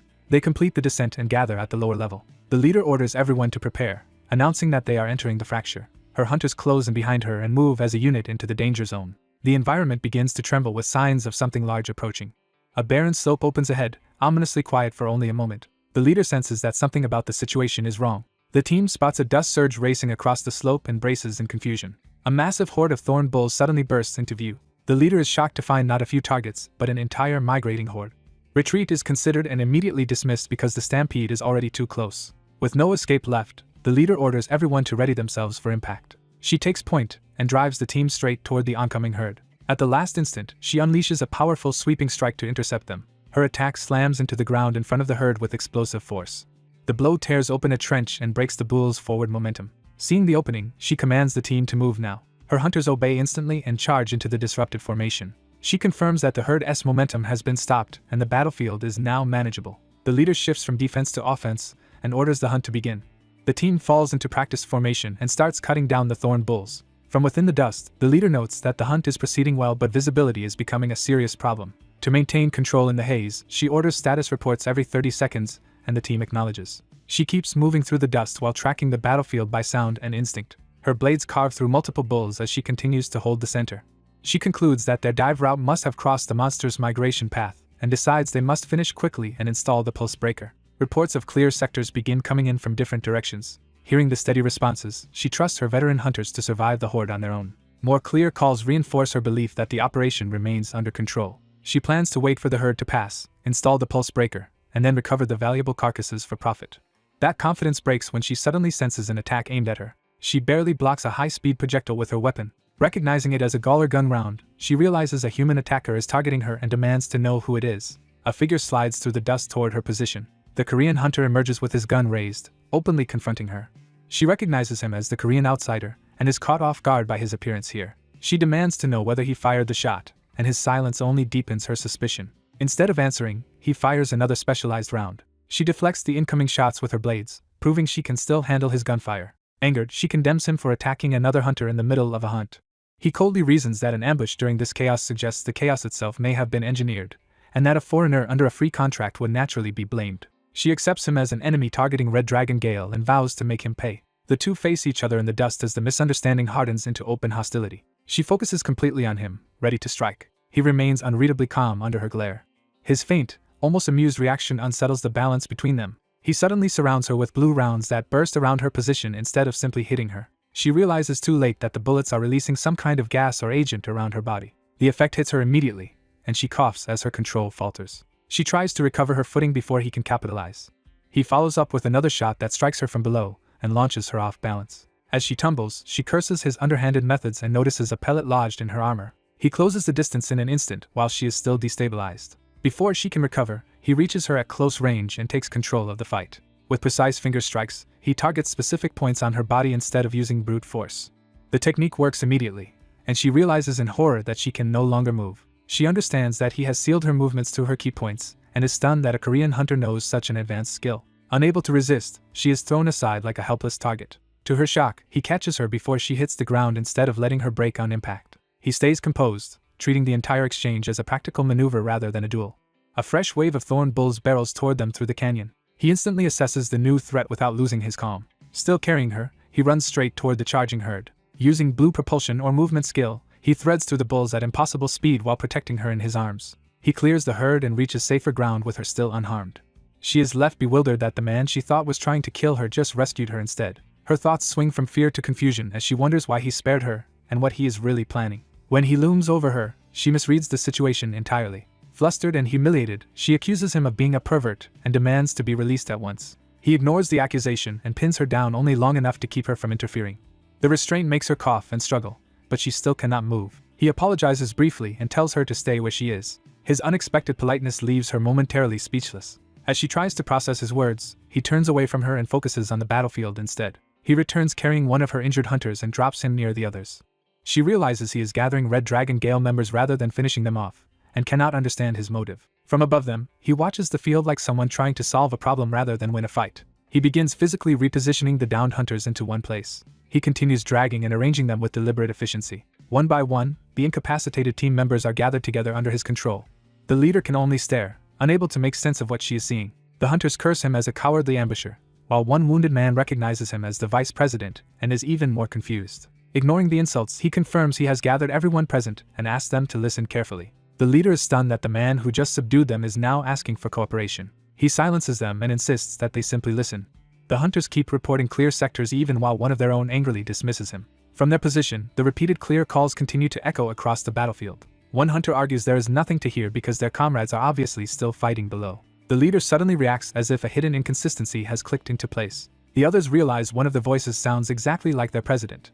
The leader is shaken because that should not be possible. The Korean hunter quietly confirms her fear without needing to say much. He concludes that the team has finally started to realize the truth. Meanwhile, the supposed horde continues rushing through the dust in a strangely uniform pattern. The same clear reports keep repeating from within the chaos. He studies the scene and recognizes that the pattern is fundamentally wrong. Reviewing the situation, he recalls that the thorn bulls were not attacking in a normal migration but stampeding in panic. He realizes the bulls are fleeing from something rather than charging as predators. That contradicts everything known about thorn bulls, which means a more terrifying monster must be driving them. He compares the false battlefield noise with the movement of the fleeing herd and sees the trap clearly. The repeated clear calls continue, now sounding less like reports and more like bait. He decides something is deeply wrong and shifts from observation to active investigation. Listening closely, he notices that some of the voices are almost right but not quite human. That subtle difference makes him realize the reports are being imitated. His suspicion is confirmed when a hidden appendage moves through the dust near one of the hunters. A long tongue lashes out from concealment with predatory speed. The hidden monster strikes a Red Dragon Gale hunter through the chest before he can react. The victim is lifted and dragged away by the tongue as the trap reveals its lethality. The Korean hunter identifies the true enemy as a monster that imitates prey voices while hiding among the thorn bull horde and using the chaos to hunt nearby humans. Because the Red Dragon Gale hunters are both dangerous and unable to understand him fully, he decides he has no choice but to handle the monster himself. He activates his auto-hunting function to take over the fight at full efficiency. Accepting that subtlety is over, he prepares to get rough. The immobilized leader watches him with a mix of pain, confusion, and dawning trust. She finally understands that he attacked and restrained them only to keep them alive. The team realizes with horror that the members not gathered here may already have been taken by the hidden predator.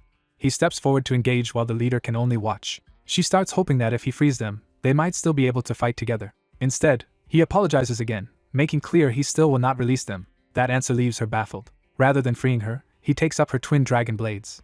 She is stunned that he would borrow her weapons while leaving the team immobilized. From behind, he stands ready with both blades as she struggles to understand his intent. He explains that auto-hunting has judged it better to keep her sealed and use the twin blades instead. In other words, the hidden monster is beyond what her team can handle in their current state. He centers himself and commits fully to the coming clash.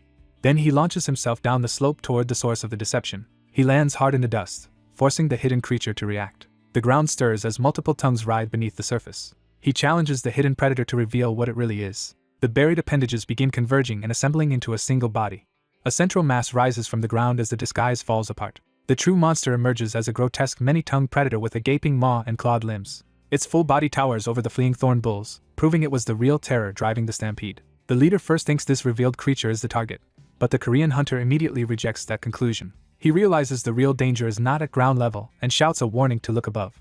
The immobilized hunters can only lift their heads as the warning reaches them too late. The leader is horrified because she recognizes what that means. A massive force suddenly drops from the sky toward the battlefield. Another monstrous form descends with overwhelming violence, revealing that the revealed predator was only part of the threat. Paralyzed on the ground, the leader can do nothing but tremble as the true battle begins overhead. As the vice president crawls to higher ground, the wounded hunters below realize she has recognized something far worse than the bull horde. She freezes in alarm as the truth confirms itself before her. She identifies the hidden mastermind as Wretched Trickery, one of the deadly four. Looking down, she sees the monstrous main body looming over the battlefield, while a lone blue-haired hunter stands before it. The man faces the creature without panic, studying it in silence.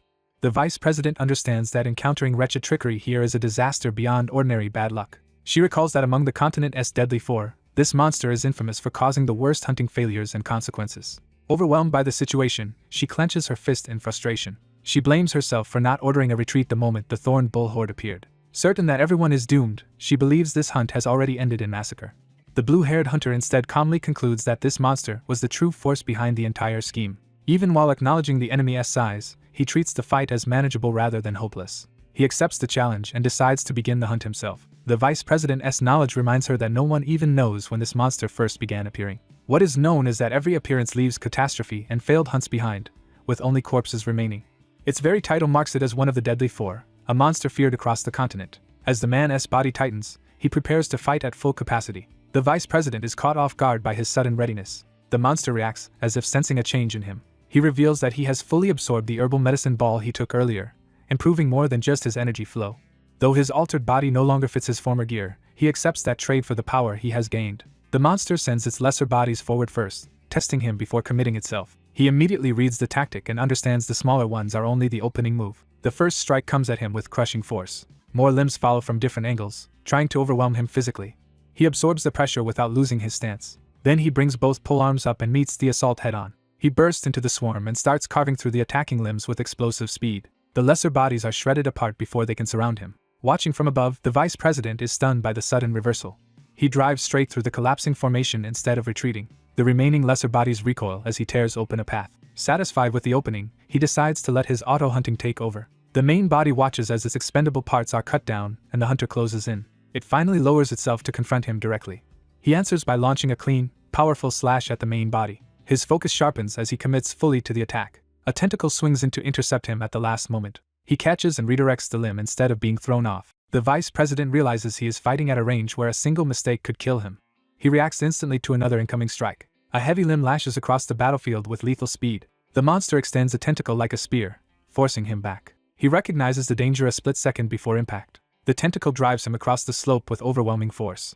It slams into the ground hard enough to blast the earth apart. The impact crushes one of the lesser bodies beneath the chaos, showing how indiscriminate the monster's power is. He uses the moment to seize the attacking limb rather than lose control. He regains his footing while still holding the tentacle in place. The main body advances again, now flanked by surviving appendages. It roars in agitation as the hunter refuses to be put down. The vice president admits he is far stronger than she expected. She realizes his strength is not just raw power but a body pushed to its absolute limit. To her trained eye, he is extracting impossible force from perfect balance and efficiency in a single instant. She can only conclude that he is an absurdly extraordinary man. The monster answers with another crushing downward blow. As the main body bears down, she wonders whether he can truly hunt one of the deadly four alone. Her doubt grows as the creature's full presence bears down on him. Its tentacles begin hammering the ground in rapid succession. The barrage escalates into a storm of impacts meant to break his footing and trap him. The monster shrieks as it commits to a destructive pattern of attacks. The vice president realizes it is deliberately wrecking the terrain to destabilize him. Even with the battlefield breaking apart around him, he remains still and observant. He reduces the problem to something simple. No matter how fearsome it is, the threat still comes from tentacles. So he decides that if he can sever enough of them, the monster will lose its advantage. He swings decisively to put that plan into action, but his blade fails to cut through the main body's tougher tentacle. For the first time, he is genuinely surprised that his strike cannot sever it. The monster presses in, emboldened by his failed attempt. A heavy tentacle slams into him before he can fully reset. He meets it with brute force, creating a violent shock at the point of contact. The blast throws debris and force across the battlefield. The vice president gasps, thinking he may have taken a direct hit. She fears he has finally been caught by the monster's main attack. But he emerges from the dust alive and composed, already reassessing the fight. He admits the monster did land a hit, though not one enough to stop him. Relieved, the vice president realizes he is still standing after all. She also understands why the exchange mattered. The main body's skin is far more durable than its lesser forms. He reaches the same conclusion and realizes the monster had been observing him through the smaller bodies to measure his strength. The creature stares back, no longer treating him as ordinary prey. Rather than fear that, he finds the battle increasingly entertaining. He charges again before the monster can settle into control. He slips toward the main body through the gaps in its limbs. The tentacles close around him from every direction, trying to cage him in mid-advance. He answers with fury, forcing a path through the encirclement. His sweeping strike batters multiple tentacles aside at once. The monster is visibly startled that he broke through its net. He roars and pours even more force into his next attack. A massive arc of power crashes into the main body and finally sends it reeling. The huge creature is knocked backward by sheer physical force. Its tentacles slam into the ground as it struggles to recover its balance. The vice president can hardly believe what she is seeing. He openly declares that if cutting is not enough, he will simply beat the monster down instead. Then he taunts it, warning that the strength it has seen so far is not his limit. From her vantage point, the vice president watches the impossible sight of the giant body being driven back. She cannot comprehend how a human could launch it with brute strength alone. The shock leaves her momentarily speechless. Then the ground beneath her begins to tremble, signaling a new danger. The hunter notices the change at once and steadies himself. The monster opens its maw wide, preparing a different kind of attack. The vice president instantly realizes what it is about to do and panics. The hunter only smirks, pleased that the monster is angry enough to reveal more of itself, and invites a second round. He walks forward and tells it to come at him. The vice president desperately warns him not to get close because she knows what is coming. The monster's mouth opens into a dark, focused core as it charges the attack. The hunter senses the danger too late to avoid it cleanly. A sonic blast erupts straight from the monster's mouth toward him. The shockwave tears across the canyon and shreds the air itself. He braces and drives forward instead of fleeing. The vice president screams for him to get away before the blast fully hits. Even the already fallen hunters nearby convulse under the attack's reach. Bleeding and shaken, the vice president repeats that the attack is too dangerous to face directly. She recalls that countless hunters failed against wretched trickery largely because of this very sonic boom. Its tentacles suppress anything nearby, while the sonic boom hunts prey from a distance. The attack is infamous for shaking internal organs and even causing hallucinations. The blast continues to rake across the battlefield without pause. Even the monster's lesser bodies tremble under the violent resonance. The vice president can barely endure the attack from far away and cannot understand how he is still standing in front of it. Yet the hunter keeps his guard up and his body moving under the pressure. Outwardly, he remains almost perfectly composed. The vice president is stunned that he appears to be taking no visible damage. He continues advancing through the blast as if unaffected. The monster strains harder, widening its maw and pouring out more force. It screams into the attack, trying to overwhelm him completely. The canyon walls and open ground shudder under the sustained sonic pressure. Nearby lesser bodies collapse and burst apart from the uncontrolled resonance. Still, the hunter plants each step firmly and refuses to be pushed back. He stands in the center of the storm like an unmoving pillar. The vice president cannot understand how he remains so unfazed by an attack that should cripple anyone. He keeps walking forward through the blast with deliberate calm. Inside, however, he admits he feels as if he is dying. Every part of his body is screaming in pain even though he hides it completely. He realizes that without auto-hunting controlling his movements, he would have collapsed long ago, and that same control is masking his agony. Knowing he has no better option, he resolves to do only one thing: endure the attack until the monster breaks first. The sonic boom keeps pounding into him as the contest becomes one of endurance. He repeats his resolve to endure, forcing himself to hold together. The monster continues blasting, but its effort is no longer effortless. The strain begins to show in him too as blood vessels swell in one eye, yet he still refuses to yield. At last the monster's output falters while the hunter remains standing in front of it. The vice president clutches her head, barely surviving the after effects herself. Then she notices the change and realizes something has shifted. The sonic boom has stopped, not because the hunter fell, but because the monster could not sustain it any longer. When the dust settles, the hunter is still upright and ready. The two face each other again across the ruined battlefield. The vice president is astonished that the one exhausted first was wretched trickery itself. Driven into desperation, the monster screams and changes tactics again. It launches its body upward, rising above the battlefield for a crushing follow-up. The vice president realizes it has taken to the air and fears it intends to smash him with its full mass. Below it, the hunter drops into a low stance and readies both weapons for the impact. As the monster descends, he tightens his grip and prepares to meet the next attack head-on. The red-haired woman realizes too late that the blue-haired hunter was never truly fine and desperately warns him to get away. Instead of retreating, he steadies himself and faces the threat with cold focus. The monstrous wretched trickery lunges straight at him, trying to finish him before he can recover. He answers by activating an assault form, choosing offense over survival. Power surges through him as he draws on his twin blades and commits to a decisive counterattack. Seeing him move at all shocks the woman, who had expected him to collapse. He explodes forward, turning his weakness into a sudden charge. For him, this is the opening he has been waiting for, the moment to end the fight on his terms. The monster opens itself to attack as it bears down on him. He meets it head-on with a violent burst of force. The wretched trickery screams as his strike lands where its outer body could not be trusted to break. He drives the attack deeper, forcing his power into the creature rather than trying to cut through its hide. By planting himself against its body, he turns the monster itself into the target of an internal kill. Watching from below, the woman can barely believe he may actually have succeeded. He locks both blades in place and holds his position, making sure the attack takes root. With grim satisfaction, he reveals this was his plan all along because waiting for the monster to move first had become pointless. The creature thrashes wildly, trying to shake off whatever he has planted inside it. He explains that even blades could not pierce its body, so he chose to test how durable its insides really are. He reveals his cursed energy parasites are now tearing through the monster from within, repaying the agony it forced him to endure. Blue energy spikes erupt all across the wretched trickery as the parasites spread through its body.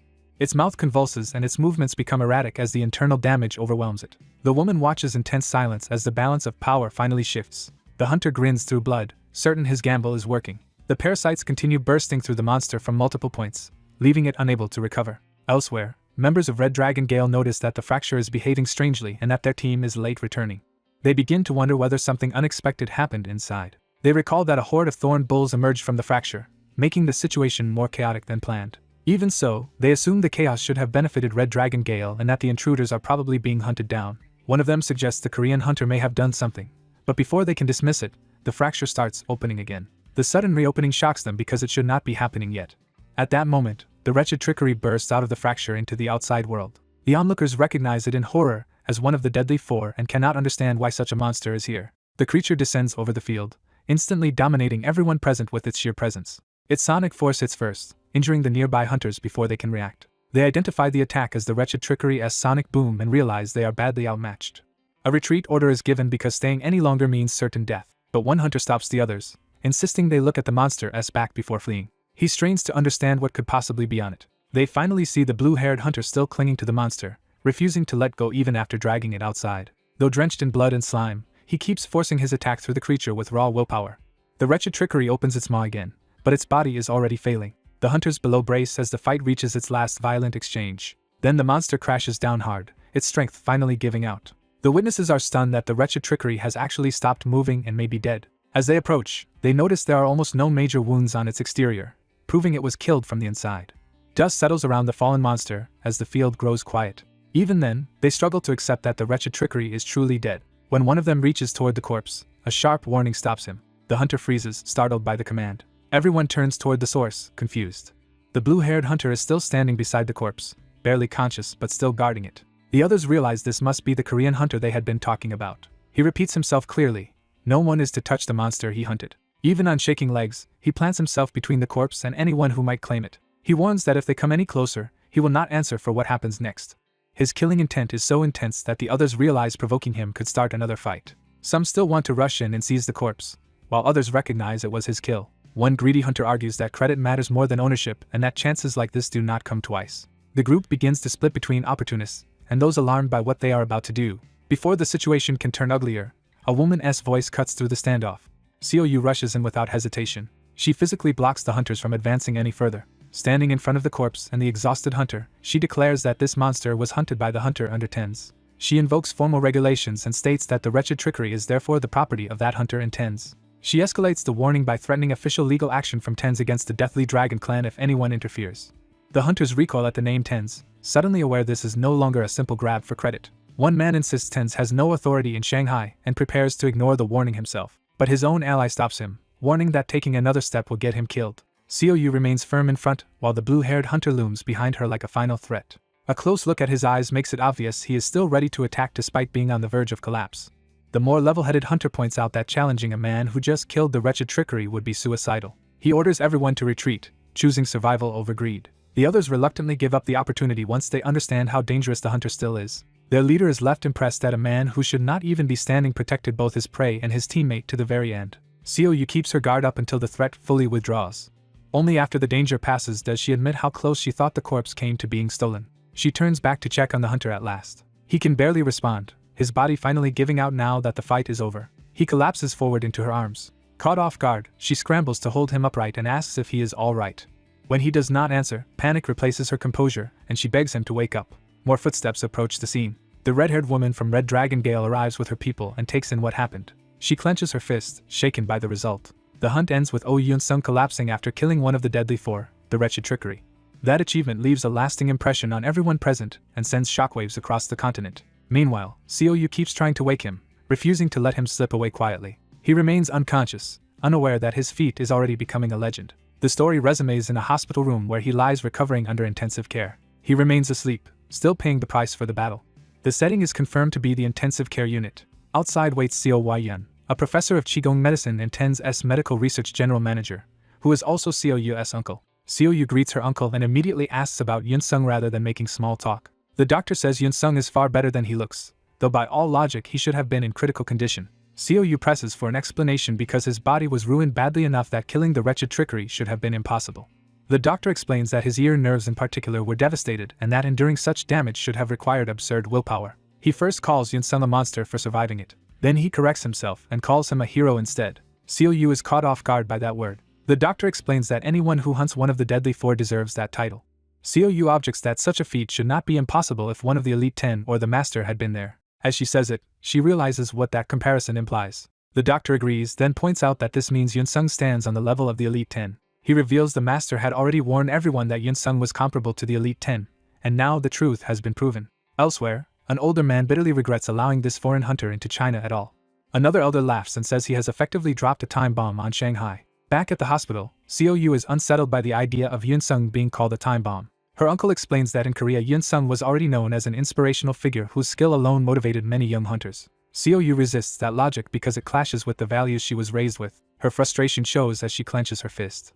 Seeing her conflict, her uncle notes that she is too traditional to admit what she already knows and urges her to take a step forward, reminding her why the Master made her his aide. She falls silent, forced to consider his meaning. He gently raises the subject of her blood vein circulation syndrome, suggesting Yun-sung might be able to help where others could not. That topic instantly hardens her expression. She warns him never to bring it up again if he wants her to keep speaking to him.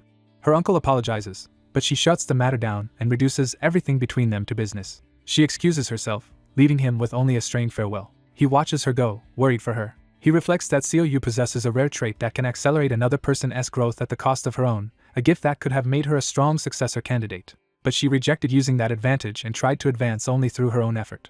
She failed that succession challenge, and her punishment was being assigned as aid to a Korean hunter entering China. Even now, she knows the Master would never truly order her to exploit herself that way. She resolves that no matter what, she would never obey such an order. Alone in the hallway, she vents her anger by striking the wall. She reminds herself that she is a martial artist, not someone who should rely on her body as a bargaining tool. Yet when she thinks of Oh Yun-sung's overwhelming talent and skill, her resolve turns into painful self-awareness. She admits to herself that she is deeply jealous of him. 2 weeks later, Yun-sung has recovered enough to sit up in his hospital room. He waits quietly, looking much healthier than before. His focus has returned, along with his hearing. Xiaoyu visits and formally asks about his recovery, and he confirms that his body is much better and he can hear properly again. Yun-sung notices that her attitude toward him has changed. She tells him that while he was unconscious, his feat sent a shock through the entire industry. His solo kill of the wretched trickery has been made public, and all of mainland China is praising him for it. He calmly asks whether his identity and nationality were revealed too, and she confirms that they were. She explains that in China results determine respect, so his accomplishments now guarantee him recognition. He accepts that this world runs on results above all else. Xiaoyu then warns him that he will soon receive a visitor. The visitor is Yang Bian, Red Dragon Gale as second-in-command, who may raise a legal dispute over his use of her dual blades. Xiaoyu advises that the issue could become troublesome if handled badly. Since refusing the visit would be rude, she tells him to play ignorant, or ignore the matter if it comes up. He agrees to be careful and lets her leave. She bows politely and takes her leave with unusual formality. The door closes behind her. Left alone, Yun-sung reflects on how different she has become. He wonders what happened to make her so much more polite than before. He even suspects her politeness has become so excessive that it feels aggressive, though he decides it is still easier to deal with. A knock comes, and he invites the visitor inside. When the door opens, he is surprised by who appears. Instead of an armored commander, the red-haired woman arrives in casual clothes, visibly flustered and far less intimidating than before. A red-haired woman arrives flustered and steals herself before entering his room. The hospitalized man welcomes her, surprised that she actually came to visit. Realizing they may struggle to communicate, he reaches for a translation app while she waits nervously. She stops him and takes the initiative, making him pause. Through written Korean, she tells him she heard his ear was badly hurt, surprising him with the language. When he praises her Korean, she reveals she learned enough to read and write for this meeting. She explains that she spent 10 days studying Korean just to speak to him properly, leaving him impressed. He wonders if using a translator would have been rude after all, then decides to hear her out directly. She first apologizes for using his weapon without permission during the earlier fight. He watches closely, curious how she truly feels about what happened. Instead of blaming him, she says he saved everyone and deserves gratitude. Having settled that, she gathers herself and asks if she may tell him something more personal. He braces himself, confused by her sudden seriousness. Blushing hard, she asks him to date her with marriage as the goal. The proposal hits him so abruptly that he can barely process what he heard. He struggles to understand why a woman he barely knows is suddenly talking about marriage. Suspicion kicks in, and he wonders whether this is some kind of scheme. She notices his confusion and grows tense, realizing she may have rushed too far ahead. Afraid she moved too quickly, she decides she has to keep explaining herself. She prepares to continue in Korean, determined not to lose her chance. Her phone slips from her hand at the worst possible moment. Panicking, she lunges after it because she cannot afford to lose her only way to communicate. She reaches desperately for the falling phone before it hits the floor. He reacts faster and catches it first, interrupting her scramble. For a brief moment, both of them freeze at how suddenly they have closed the distance. In the scramble for the phone, he accidentally grabs her hand. The unexpected contact leaves her blushing and stunned. He realizes too late that he is still holding her hand and tries to shift the moment back to the phone. Her emotions surge so violently that heat erupts from her hand. He jerks in pain as the sudden heat burns him. Horrified, she apologizes immediately as her power flares out of control. She sees the burn on his palm and is shaken by what she has done. Instead of thanking the man who saved her group, she has injured him, and the guilt overwhelms her. She tries to think practically and decides she needs water before things get worse. But her panic only feeds the flames, and the fire spreads across her own hand.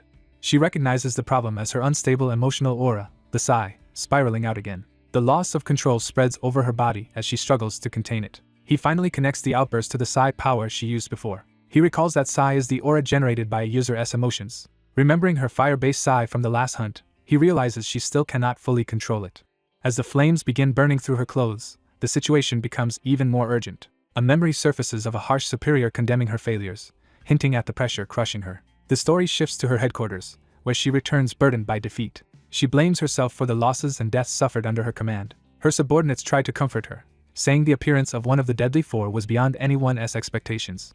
They argue that hunters survive by individual skill and that the fallen simply were not strong enough, but she refuses that logic. She insists the disaster is still her responsibility. Leaving them behind, she walks off alone with that guilt still unresolved. The men pity how harshly she judges herself and suspect her master's standards shape that mindset. They note that she devotes herself completely to improving everyone, and fear she will keep blaming herself forever.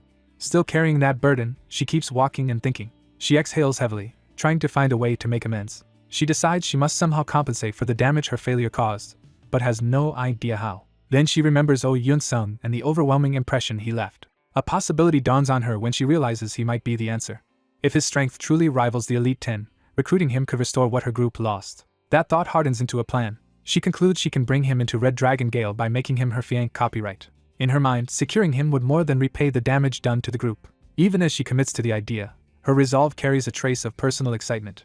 She hesitates for a beat, aware of how extreme the plan sounds. Then she convinces herself that this is for the good of the organization. Once resolved, she moves immediately to act. Her first step is to study Korean so she can approach him properly. She also studies ordinary clothing, trying to understand how to present herself casually. By the day of the hospital visit, she treats the meeting like a mission. She tells herself that if she stays calm, she can handle it like any hunt. But the closer she gets, the less control she has over her emotions. Back in the present, she desperately tries to calm herself before the fire consumes everything. Seeing her losing control, he moves decisively to help. He grabs the nearest source of water. He throws the water over her to suppress the flames. She is startled by the unfamiliar sensation and realizes it is water. The water douses the fire and cools her down. The flames vanish, but the lingering aura continues eating through her clothes. He immediately follows up with a more direct countermeasure. Using his own energy, he blocks her runaway power before it can flare again. She feels her internal energy sealed off and realizes her C has been blocked. With that, her sigh finally stops going haywire. She lets out a long breath as the crisis passes. Relieved, she starts to thank him. He abruptly covers her mouth before she can speak any louder. The sudden gesture shocks her more than the fire did. He signals for silence, trying to keep the situation contained. She does not understand at first why he wants her quiet. Then she realizes her clothes have burned away enough to expose her if anyone comes in. Mortified, she stops herself from crying out. He relaxes slightly once she understands. He quietly tells her he will handle it if she just stays calm. She finally grasps his intention. If she screams, people will rush in and see her exposed, so silence protects her dignity. She holds still and cooperates. He confirms that she has calmed down enough for him to move. Keeping his back turned, he searches for something she can cover herself with. He finds spare clothing and offers it to her. She accepts it with embarrassed gratitude. As she changes, she berates herself for turning the visit into a disaster. She becomes convinced he must now think poorly of her. Once she is dressed, an awkward silence settles between them while he studies her reaction. She prepares to leave, assuming the meeting has failed, but he stops her. She turns back, unsure what he wants. After watching her closely, he concludes she does not seem to have hidden motives after all. Instead of rejecting her, he unexpectedly suggests they share a meal sometime. To make it clear, he directly invites her to lunch. The invitation leaves her stunned. Then she accepts with immediate, overflowing enthusiasm. Not long after, they are already on the road together in her red sports car. He rides beside her while she drives with focused intensity. She tears through the roads at alarming speed. Her driving is as aggressive as her earlier proposal, with no hesitation at all. He can only sit rigidly and endure the ride. The tires scream as she corners hard without slowing. She keeps pushing the car as if every street were a racetrack. When they arrive, she calmly announces it as though nothing unusual happened. He laughs weakly, still recovering from the trip. When she asks if something is wrong, he hides his shock and privately decides she is a terrifying driver. Trying to refocus, he asks where she has brought him. The answer comes from the welcoming guards, who address her as vice president. She reveals that this is the headquarters of Red Dragon Gale. He is stunned that they somehow left the city and arrived at such a place without him noticing.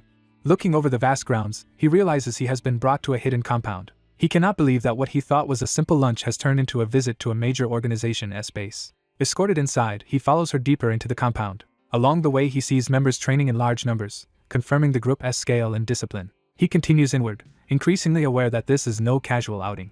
The sheer size of the operation impresses him. He finally takes in the full scope of Red Dragon Gale and understands its weight. She excuses herself to change, leaving him to be guided onward alone. A retainer leads him further in, and he still half expects to be heading toward an ordinary dining hall. Instead, he is brought to an imposing ceremonial room with a long table and only a few seats.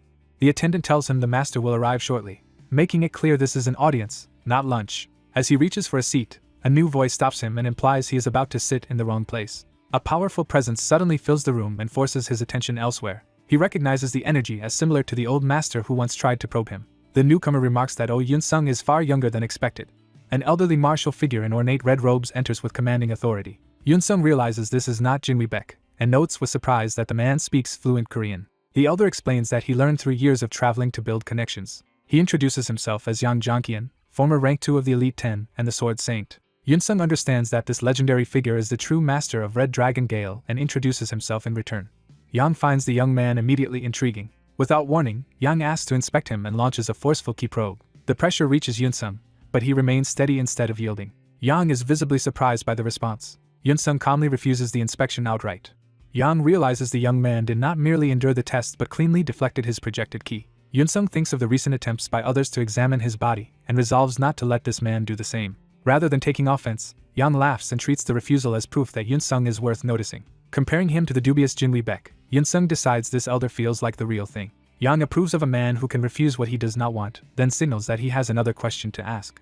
The Lord of Red Dragon Gale begins by asking the visiting hunter what he truly thought of the organization. Yun-sung answers politely that the scale was impressive, while privately realizing the term must have had a purpose. He concludes that the grand buildings and large numbers were deliberately shown to influence him. When pressed again, he admits he had wanted to see the headquarters of one of the mainland's top hunter groups for himself, but he warns that he still cannot give a final flattering judgment. He acknowledges that their manpower, equipment, and facilities are all excellent. Even so, he says that was all he found beneath the display. In his view, their key surpasses most hunters he has met, but their strategy and finer methods are no better than those of his homeland, so the tour proves little beyond his experience in China. The old lord falls silent for a beat, taking in the insult without interrupting. He bluntly summarizes Yun-sung's opinion as a lavish shell with little substance, and Yun-sung does not dispute it. The lord notes that the young man is not denying the criticism at all. The atmosphere abruptly turns dangerous as the old man's fiery aura surges around him. He lets the pressure build, testing whether Yun-sung will flinch. Before the confrontation can escalate further, someone arrives at the doorway. The newcomer is Yang Bian, the lord's daughter, startled to find her father in that state. Yunsung notices her entrance while the old man keeps his focus on him. The Lord repeats the insult to his organization as if savoring it. Then, instead of exploding, he laughs and accepts that the description is not entirely wrong. Yangbian is left confused by how casually her father is taking this. The Lord acknowledges her arrival and shifts the meeting into a more formal gathering. She obediently answers him, visibly nervous under his attention. Yunsung notices that her attire is unusually ornate, hinting that this dinner was prepared for more than a casual meal. The Lord invites them to begin dining together, addressing Yunsung as an honored guest. A lavish feast is set before the three of them, making the occasion feel even more deliberate. The Lord remarks that the arrangement suits his purpose.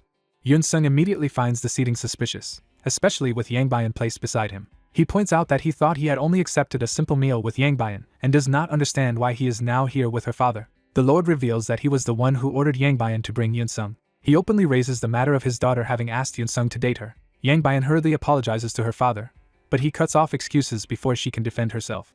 He says he had already been thinking along the same lines, which is why he arranged this meeting. Then he turns directly to Yunsung and addresses him with unsettling familiarity. Without any build-up, he asks Yunsung whether he would like to become his son-in-law. The proposal lands like a shock on both young people. Yangbian is baffled that her father has suddenly turned her private plan into a formal marriage discussion. Yunsung stays composed and asks why such a question is being asked so abruptly. The Lord reminds him that he had already admitted the organization's weakness, implying that this is connected. He asks Yunsung what kind of man he thinks he is, and Yunsung answers that he is clearly not normal. The old man agrees and says the same abnormality applies to Red Dragon Gale itself. He explains that the organization's extravagant headquarters do not fit a man like him. He recalls that when he was young, he never imagined living in such luxury. He remembers the early days when the idea of monsters suddenly appearing in the world sounded absurd. At first, the notion of monsters attacking humanity seemed like a madman's fantasy. But when that nightmare became real, he and others like him were forced into battle. As martial artists, they stepped forward before ordinary civilians and fought monsters with their own skills. He remembers those desperate battles as the foundation of everything that followed. Then, as they hunted more monsters, wealth began to pour in unexpectedly. Men who had once survived as underworld mercenaries suddenly found themselves able to start entirely new lives. They gained a level of respect and treatment that martial artists had never enjoyed, even in better eras. Yet he insists that all their fortune and authority were not earned as martial artists, but through the hunter system.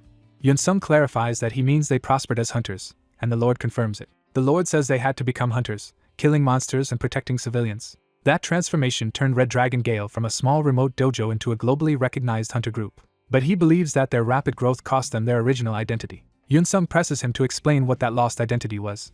The old man answers with a creed, the rule of the strong. Yangbian listens in tense silence, already sensing where this is going. He defines the martial artist's life as endless self-improvement, while respecting and submitting to those who are stronger. He assumes Yunsung should understand that mindset because of the effort it must have taken to reach his current level. Then he admits Red Dragon Gale has become large, but has lacked someone of Yunsung's caliber for too long.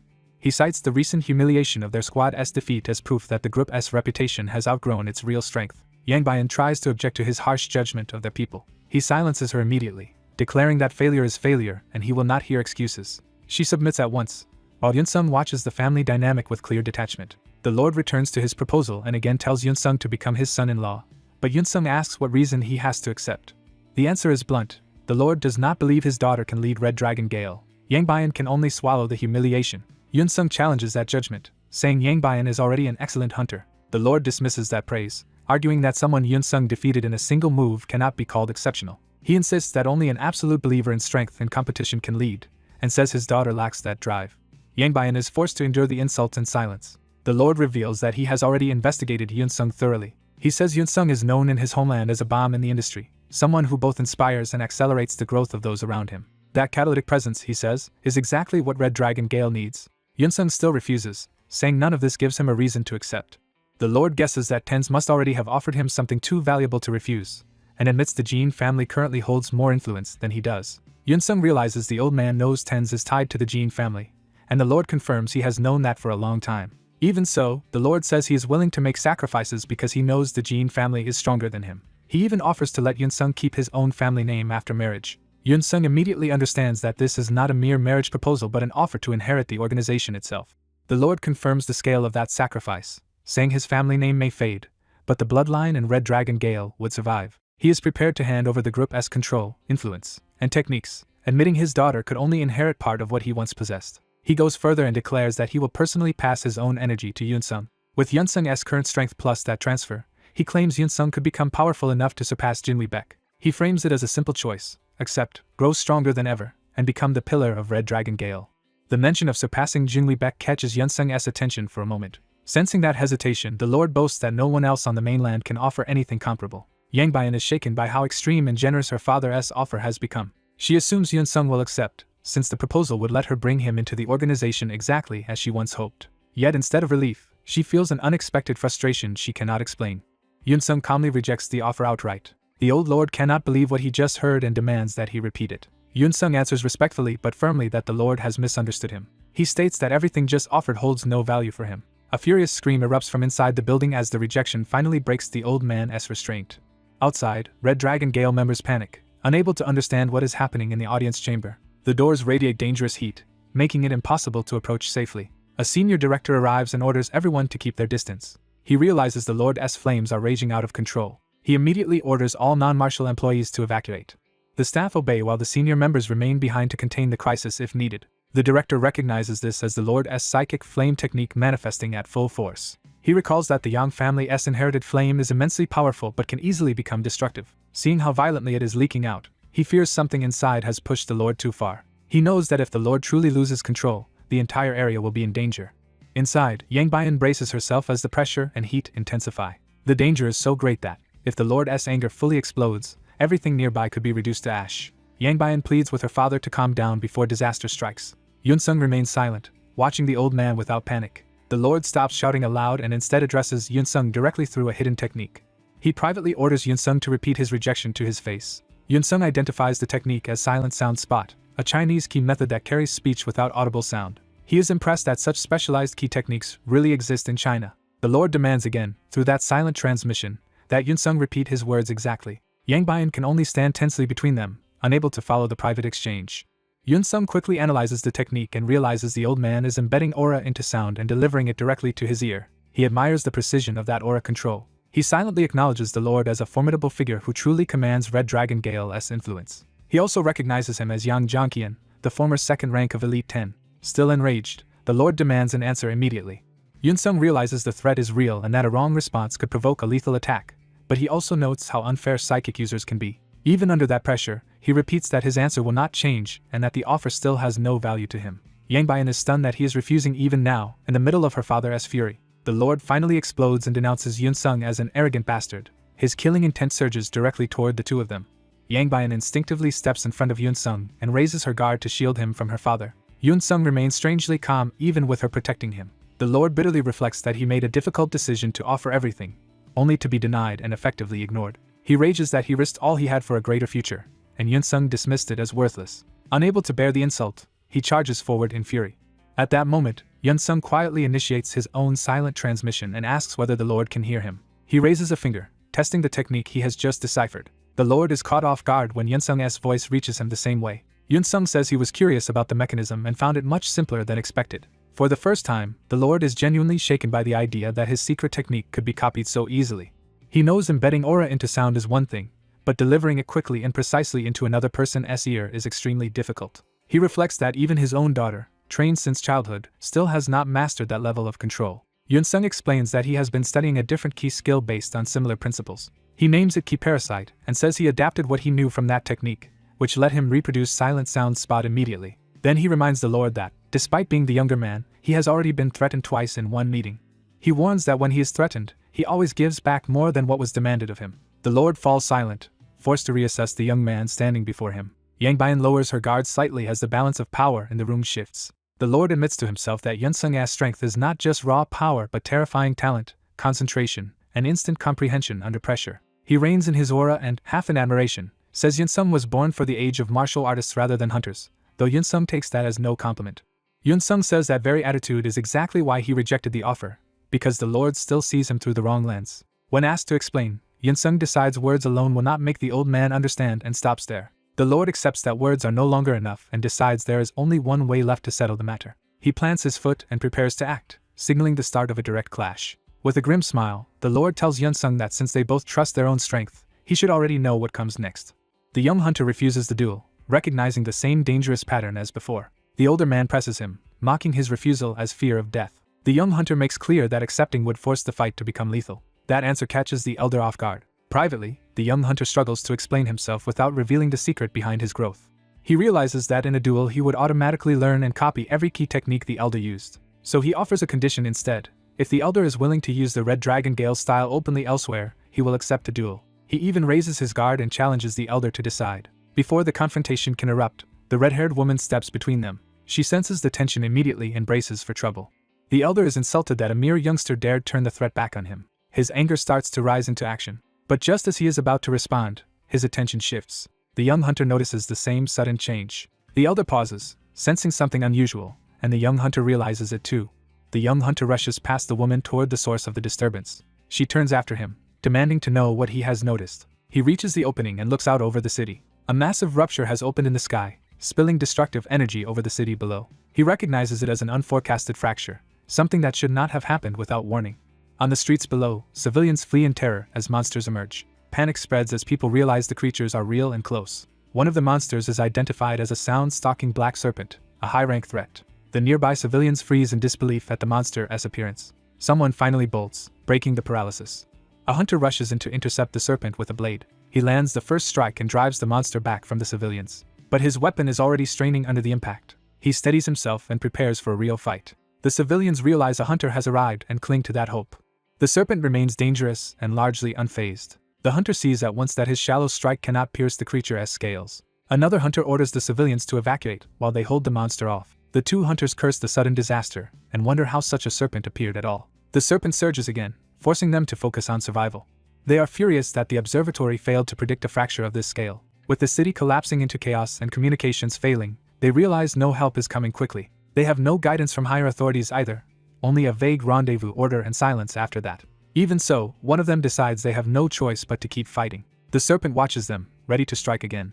The two hunters agree that staying alive comes first and take a defensive stance together. The serpent opens wide to swallow or crush them. They charge anyway, but already fear they may be out of options. Back at the compound, the young hunter and the red-haired woman have already suited up for battle. As they move out with the elder, they learn the city-wide communication network has frozen under the panic.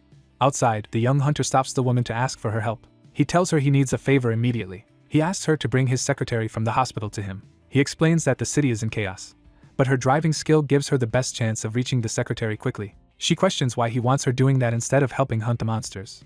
His urgency makes her repeat the point in disbelief. He insists there is something even more important than fighting the monsters right now, and that he needs the secretary at once. The woman hesitates, unable to understand his priorities. The elder intervenes and tells her to do as the young hunter asks. He senses that the young hunter is trying to reveal something through this decision.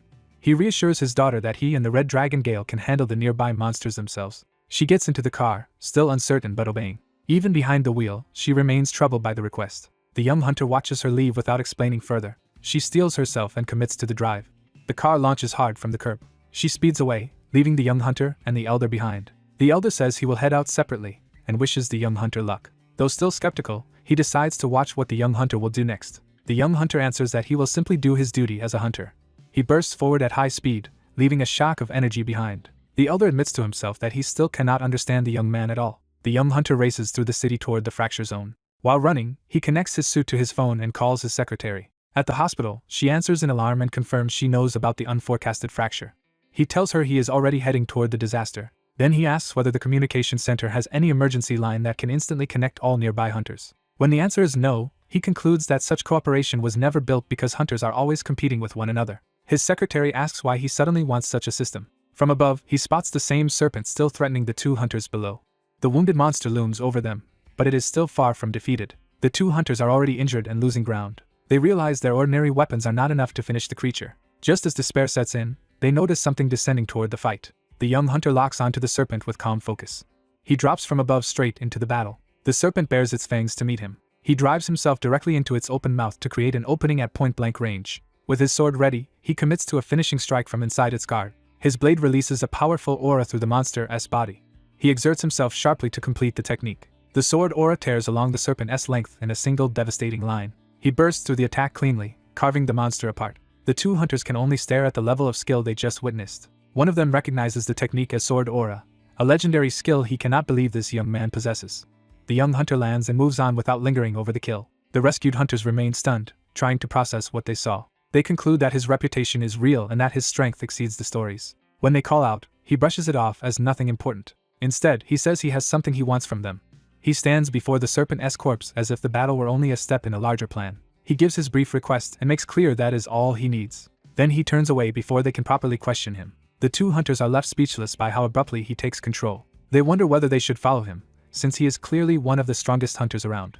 But they decide the citywide spread of monsters means they must split up rather than cluster around one fighter. So they thank him for saving them and prepare to move out on their own. The young hunter pauses alone for a moment, thinking through his next move. The two hunters awkwardly guess that his silence might just be a language barrier. Instead of answering, he launches himself forward again.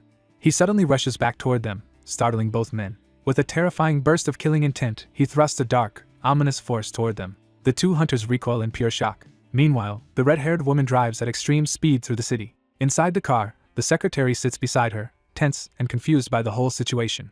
The secretary admits she cannot make sense of why she was summoned like this. The driver remains focused, waiting for a clearer explanation. The secretary repeats the young hunter's exact instruction to ride with Miss Yangbian to the marked location. She protests that it is strange to be sent to him during a citywide emergency. She even argues that someone as weak as her should not be the priority right now.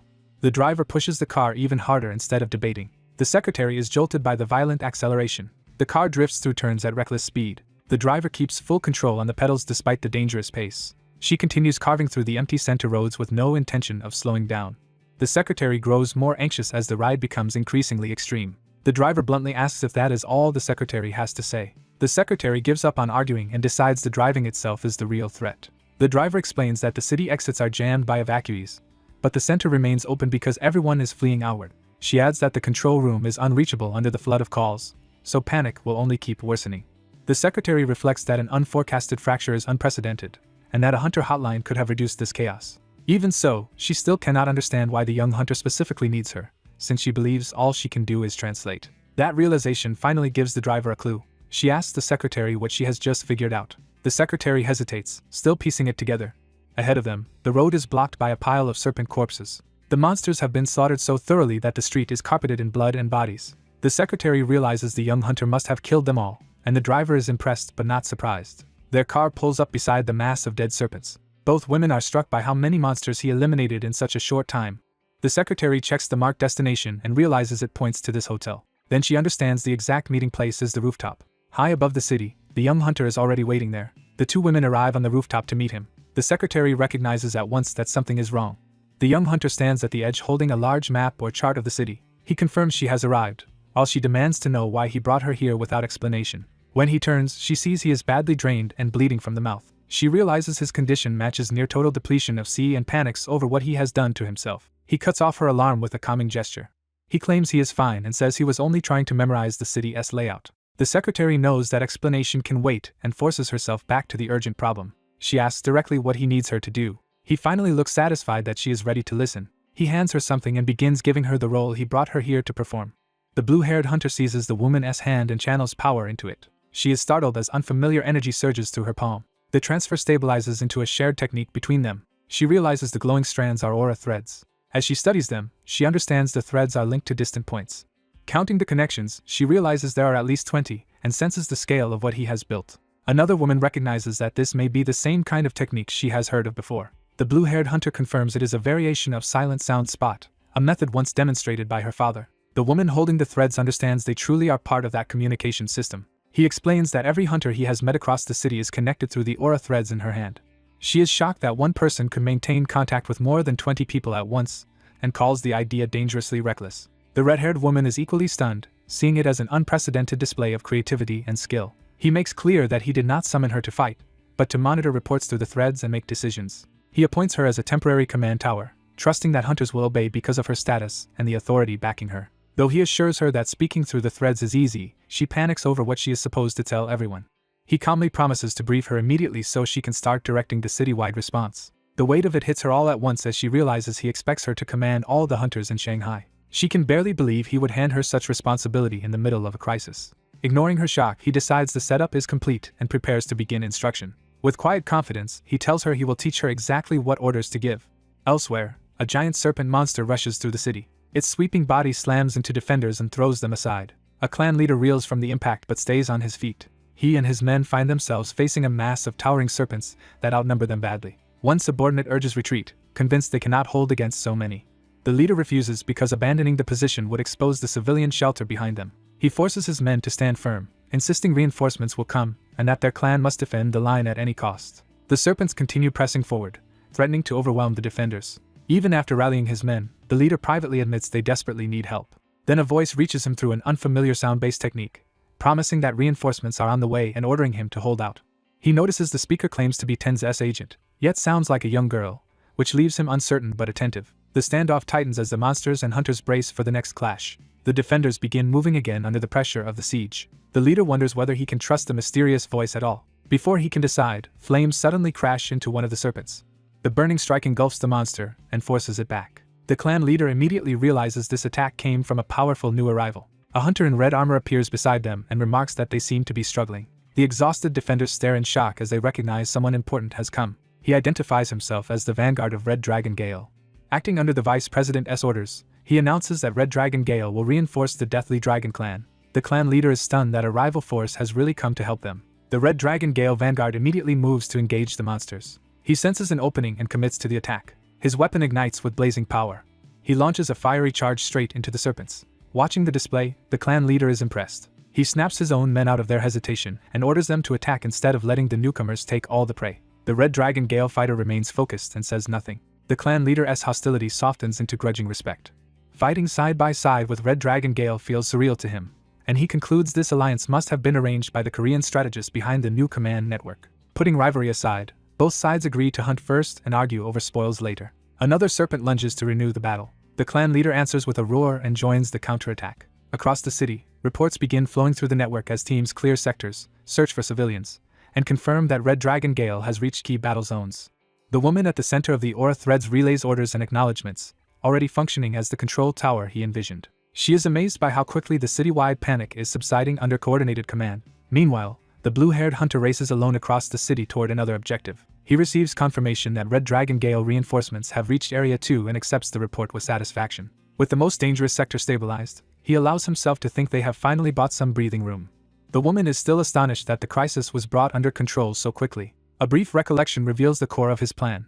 Divide Shanghai into 15 sectors and prioritize dispatches around the fracture. He had ordered hunters to rescue trapped civilians first and hunt monsters according to a strict area-based priority. Remembering that briefing, she falls silent as the elegance of the strategy sinks in. He notices her reaction and asks what is wrong.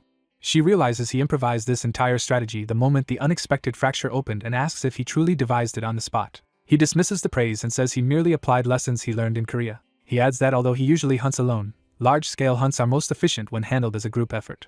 As he keeps moving, she asks where he is going now that he has put her in charge of the commands. He answers only after arriving, sounding as if he has reached his destination. He stops before the fracture itself, a massive red portal hanging over the city, and quietly confirms this is where he needs to be. Below him, serpents coil around the surrounding buildings and guard the entrance. A whole swarm of the monsters crowds the area beneath the fracture. He reports back that he has reached the fracture's entrance. She is horrified to learn he went there alone and demands to know why. The serpents continue gathering around the portal as if preparing for something worse. The scale of the threat becomes clear as the monsters completely encircle the tower beneath the fracture. She calls him insane for facing what could be hundreds of monsters by himself. He warns her that phase 3 of an unforecasted fracture is about to begin. He explains the sequence. First the monsters spawn, then they hunt prey, and finally a second wave emerges from the fracture.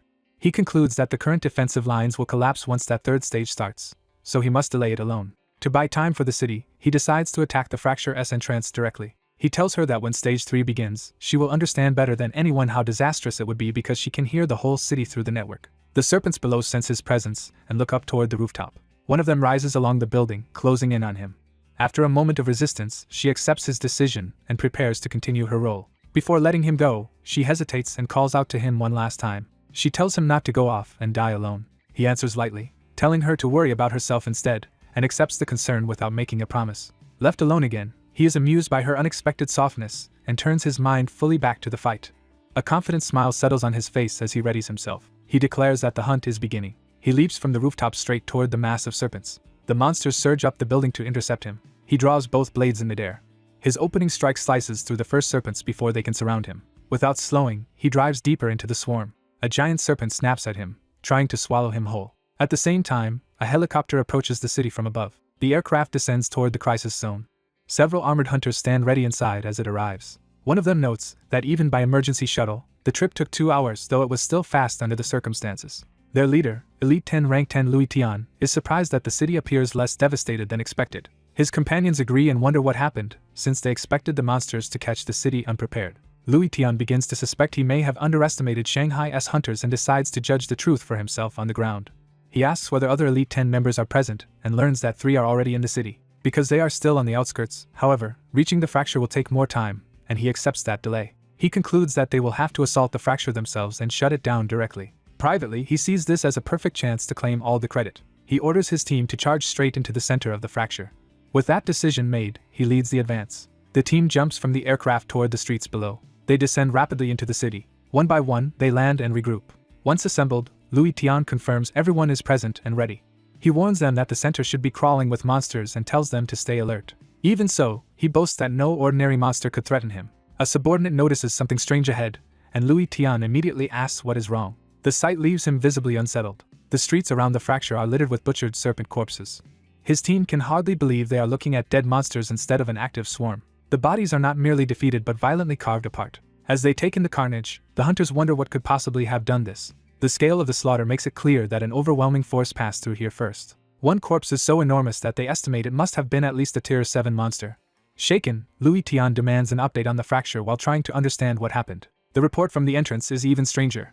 The area is quiet and no monsters are currently visible. Rather than feeling relieved, Louis Tian senses that this silence is a bad omen. He theorizes that a monster on the level of the deadly four may have appeared and hunted the lesser serpents itself. Instead of retreating, he becomes excited by the prospect of facing such a creature. He draws his sword and prepares to force it out. He raises the Sword of Falling Sun, a famed Japanese volcanic masterpiece, and channels power into it. His subordinates recognize the weapon and the seriousness of what he is about to do. Convinced one of the deadly four is nearby, he decides he cannot let any other Elite 10 steal this opportunity. He calls the hidden enemy out and vows that it cannot escape his blade. Somewhere nearby, a bloodied serpent eye remains open, hinting that something is still moving among the corpses. A dark figure suddenly crashes down into the area with explosive force. The newcomer is a shadowy humanoid monster with glowing purple eyes. Louis Tian instantly locks onto it, and exults that he has found his target. He launches himself forward to strike before it can move again. He commits fully to the attack, certain his speed and power will finish it. His blazing slash cuts across the space where the shadow stood, but the creature slips past the strike with impossible agility. It blurs away, leaving only a streak of motion behind. Louis Tian is stunned that his best attack was avoided. As he regains his footing, another hunter stands opposite him among the serpent corpses. Realizing someone else is here, Louis Tian cannot believe that even the Sword of Falling Sun failed to touch the target. He finally recognizes the blood-covered blue-haired hunter facing him. Louis Tian immediately judges that this man is no ordinary hunter and demands his affiliation and an explanation. The blue-haired hunter meets the challenge in silence, studying him before answering. As the aftermath of the battle settles, a white-armored hunter notices the bloodied Korean standing nearby and is caught off guard by his calm signal toward the fracture above. The Korean hunter points upward, directing everyone's attention to the still-open fracture as if the next move should already be obvious. The Chinese hunters realize he is indicating the fracture breaker and begin to understand that he wants them to move on the gate immediately. Louis Tian quickly interprets the gesture as an order to enter the fracture with the fracture breaker before wasting any more time. One of Louis Tian's men bristles at being wordlessly commanded by a stranger and takes the gesture as an insult. Louis Tian introduces himself as a member of the volcanic clan, assuming his name alone should command respect. He turns the moment into a recruitment attempt, asking the Korean to help close the fracture in exchange for a share of the rewards. Louis Tian sweetens the offer by flaunting his status among the Elite 10 and implying that a nameless hunter should feel honored to join him. Oh Yun-sung gives the proposal only a brief, unreadable consideration. Instead of answering properly, he turns away as though the matter is beneath further discussion. That dismissal enrages Louis Tian's side, who accuse him of arrogance and being openly disrespectful. Yun-sung finally reacts, but only with irritation rather than concern. Louis Tian is left waiting for a response, expecting either submission or an explanation. Yun-sung curtly tells him that someone above him should not be doing grunt work, leaving the Chinese hunters baffled by the strange phrasing. Before anyone can stop him, Yun-sung vanishes from the scene and heads straight for the fracture. Louis Tian's men complain about the insult and urge pursuit, still more offended than curious. Louis Tian suppresses his anger and decides that sealing the fracture matters more than chasing the Korean for now. Even so, he recalls rumors about the Korean who recently entered China and realizes this may be Yun-sung, the man who killed the wretched trickery. His pride flares, and he vows to finish the monsters inside the fracture first and punish Yun-sung afterward. That confidence collapses the moment he sees what awaits inside. The interior is already carpeted with the corpses of monsters, all slaughtered before the Chinese team even arrived. Louis Tian's group is stunned to find the fracture effectively cleared by someone else. Louis Tian suddenly connects this scene to Yunsung's earlier remark and realizes the Korean had been telling the truth all along. In hindsight, Yunsung had practically told them to hurry because there would be nothing left for them to do. Louis Tian is forced to admit that Yunsung hunted every monster in the fracture by himself.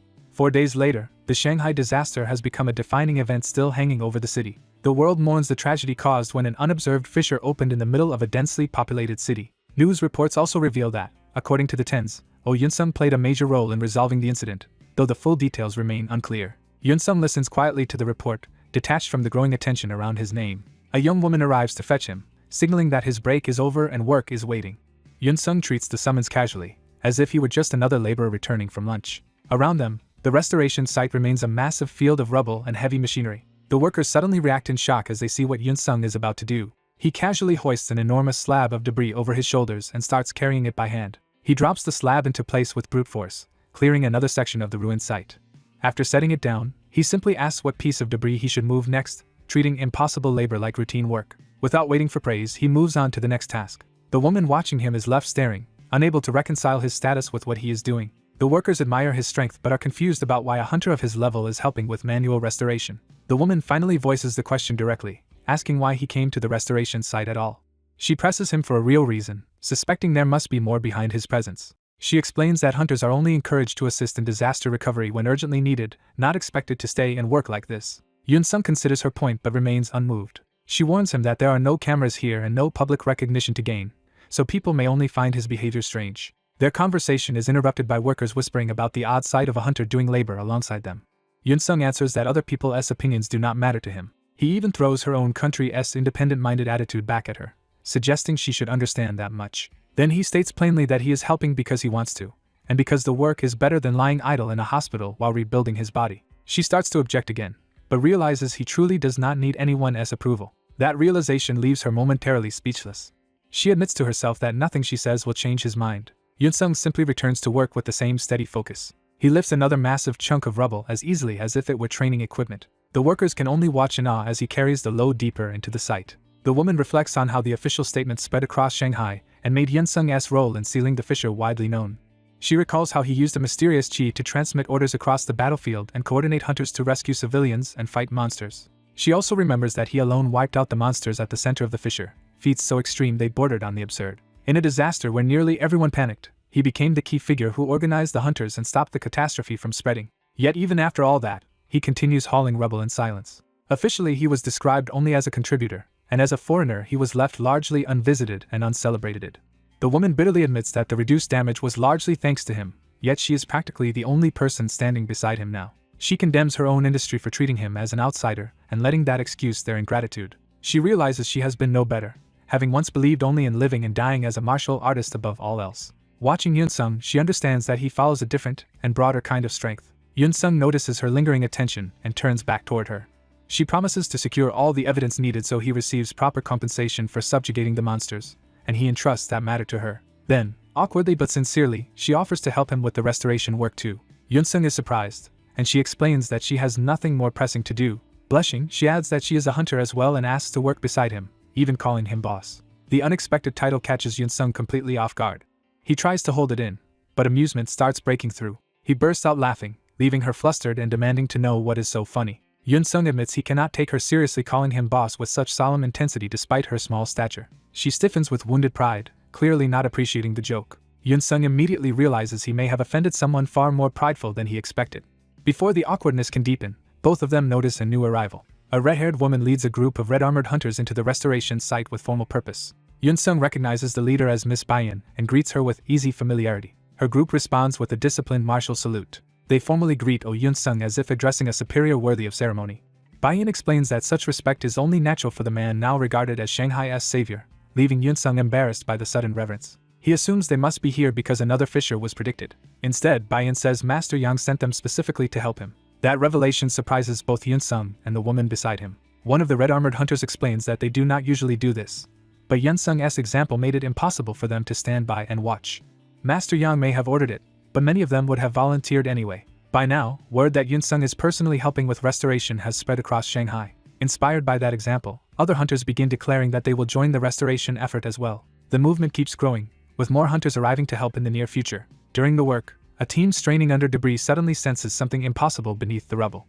They discover survivors trapped underground, including a woman and a child, and shout for help. The slab is thrown aside in a rush as the rescue effort turns urgent. A child is pulled out alive, and the workers can hardly believe such a miracle happened. Yunsung and the others approach as relief and excitement spread through the site. Baiyun tells Yunsung that China may have disappointed him in many ways since his arrival. But she says there is also an unspoken rule here. Once someone earns their respect, they follow that person without complaint. With that said, she leaves to oversee another restoration site, trusting the momentum he created to continue here. Yunsung quietly acknowledges her words while the woman beside him eagerly waits for his reaction. She declares that this collective response is the true potential of China, proud of what has been awakened. Yunsung dryly questions the grand statement, and she tells him not to stand there looking so unimpressed. Even she admits she may be overselling it, though her excitement remains genuine. Yunsung says he actually wanted to tell her something else. Looking over the bustling restoration effort, he frames the scene in a different way. He tells her that what they are witnessing is a miracle she helped create. The restoration continues until midnight, and what should have taken at least 10 days is completed within one, sending Yunsung's reputation soaring even higher. Later, the story shifts from the disaster zone to a more polished urban setting. Recovered in body and with his C mostly restored, Yunsung prepares to move on from recuperation. He starts thinking through his schedule for the day. A knock interrupts him, and he goes to see who has come. The moment he opens the door, he senses something unusual. A smiling man greets him warmly in Korean and calls him Junior. The visitor introduces himself as Lee Wai-min, switching to Korean for Yunsung's comfort. Yunsung immediately recognizes the name as the fourth of the 10 greats, the CEO of Ancient Dragon Company, and the mastermind behind the ambush against him. He identifies the man outright as Professor Payne, Lee Wai-min. Lee Wai-min cheerfully claims he has good news for the hero who saved Shanghai. He announces that Yunsung has been promoted to the 10th seat among the 10 greats and offers congratulations as if granting a favor. Yunsung is taken aback that he is being named one of the 10 greats. Lee Wai-min tries to use that promotion as leverage to begin a proper conversation, but Yunsung immediately refuses and starts closing the door. The visitor stops the door with his hand, refusing to be dismissed so easily. Yunsung notices the interruption and reassesses the situation. Another man suddenly wedges himself into the doorway with open hostility. Yunsung studies the newcomer without recognizing him. The man accuses Yunsung of being as arrogant as ever and of daring to cut off Lee Wai-min. He introduces himself through his threat, declaring that Ha-yuk-il will no longer allow Yunsung to act so arrogantly. Yunsung remains calm even as the confrontation turns openly aggressive. He questions the claim that they knew each other from before. Then he bluntly asks the more important question of who this man even is. Yunsung makes clear that he has no memory of meeting him and sees no reason to pretend otherwise. Ha-yuk-il is enraged by being treated as insignificant and decides to attack. He launches a glowing strike straight at Yunsung at point-blank range. The attack misses its mark as Yunsung slips aside without panic. The blow instead crashes into the room beyond, sending Ha-yuk-il reeling from the failed strike. The VIP room door slams shut in the chaos, sealing the attacker outside. Ha-yuk-il pounds on the door and screams to be let in, humiliated and furious. Yunsung ignores the tantrum, taking a breath instead of reacting to the noise. Lee Wai-min remarks that Ha-yuk-il is even more impatient than expected. He calmly dismisses the interruption and says the conversation never required Ha-yuk-il's presence anyway. Yunsung is startled that Lee Wai-min is somehow already inside despite having been outside when the door closed. A strange residue drifts across the floor, hinting that something supernatural just occurred. Yunsung catches the scent of burnt paper and suspects a spell rather than ordinary movement. He directly asks whether what just happened was some kind of magic. Lee Wai-min praises Yunsung for deducing the method instead of merely being shaken by the display, then confirms that he is a caster. Yunsung realizes he is dealing not just with a powerful hunter but with a true sorcerer. Lee Wai-min explains that Yunsung's chi uses C like an extension of the body, taking on an aura-like form. By contrast, casters use C as fuel for a spell system, more like operating a machine than extending the self. Because of that, spells can surpass ordinary physical phenomena and produce effects like magic, though only a gifted few can use them. He adds that the burnt paper scent Yunsung noticed is the trigger, or more precisely the lingering trace, of the spell he used. When Yunsung wonders if his thoughts were also read by magic, he voices the suspicion aloud. Lee Wai-min denies using a spell for that, and says he simply read Yunsung's physical tells, from the twitch of his nose to the shift in his pupils. He concludes that the human body constantly reveals the mind through countless small signals, making people readable even without sorcery. The intruder immediately seizes control of the meeting by laying out exactly what Oh Yuziang is thinking, including whether calling security would even matter. He adds a second warning that deepens the threat. Oh cannot even be sure the man before him is the real one. The caster explains that Oh has likely concluded this is not teleportation but a sensory trick, and he calmly asks if that deduction is correct. Oh realizes he is dealing with someone far more unsettling and perceptive than expected. The man reveals his survival as a sorcerer depends on reading human thoughts and exploiting the smallest opening before others act. Oh cuts through the performance, but the caster admits he is enjoying himself because O is unusually interesting. What truly interests him is that O showed no reaction when the title 10 Greats was mentioned earlier. O refuses to flatter the title and bluntly says it means nothing to him. He goes further, arguing that a group whose members can be replaced so easily hardly deserves such prestige. Rather than deny it, the caster says that contempt is understandable only because O does not grasp what the title really means.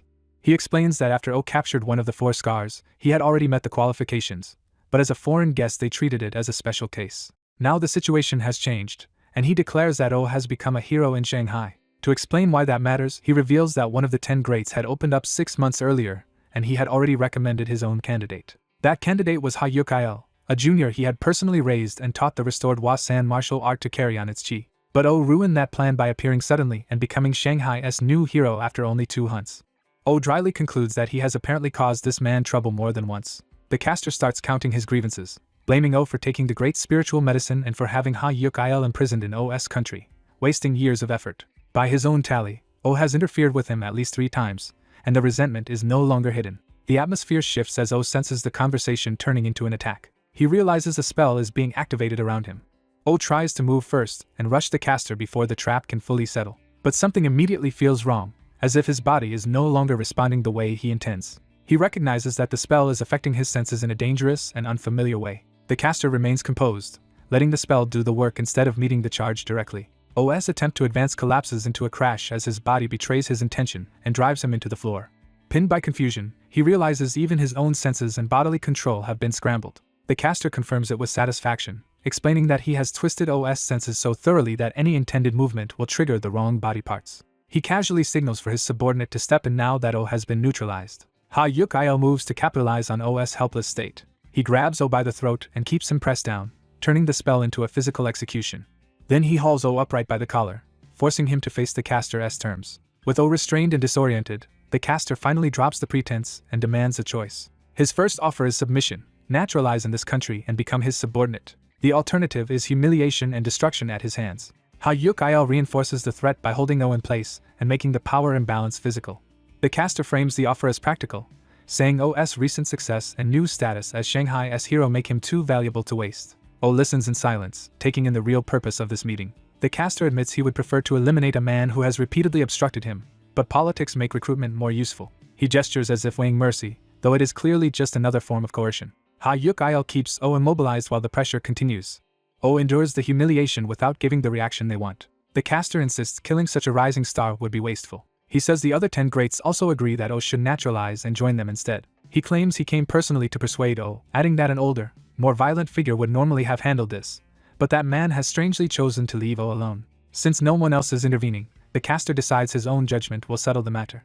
He repeats the ultimatum more grandly: join the country and the 10 Greats under him, or be crushed. While the speech continues, O quietly tests his body and starts feeling for a way through the spell. The threat becomes immediate again as Yahello lifts him off the ground and the caster asks whether O would rather be beaten down for personal revenge. The caster is caught off guard by a sudden shift in the situation.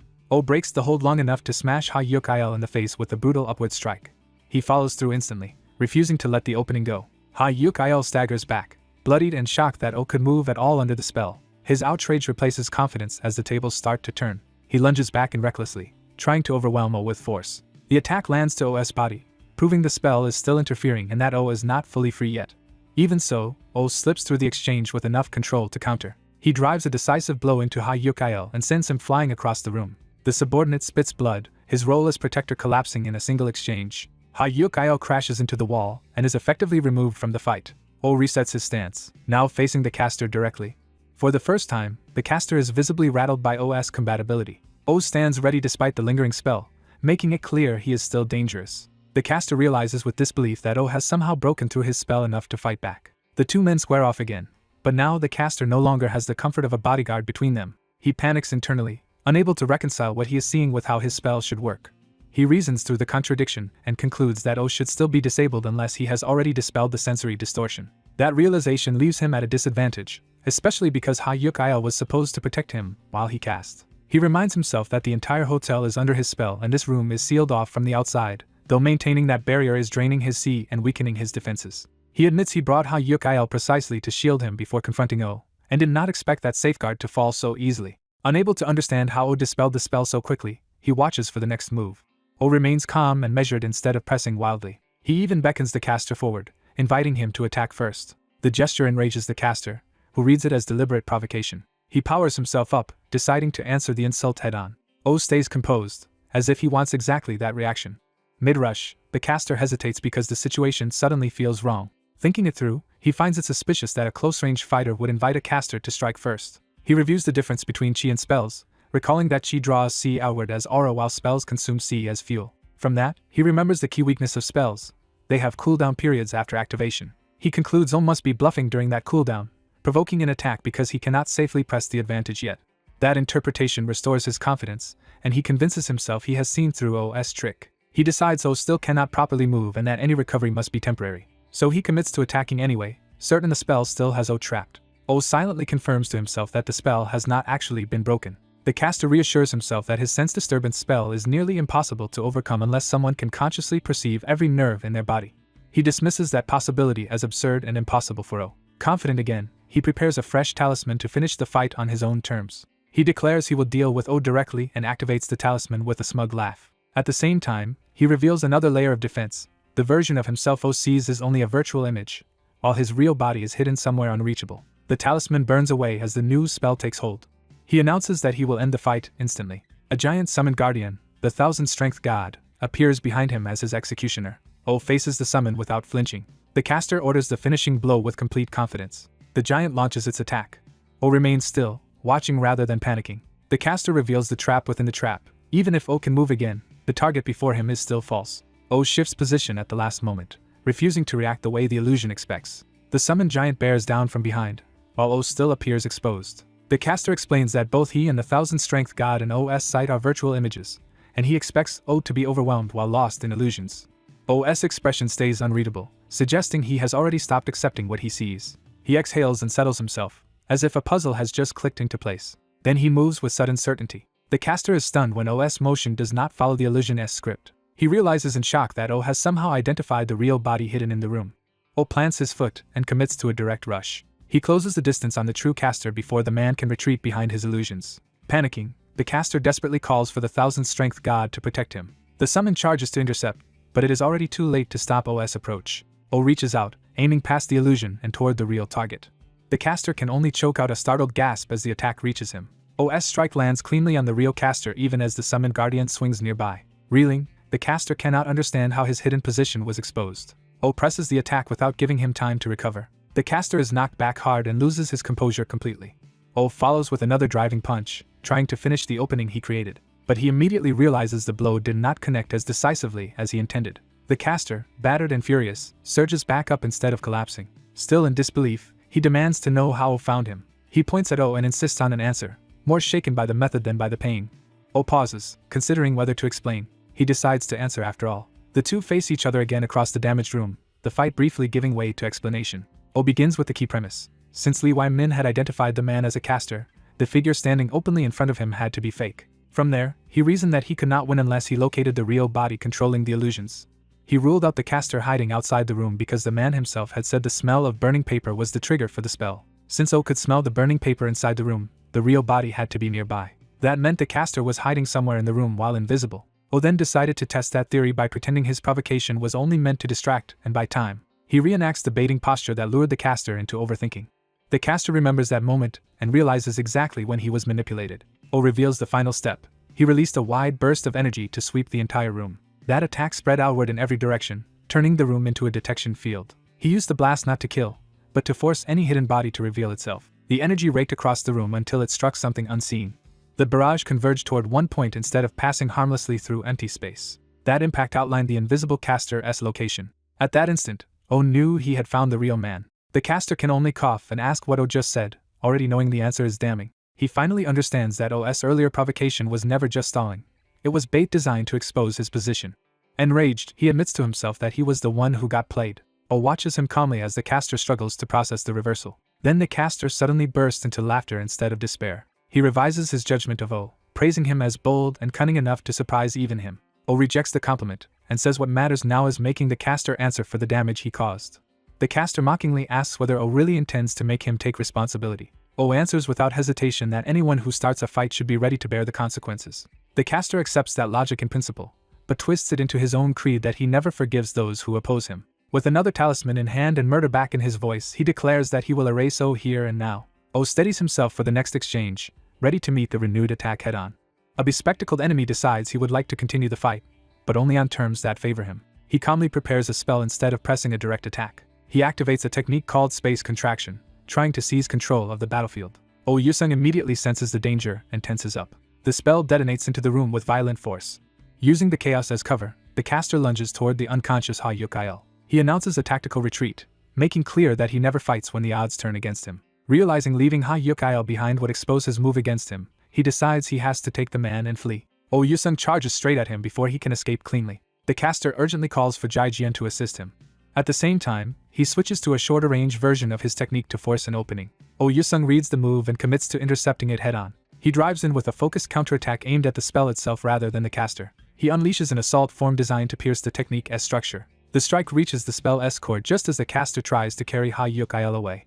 The caster realizes in shock that Oh Yusung is trying to break the core of his spell. Seeing the spell about to collapse, he panics and tries to salvage the escape. He forces himself through the backlash, desperate to get away. The spell erupts in a final burst as he uses it to vanish. When the light clears, Oh Yusung notes that the caster escaped.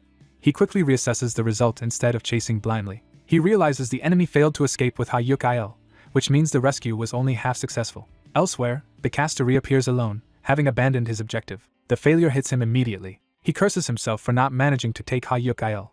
His frustration boils over as he realizes how badly the plan has gone. A female subordinate rushes in, alarmed for her boss's safety. She quickly understands the situation is worse than expected. Nearby, the battered black-haired man begins to stir. The room settles into a tense standoff between the wounded survivor, Oh Yusung, and the arriving subordinate. Oh Yusung casually greets her, showing he does not see her as an immediate threat. She confirms the unconscious man is Ha Yuk-il and realizes her boss was attacked. Her anger spikes at once. She charges forward, furious at what she sees as an attack on her superior. She plants herself between her boss and the others, ready to retaliate. The black-haired man watches her reaction with quiet satisfaction. She starts beating him in rage, treating him as worthless for endangering her boss. He can only gasp under the sudden assault. Oh Yusung is caught off guard by how violently she responds. She berates the man for daring to target her boss after learning a little martial arts under Lee Wai-min and Professor Payne. Oh Yusung dryly concludes that her temper is exactly as fierce as it always seemed. He asks whether it is common knowledge that this man works under Lee Wai-min, and she says everyone familiar with them already knows it. She explains that the man has long been backed by Professor Payne, and she has always hated the pair's arrogance. Still angry, she orders the half-conscious man to keep his eyes open instead of pretending to be out. He begs for air, but she dismisses it as an act and assumes he still has not come to his senses. Oh Yusung stops her from continuing, reasoning that after the blow he landed, the man should be too injured to run anyway. She reluctantly pulls back and gives him room. The man coughs violently as he struggles to recover. Oh Yusung and the woman stand over him, now in full control of the situation. The man regains enough composure to sneer that her lack of self-control is exactly what he expects from Jean Wibbeck's side. She is ready to hit him again, but Oh Yusung cuts in before she can. He tells her he is not protecting the man, only that he has something important to ask first. He asks whether this attack has already been reported to the Tens, and the man admits it has not. The woman assumes that is good news because they can now demand compensation from the Wasan group and the Taoist faction for the attack. Oh Yusung rejects that idea immediately. He turns directly to the injured man instead. The man waits warily, unsure what is coming. Oh Yusung proposes settling the matter privately without involving the Tens or the state. The man is baffled by the offer. Even the woman is confused by what kind of agreement Oh Yusung means. Oh Yusung makes clear that any private settlement depends on the man accepting his terms. Pressed and injured, the man asks what those terms are. Oh Yusung demands the Wasan Group's secret chi technique in exchange for silence. The scene shifts to the Red Dragon clan headquarters. The calm waters outside contrast sharply with the earlier violence. An elder of the Red Dragon clan waits in silence while fishing. Oh Yusung arrives before him in formal dress, signaling a more diplomatic approach. The elder welcomes him and invites him to join the quiet setting. Oh Yusung politely declines the fishing, saying his mother taught him never to hold a rod, which amuses the elder. The elder remarks that Oh Yusung looks much better dressed this way and should keep it up. Oh Yusung awkwardly accepts the compliment, while the elder jokes that he will be popular. The elder turns to business and asks about the favor the commander said Oh Yusung would request. Oh Yusung presents a text containing the Wasan Group's secret chi technique and asks for help interpreting and learning it. He specifies that what he wants most is the chi related to breathing techniques. That detail immediately catches the elder's interest. Oh Yusung explains that someone who taught him Ci control once mentioned a Chinese hunter who used many different chis. That hunter could use Ci broadly without suffering the vein strain that normally comes with it. From that, his teacher suspected Chinese hunters possessed a form of vein training unknown in Korea. After meeting Chinese hunters himself, Oh Yusung noticed they all maintained constant breathing and that their chi output rose when they did. He concludes that breathing chi may actually be a method for training or managing the veins. The elder praises him for deducing so much from so little information, but the elder then shifts the conversation in a more probing direction. He asks how Ha Yukail looked when Oh Yusung obtained the breathing technique from him. Oh Yusung recalls that Ha Yukail seemed almost amused, as if he believed the stolen text alone would never let anyone master it. The elder identifies the text as the heavenly harmonic art of the Wasan group. He explains that it is a legendary breathing art unmatched by ordinary techniques and could greatly strengthen Oh Yusung if mastered. However, it is also a lost art that even Professor Payne failed to restore, so the text alone is not enough. He then asks why he should help someone with whom he nearly came to blows before. Oh Yusung answers that whatever tension exists between them personally does not reflect his relationship with the Red Dragon clan. He reminds the elder that they worked together in the previous catastrophe and that the clan profited greatly from that joint operation. He argues that this makes them natural allies as hunter partners. Then he formally asks to become a good partner to the Red Dragon clan from now on. He bows and respectfully asks Master Yang for help. Master Yang calls him shameless, but the criticism carries more amusement than rejection. He admits he likes hearing Oh Yusung speak of becoming a good partner to the clan. Pleased by the appeal to mutual benefit, he laughs and warms to the proposal. Master Yang agrees to help and reveals he had already prepared for Oh Yusung's visit. Then he surprises him by saying he will not be the one doing the teaching. A red-haired woman arrives, and Master Yang says her timing is perfect. Oh Yusung realizes this newcomer is the real answer to his request. Master Yang tells him to greet her as his teacher. The woman awkwardly introduces herself, clearly nervous. She politely says she looks forward to working with him. The lesson moves to Red Dragon Castle, a place built by the clan for martial study. Inside is a secret library of martial arts texts reserved only for the clan's masters and successors. As a special guest, Oh Yusung is granted access there so he can study breathing-related chi with the clan's help. The red-haired teacher begins translating and organizing the text for him. She finishes the initial translation quickly, surprising Oh Yusung. She explains that texts like this are usually sparse, so she will first teach him the chi of breathing techniques and the outline of the total delivery method. Oh Yusung notices that her earlier flustered behavior vanishes once the topic turns to martial arts and assumes she is simply deeply passionate about the subject. She immediately corrects one of his assumptions, saying the total delivery method is not meant to strengthen the veins. She explains that vein strengthening is still done the usual Korean way by repeatedly flowing qi through them, and asks him to reconsider what breathing techniques are actually for. To teach the point, she brings out a pendulum used for practicing the release of aura outside the body. She explains that normally a small amount of qi is converted into aura to move it, but pure aura alone only nudges it slightly. She focuses herself before demonstrating. Her confidence returns as she prepares the example. With only a subtle application, she sends the pendulum swinging far more strongly than expected. The result shocks Oh Yusung because the effect is far beyond what the visible aura should allow. He realizes she used only a tiny amount of aura, yet the breathing technique amplified the impact dramatically. He finally understands that the total delivery method is not about toughening the veins. Instead, it is a method for operating qi itself more effectively. She confirms that insight and explains that the total delivery method maximizes qi usage efficiency. Accepting that, Oh Yusung turns back to the translated heavenly harmonic art. She hands him the translated sheet and tells him to read it for himself. After he reads it, she lets out a weary sigh. His reaction shows immediate confusion. He stares at the text in disbelief. The so-called heavenly harmonic art turns out to be little more than a diagram of veins and blood spots with minimal explanation. He cannot believe that this bare outline is supposed to be the Wasan Group's thousand-year divine art. She agrees that it looks absurdly simple for something called an ultimate method.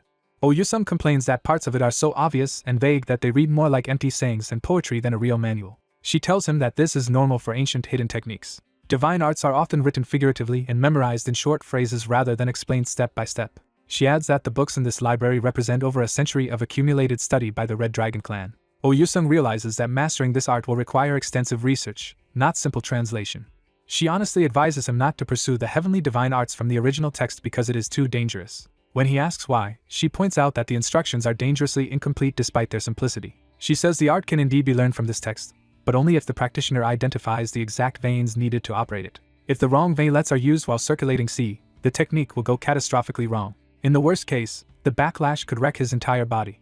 As she warns him, she impulsively grabs his hands in concern. She urgently begs him to stop before he risks himself on something this dangerous. Only after saying it does she realize how intimate the gesture looks. She flushes bright red with embarrassment. She hurriedly apologizes for grabbing him so suddenly and pulls back.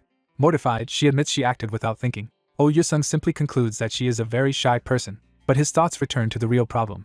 If this art can destroy his body and takes far longer than he has, he may not have the luxury to study it safely. He remembers that Professor Payne will not stay quiet and will eventually move to silence him, either by pressure or another attack. Knowing he must surpass Professor Payne soon, Oh Yusung realizes he has no choice but to learn the breathing techniques somehow, even without a clear answer yet. Yusung senses something unexpected and turns his attention inward. A system prompt appears before him, offering an automatic hunting function. He is baffled because nothing nearby should be threatening his life. He realizes the prompt may be urging him to take the risk if he truly wants to learn the divine art. Accepting the danger, he decides to activate it. As the function begins, he steels himself with the belief that enduring suffering is the only way forward. He commits to bearing whatever pain and patience the process demands. Driven by that resolve, he presses the command without hesitation. The system immediately shifts into activation mode. Power surges through him, and the atmosphere around him changes violently. Bayan notices the sudden transformation and calls out to him in alarm. Seeing what is happening, she fears he has done something reckless. The disturbance is serious enough that attendants rush to report it. Bayan's father, Yang Jungchen, is told that she urgently summoned him. On the way, he wonders what could have happened to cause such urgency. He arrives ready to confront whatever crisis is unfolding. He finds Yusung seated in meditation, wrapped in a strange blue aura, while Bayan anxiously calls for her father. An attendant explains that Yusung suddenly began practicing the heavenly harmonic art. Yusung remains deeply immersed, his energy continuing to build. Bayan fears he has entered a dangerous state and begs her father to intervene. Yang studies the scene instead of panicking. Yusung keeps enduring the strain as sweat pours from him. Rather than alarm, Yang's reaction turns to amused interest. He is delighted that the newcomer dared attempt something this audacious. When Bayan cannot understand his reaction, he tells her she is missing the real significance. He urges her to look closely at Yusung's condition. Yusung's posture and aura show that this is not a loss of control but a deliberate breakthrough. Bayan begins to sense that the energy around him is extraordinary. Yan explains that Yusung is not merely using the legendary technique but opening entirely new pathways through his body. The scale of what he is doing shocks the others, but Yang insists it is plainly happening. Bayan is left speechless as the impossible unfolds in front of her. Yang is impressed and starts wondering what kind of result Yusung will reveal when he finishes. Yusung continues refining the process in complete concentration. From within the meditation, he quietly shares that he too is looking forward to the outcome. Time passes and the night gives way to morning. By dawn, Yusung is still seated in the same place, his aura sustained through the entire night. Yang, Bayan, and the others remain to witness the end of his training. Bayan watches tensely, still unsure what will happen next. Yang senses the process nearing completion. The energy around Yusung suddenly bursts outward in sharp waves. The onlookers are forced to shield themselves from the violent release. Bayan catches an unexpected fragrance in the air amid the shockwave. She identifies it as the scent of plum blossoms, a sign tied to the power he has awakened. Yusung rises and notes that the transformation took him a full night. Yang congratulates him, recognizing that he has successfully obtained a divine art. The others are stunned that he accomplished in one night what should have been nearly impossible. Yusung accepts the praise calmly. He formally thanks Yang, Bayan, and the Red Dragon Society for making this opportunity possible. Pleased by the gratitude, Yang moves the conversation to what Yusung has actually gained. He asks whether Yusung has chosen a name for the art he just learned. Bayan is confused, since she assumes he simply mastered the heavenly harmonic art. Yang reveals he already knew that was not the case from Yusung's changed complexion. He explains that the signs do not match the true heavenly harmonic art, and concludes that Yusung discovered something new while trying to restore it. Yusung confirms that in searching for the correct pathway, he reached a different understanding. He says the original art was excellent, but he found a method better suited to his own body and turned it into a new divine art. Bayan is shaken by the idea that he did not inherit an old technique but created a new one. Yang only laughs harder at how extraordinary that makes the achievement. Bayan looks to her father, unsettled by how seriously he is taking this. Yang openly revels in the absurdity and brilliance of what Yusung has done. Yusung says he owes both Yang and Bayan a debt and intends to repay it. Before he can finish, Yang abruptly stops him with a hand to the chest. Yusung is caught off guard by the interruption. Yang refuses to let him leave after producing something so remarkable. He has attendants bring in something he had already decided to use. Bayan realizes with alarm what her father is planning. The attendants present the Red Dragon twin spears, and everyone understands this is no casual gesture. Yang's subordinate suspects that his lord intends to fight personally. Yang admits he is in an unusually good mood because he has found an opponent worthy of his interest. He takes hold of one of the twin spears. With weapon in hand, he points it directly at Yusung and issues a challenge. Yusung remains composed even with the blade at his face. Yang says this is the fight they were denied before and proposes they have it now. Bayan is horrified that her father wants to fight Yusung himself. Yang confirms that this is exactly what he wants. Yusung admits he does not fully understand why Yang is acting this way. Yang cuts through the confusion by reminding him that he is a hunter. Though Yang says he is not a hunter and holds no title, he understands the urge of the strong to test themselves. He asks whether Yusung truly does not want to know how far his efforts have taken him. Yang frames the coming duel as a trial of strength that Yusung should welcome rather than reject. That argument strikes directly at Yusung's own desire to measure himself. He concedes that Yang is right. Yusung accepts the challenge and agrees to fight. The confrontation is moved to an outdoor training ground where the two face each other at a distance. Yang enters the arena armed with the twin spears and full intent. Yusung faces him in martial attire, ready to test his new power. The arena falls into tense silence as both men prepare. Watching from the side, Bayan cannot understand why her father would seek battle after saying he meant to retire. Yang notices her concern even before the fight begins. He remarks that she seems deeply worried about him. Yusung points out that she fears Yang will be hurt in this fight, which amuses him. He adds that such concern suits Bayan's caring nature. Yang is briefly thrown by the sincerity of that remark, then dismisses it with gruff embarrassment. He reminds everyone that if someone is injured here, it could just as easily be him. With that said, Yang launches the duel without further delay. Yusung halts the opening rush long enough to ask one question first. He asks Yang to confirm the rumor that he once belonged to the Elite 10 and ranked second among them. Yang confirms the rumor without hesitation. Even as Yang moves, Yusung presses further and asks how much stronger Jin Wibik is by comparison. The question catches Yang completely off guard. The spectators are appalled that Yusung would ask about another man's strength in the middle of this duel.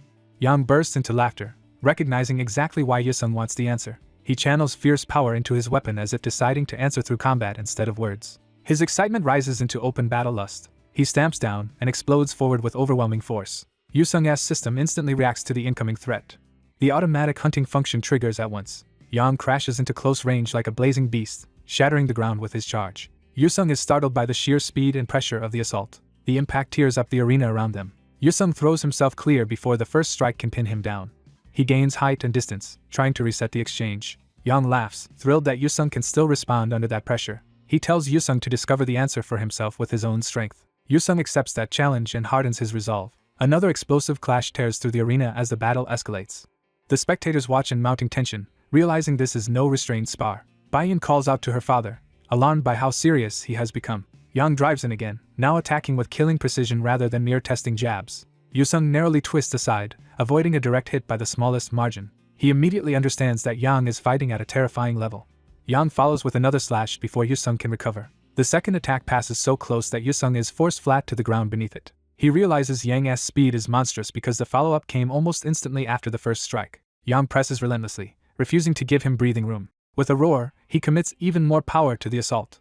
Yusung braces himself, no longer able to treat this as a simple test. A massive blast erupts where Yang's attack lands. Yusung uses the opening created by the explosion to spring back into motion. He digs in and redirects his momentum to avoid being cornered. Yang also plants himself and changes direction instantly to continue the pursuit.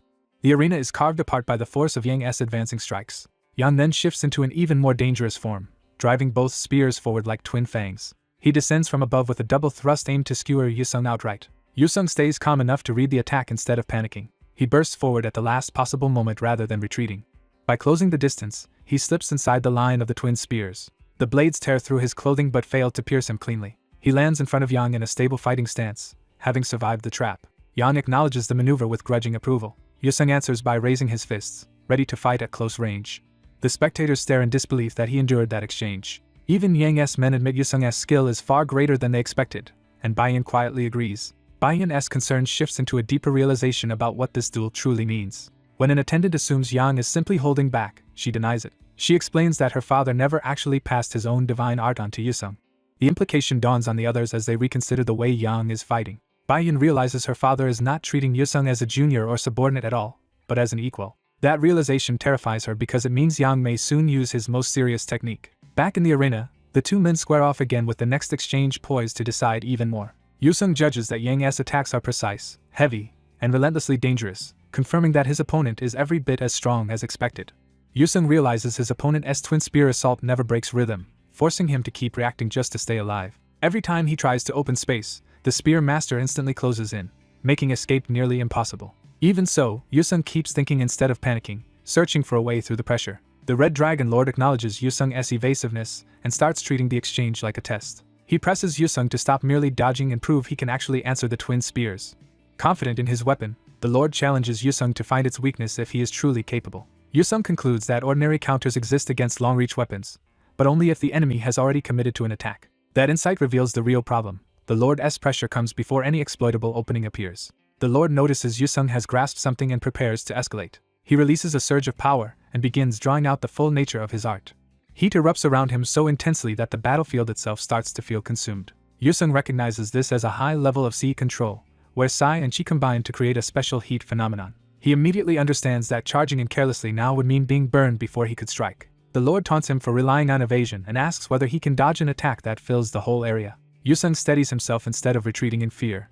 He narrows his focus, preparing to read the next move perfectly. His stance tightens as he waits for the exact moment the attack begins. The Lord announces the start of his real offense with open confidence. He detonates forward with explosive force, turning his own movement into an attack. In an instant he is on top of Yusung, using speed and heat together to erase reaction time. Yusung is caught off guard by how much faster the Lord has become. He barely avoids the rush by springing upward and away from the direct line of attack. The Lord immediately follows, driving the pursuit vertically so Yusung cannot reset. Yusung keeps rising to stay outside the hottest zone and by a heartbeat to think. Rather than being frustrated, the Lord praises the idea and grows even more excited by Yusung's adaptability. He decides to answer in kind by unveiling the true power hidden in the red dragon spears. The Lord names the weapon's awakened state and commits fully to it. Yusung watches closely, realizing the fight has entered a different level. The spears channel their heat upward in a concentrated torrent that ignites the surroundings. A massive pillar of flame erupts, turning the forest behind them into a wall of fire. Yusung lands and faces the Lord again as the battlefield itself becomes hostile terrain. He judges the display absurdly powerful, far beyond a simple weapon technique. The Lord declares the warm-up over and makes clear he has only now begun fighting seriously. He presents this inferno as the authentic power of the Red Dragon twin spears. According to him, only someone worthy can satisfy a weapon that endlessly devours heat. Awakening both Red Dragons is, in his eyes, the minimum proof required of the Red Dragon Society Lord. With that declaration, he formally ends all restraint. He states outright that the real fight starts now. The Lord launches again, this time with both spears and the awakened flames fully active. His charge drags a blazing wake across the ground like a moving firestorm.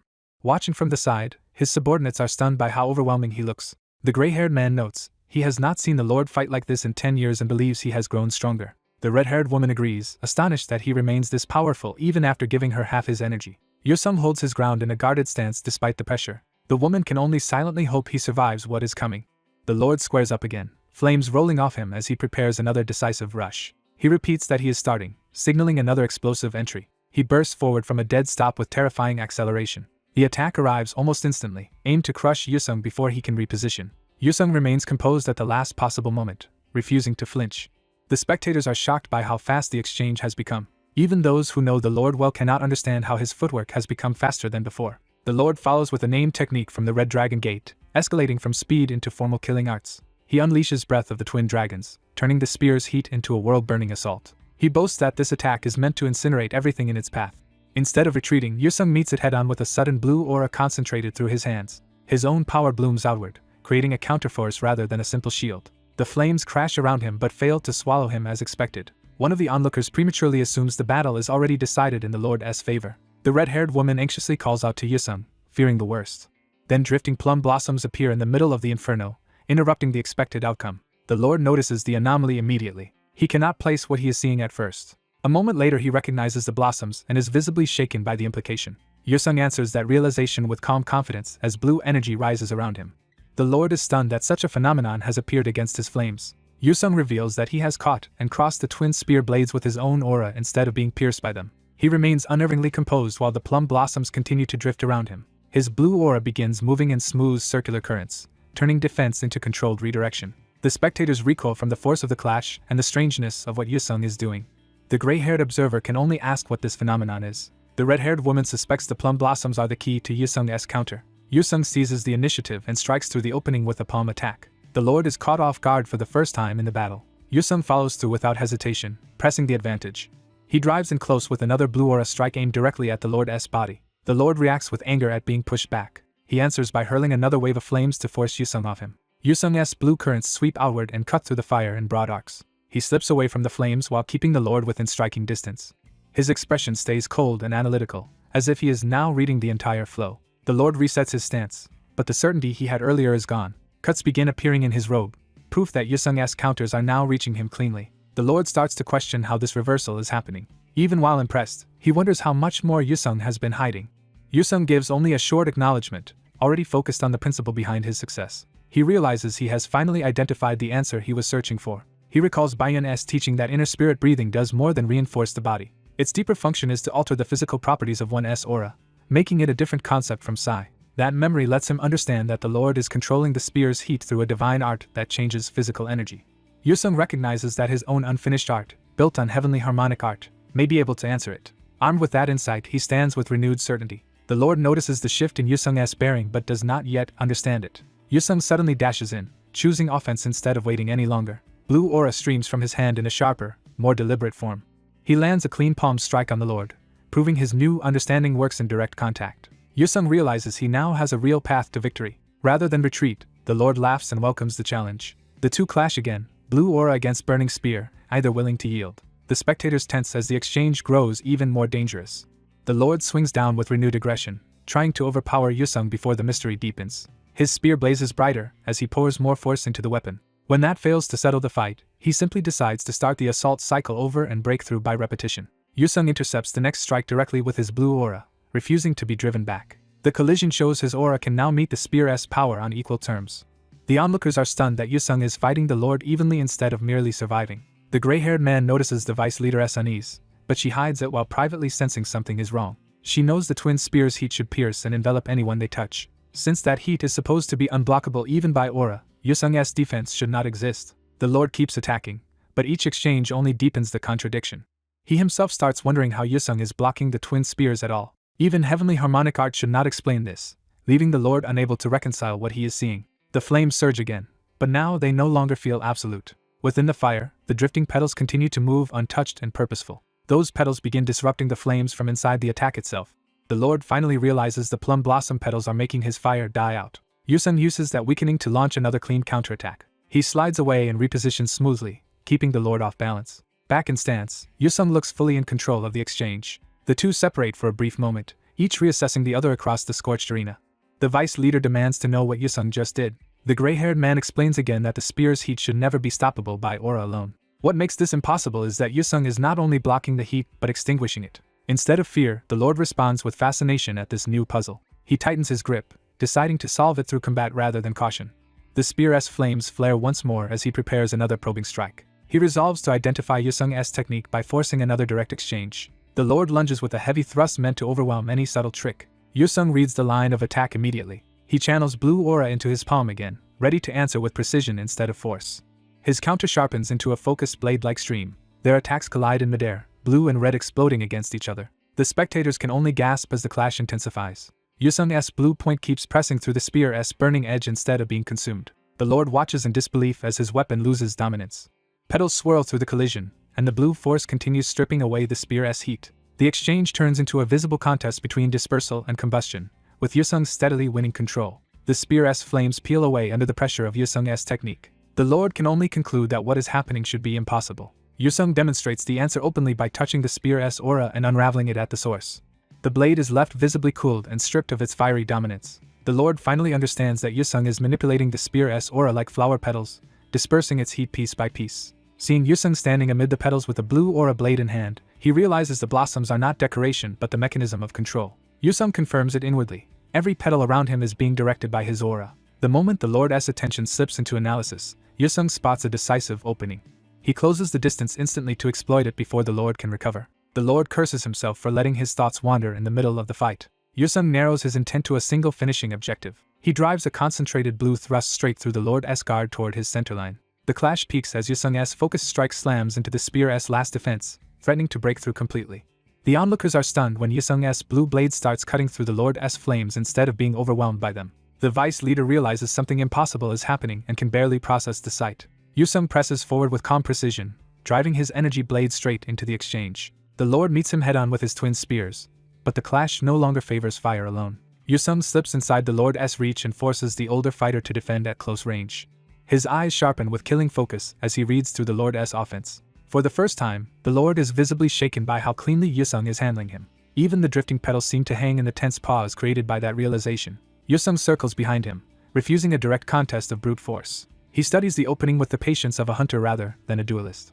The Lord answers by drawing more power into the red dragon twin spears and reigniting their flames. Yusung immediately gathers another concentrated blade, preparing to strike the weapons again.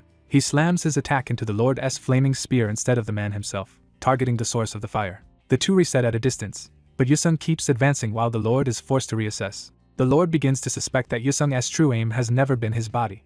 That suspicion turns into anger as he realizes he is being strategically dismantled. He pours even more fire into the spears, trying to overwhelm Yusung before the plan can mature. A towering inferno erupts around him as he decides to stop holding back. The Lord admits he understands what Yusung is trying to do. He warns that from this point on he will fight seriously and without restraint.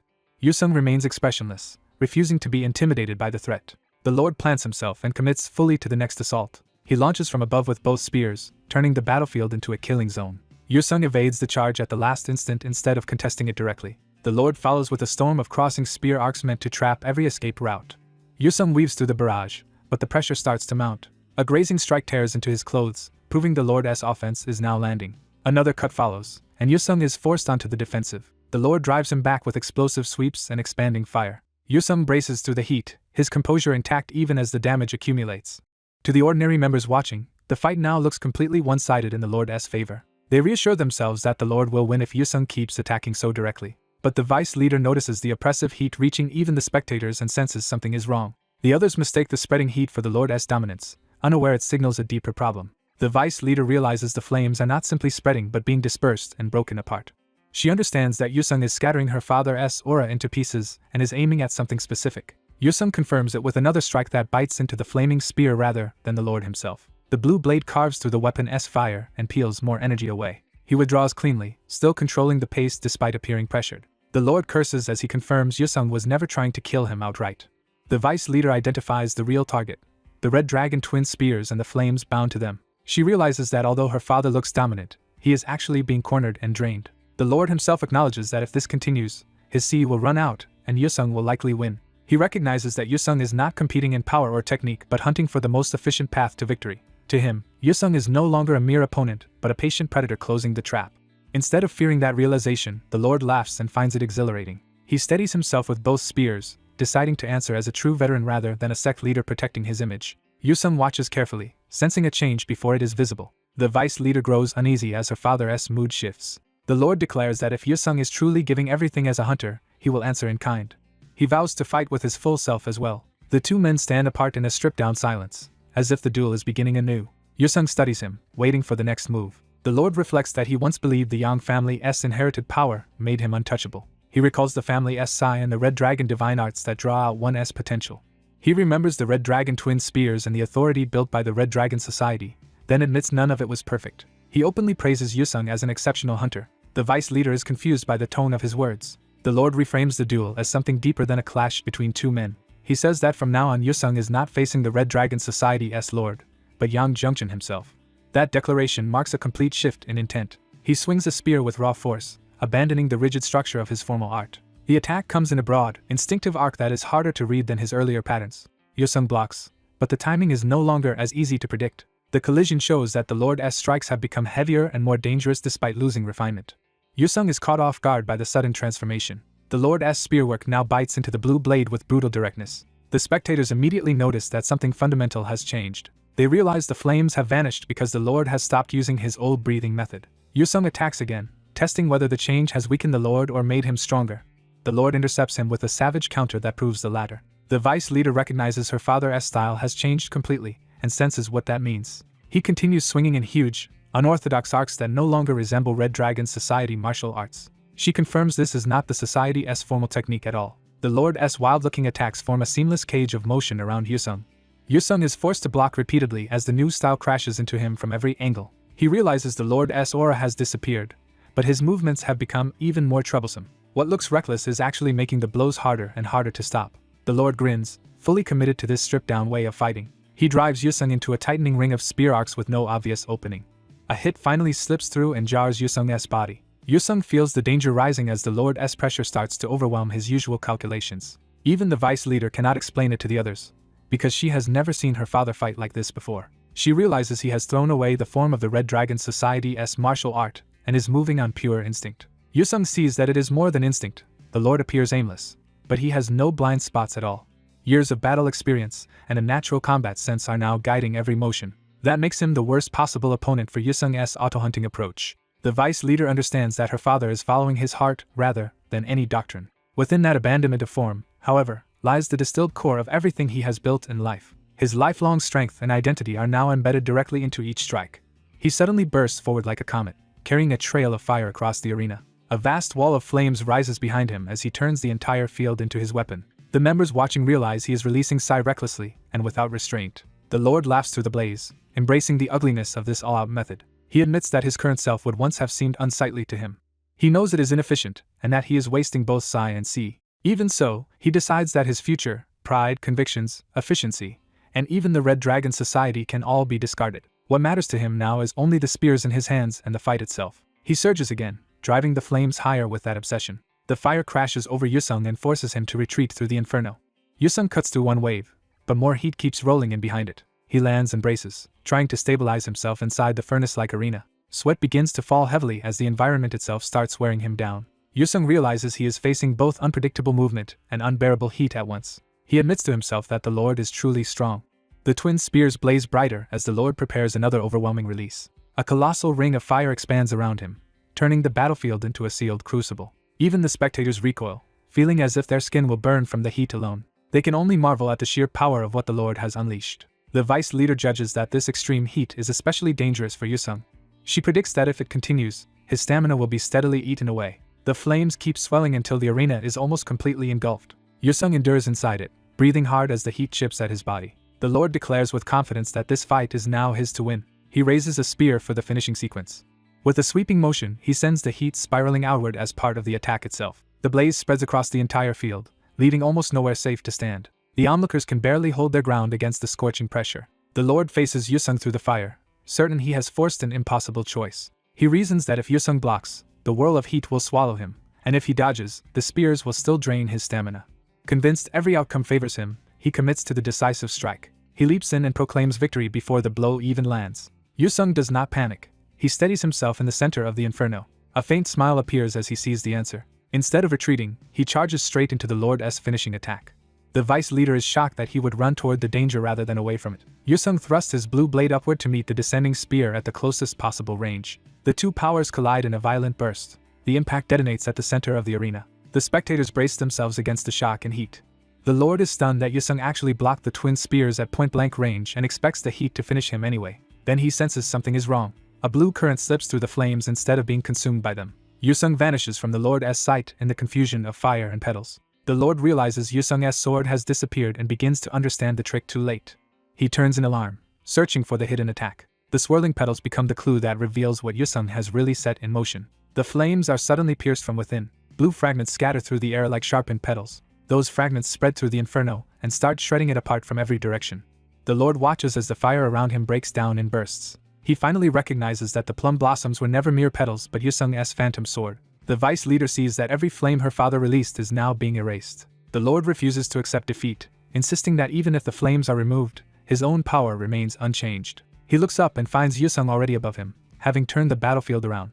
The condensed blue shards continue converging through the air toward a final form. Yusung descends through them, gathering the scattered phantom sword back under his control. His hand closes into the finishing motion as the fragments answer his call. His eyes harden with total concentration for the last strike. He forges the phantom sword into its densest and strongest blade yet, preparing the decisive blow. Yusung enters an all-out attack, committing himself to finish the duel. His opponent, the Red Dragon Lord, answers with fierce determination instead of backing down. Yusung realizes the clash will be decided in the next instant, and pushes through the strain. The Lord swings his flaming blade in a desperate final strike. Yusung's blue slash cuts through the attack and turns the exchange in his favor. The Lord's weapon is knocked away, leaving him exposed. Yusung's counter severs the Lord's arm and effectively ends the fight. The wounded Lord remains standing, but the loss is already undeniable. His staff slips from his hand as the last of his resistance gives out. The onlookers stare in shock as the impossible outcome sinks in. One of them can barely believe their Lord has been defeated. His daughter is stunned that her father could actually lose. The rest of the Red Dragon members struggle to accept what they just witnessed. Yusung, having forced out everything he had, finally starts to collapse from exhaustion. The burns and strain catch up to him all at once. Even after losing an arm, the Red Dragon Lord remains composed enough to face him directly. Yusung tries to steady himself and stay ready in case the fight is not truly over. He watches carefully, unsure whether the defeated man still intends to strike. The Lord retrieves his staff instead of pressing the attack. Rather than rage, he openly acknowledges Yusung's strength. He forces himself to say what everyone has already understood. The Lord admits defeat, formally conceding the match. He even thanks Yusung, treating the battle as something worthy rather than shameful. His daughter is shaken by how calmly her father accepts the result. Yusung is caught off guard by the old man's dignity in defeat. Before he can process it, his system begins activating on its own again. His focus slips as the automatic function interferes at the worst possible moment. The drained winner drops unconscious despite having won. The daughter rushes to him in alarm. The arena is left with a standing loser and a fallen victor. The Lord dryly notes the absurdity of the winner fainting after victory. The match is officially declared over with Yusung as the winner. Elsewhere, the story shifts from the duel to a corporate power center. A suited executive looks out over the city, already moving on to his next scheme. His subordinate reports that Tens has been contacted about the offer. Satisfied, he orders preparations to begin and promises a grand spectacle. He briefly wonders how Yusung will react, then dismisses the concern. In truth, he intends to use this next move to eliminate Yusung for good. 3 days later, Yusung visits the Red Dragon Society Training Center. Recovered enough to move freely, he searches the Society's library for something specific. The Red Dragon Lord finds him there and realizes where he has gone. The old man asks why Yusung is still here when he was supposed to leave soon. Yusung answers only that he is searching for something. The Lord remarks that Yusung's body has already healed with unnatural speed. He reminds him that only 3 days earlier he had been wrapped in bandages from severe burns.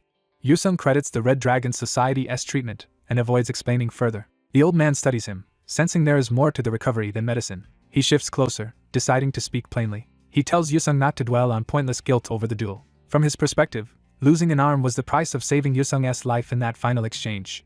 He insists the fight was fair and says he is satisfied with its outcome. Yusung accepts that judgment without argument. The Lord then complains that his daughter abandoned her injured father to nurse Yusung instead. He circles back to Yusung's search, curious what could have brought him into the archives. Yusung finally explains that his auto-hunting function started reacting while he passed by. He suspects the system is detecting something hidden in the room. When he moves away, the auto-hunting signal stops, confirming the reaction is location-based. That makes him realize one object here is triggering the system. He narrows it down to a single volume among the Red Dragon manuals. Now certain the book matters, he reaches for it. The scene later shifts back to the city, and Yusung leaving the training center. As he heads home, he braces himself for Suyu's anger after vanishing for 3 days. He is sure she will explode once she sees him again. Still, he decides he owes her a proper apology. The moment he opens the door, he senses the danger in the room. Suyu is waiting for him in silence, radiating cold fury. She greets him with a flat welcome that makes the threat obvious. One look at her eyes tells him she has been stewing the entire time. Yusung realizes she may have stayed awake just to confront him. He immediately apologizes and starts explaining that urgent business kept him away longer than expected. Suyu cuts him off and says she does not need details if it was truly important. Her trust catches him off guard and softens his view of her. She then tells him she has something important to report. The news is that he has received a dive offer. Yusung confirms she means an investigative dive where he remains inside the fracture on purpose. Suyu adds that the offer came from Goryeo Company. Yusung immediately connects that company to Lee Wyman. Suyu reminds him that under his contract with Tens, outside cooperation requests are decided by Tens and must be honored unless he has a valid reason to refuse. Yusung asks what Tens intends to do about it. Suyu hesitates, clearly uncomfortable with the answer. She admits Tens is telling him to go. Yusung accepts the decision at once and tells her to inform Goryeo that he will participate. Suyu panics and warns that Lee Wyman is obviously setting a lethal trap. She explains that dives are already extremely dangerous missions into lawless monster-filled worlds with low survival odds. If Lee Wyman interferes inside one, even Yusung could be killed, so she begs him to reject it. His calm acceptance leaves her stunned. Yusung only smiles faintly instead of retreating. He steps close enough to make clear that his mind is made up. He says the dive is a contractual obligation and he has no solid excuse to refuse. He tells her not to carry the burden as if it were her decision. Suyu falls silent, shaken by how firmly he has settled it. With the matter decided, Yusung turns to leave and get some rest. That only makes Suyu more alarmed. She stops him and pleads with him to understand that he could die. Yusung admits the danger but says anything worth having requires risk.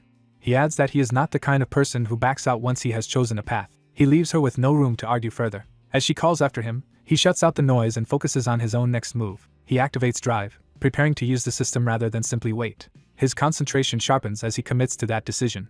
He takes hold of the mysterious book from the Red Dragon archives. The Red Dragon Lord notices and asks whether the book has caught Yusung's interest. He explains that it is not a martial manual but an old family record with a strange history. According to the tale, 2 siblings once stood to inherit the Red Dragon Society, but the elder, Yang Wurang, lacked sai and lost leadership to his younger brother Yang Wujin. Unable to accept that fate, Yang Wurang became obsessed with obtaining sai by any means.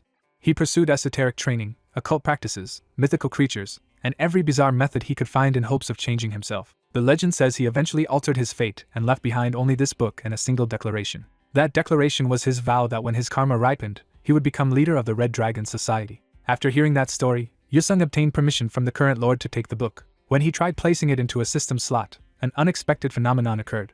New system windows appeared, proving the book could be treated as a usable ingredient. The interface instructs him to blink in order to combine the ingredients in the utility slot. Yusung studies the message and starts piecing together what the system wants. He concludes the auto-hunting function was drawn to the book because it can unlock a new ability, and he decides it is worth testing. At the same time, he keeps thinking about the coming dive and the debt Lee Wyman now owes him.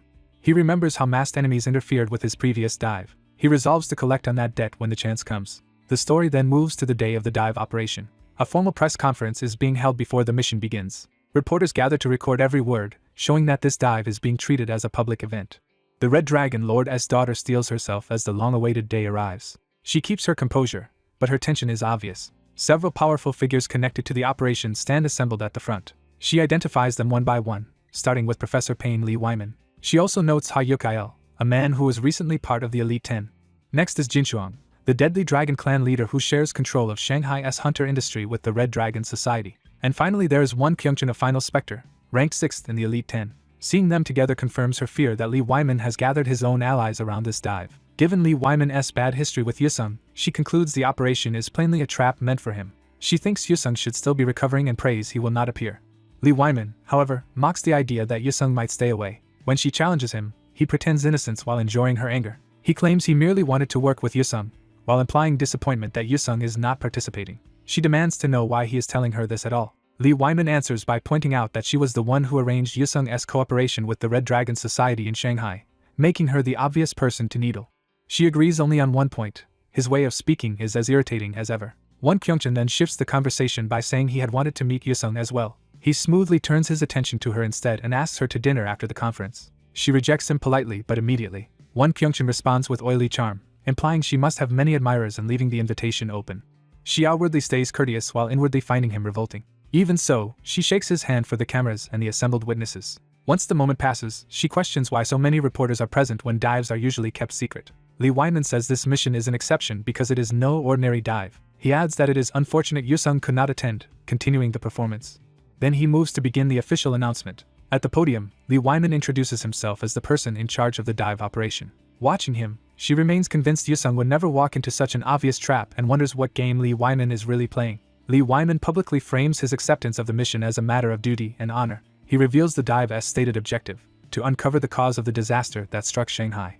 Lee Wyman opens the briefing by mourning the Shanghai disaster and declaring that the new fracture must be investigated. He promises that Goryeo Company will uncover the cause and prevent another catastrophe. Pushing the appeal further, he vows to commit everything he has to this dangerous dive in the name of Shanghai's recovery. The press accepts the logic and praises him for stepping forward despite the risk. Lee Wyman turns the speech into a patriotic pledge that no such tragedy will happen again on their soil.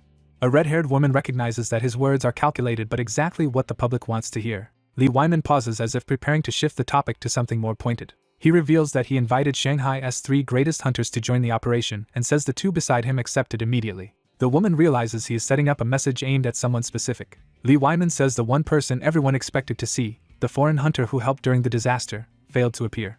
He explains that he wanted Oh Yusung on the team, but even the temporary agent handling his contract has suddenly lost contact with him. He frames Oh Yusung's absence as especially regrettable because the operation is critical. A reporter directly asks why the celebrated foreign hunter Oh Yusung cannot be reached. Lee Wyman pretends restraint and says he does not want to speculate about Oh Yusung's reasons. Then he begins poisoning the room by suggesting that, as a foreigner bound by contract, Oh Yusung may simply see no reason to risk himself for another country.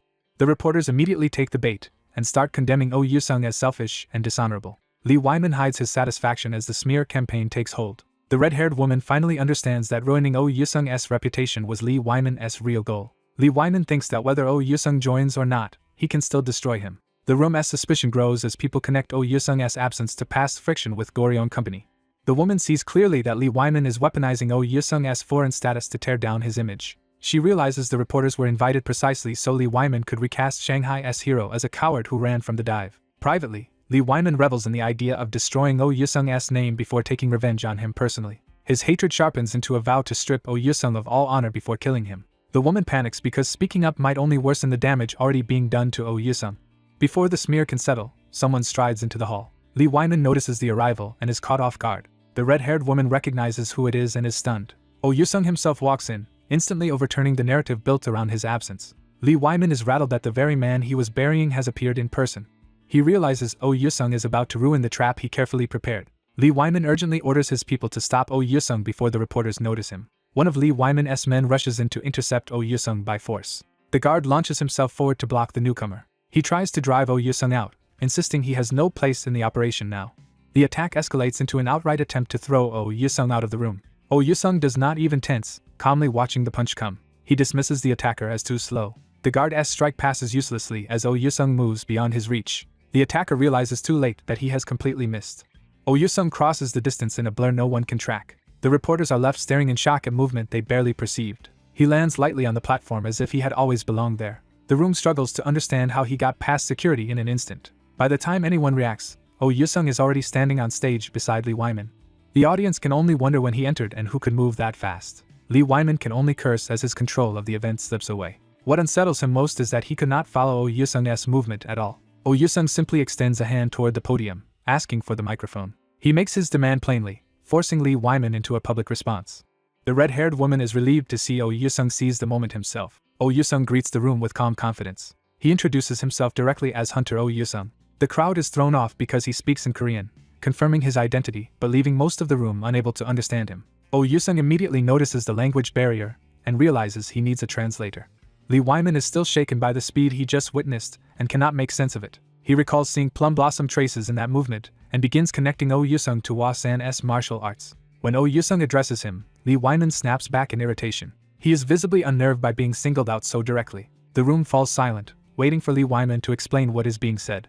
The press turns to Lee Wyman because he is the only one who can bridge the language gap. Forced to recover his composure, Lee Wyman pretends politeness and asks what happened. Oh Yusung calmly tells him to translate. He points out that no one else there can speak Korean, leaving Lee Wyman no way to refuse gracefully. Lee Wyman accepts with a smile, while seething at being ordered around in public. Even as staff hands him a microphone, he realizes the watching media has trapped him into compliance. He tells Oh Yusung to begin, bitter that the reporters he summoned are now limiting his options. Oh Yusung starts speaking without hesitation. He repeats his introduction for the room through Lee Wyman. The reporters erupt once they realize the famous Korean hunter from the Shanghai disaster is truly here. Oh Yusung apologizes for being unreachable, explaining that personal training kept him from responding for 2 days and that he came as soon as he heard the news. Lee Wyman encourages him outwardly while inwardly deciding to distort the translation if he can. He convinces himself that Oh Yusung is deliberately humiliating him and vows to retaliate through the translation. Oh Yusung notices the scheme before it can begin. He thanks Lee Wyman for translating, cutting off any chance to twist his words without exposing himself. Then he says the difficult part is over and that he will handle the rest himself. He steps forward, taking control of the room completely. Without ceremony, he gets straight to the point. In clear Chinese, he announces that he will participate in the dive. The audience is stunned that he can speak Chinese after all. Lee Wyman realizes he has been played and that Oh Yusung never needed him to translate in the first place. Even knowledgeable observers note that while his pronunciation is imperfect, his Chinese is more than good enough. Oh Yusung says the dive is a valuable opportunity because it will reveal something important to everyone. A Hwa-san observer watches with growing interest. Oh Yusung bluntly declares that once the hunt ends, everyone will know he stands above everyone present. That arrogance enrages the local leadership. But the Hwa-san observer is amused rather than offended, seeing that Oh Yusung is willing to back his words. The red-haired woman watches closely as the atmosphere turns volatile. Reporters immediately challenge Oh Yusung and demand an explanation for his attitude. They accuse him of being rude after arriving late to the conference. Oh Yusung remains unfazed by the criticism. He admits he was late and says he will accept exclusion if that is the decision, but insists he fears no one and leaves the choice to Lee Wyman. Lee Wyman is cornered again, unable to push the coward narrative any further. He rages inwardly as his plan to brand Oh Yusung a coward collapses. Before he can recover, the event moves on and he is asked to speak as the person in charge. Lee Wyman outwardly welcomes Oh Yusung's sudden appearance while privately deciding it will be easier to kill him if he joins the operation. He publicly says he sincerely wants Oh Yusung to participate, but a furious objection cuts him off. Lee Wyman recognizes the voice immediately, and knows trouble has arrived from his own side. Ha Yukil, one of the operation members, openly objects to letting Oh Yusung join after arriving late and without notice. Lee Wyman panics because such open hostility now only helps Oh Yusung in front of the media. Oh Yusung accepts the challenge with a small smile. He moves before anyone can stop him. In an instant he closes the gap and confronts Ha Yukil face to face. Ha Yukil can only spit out Oh Yusung's name in anger. Oh Yusung tells him that if he has a problem, he should settle it directly.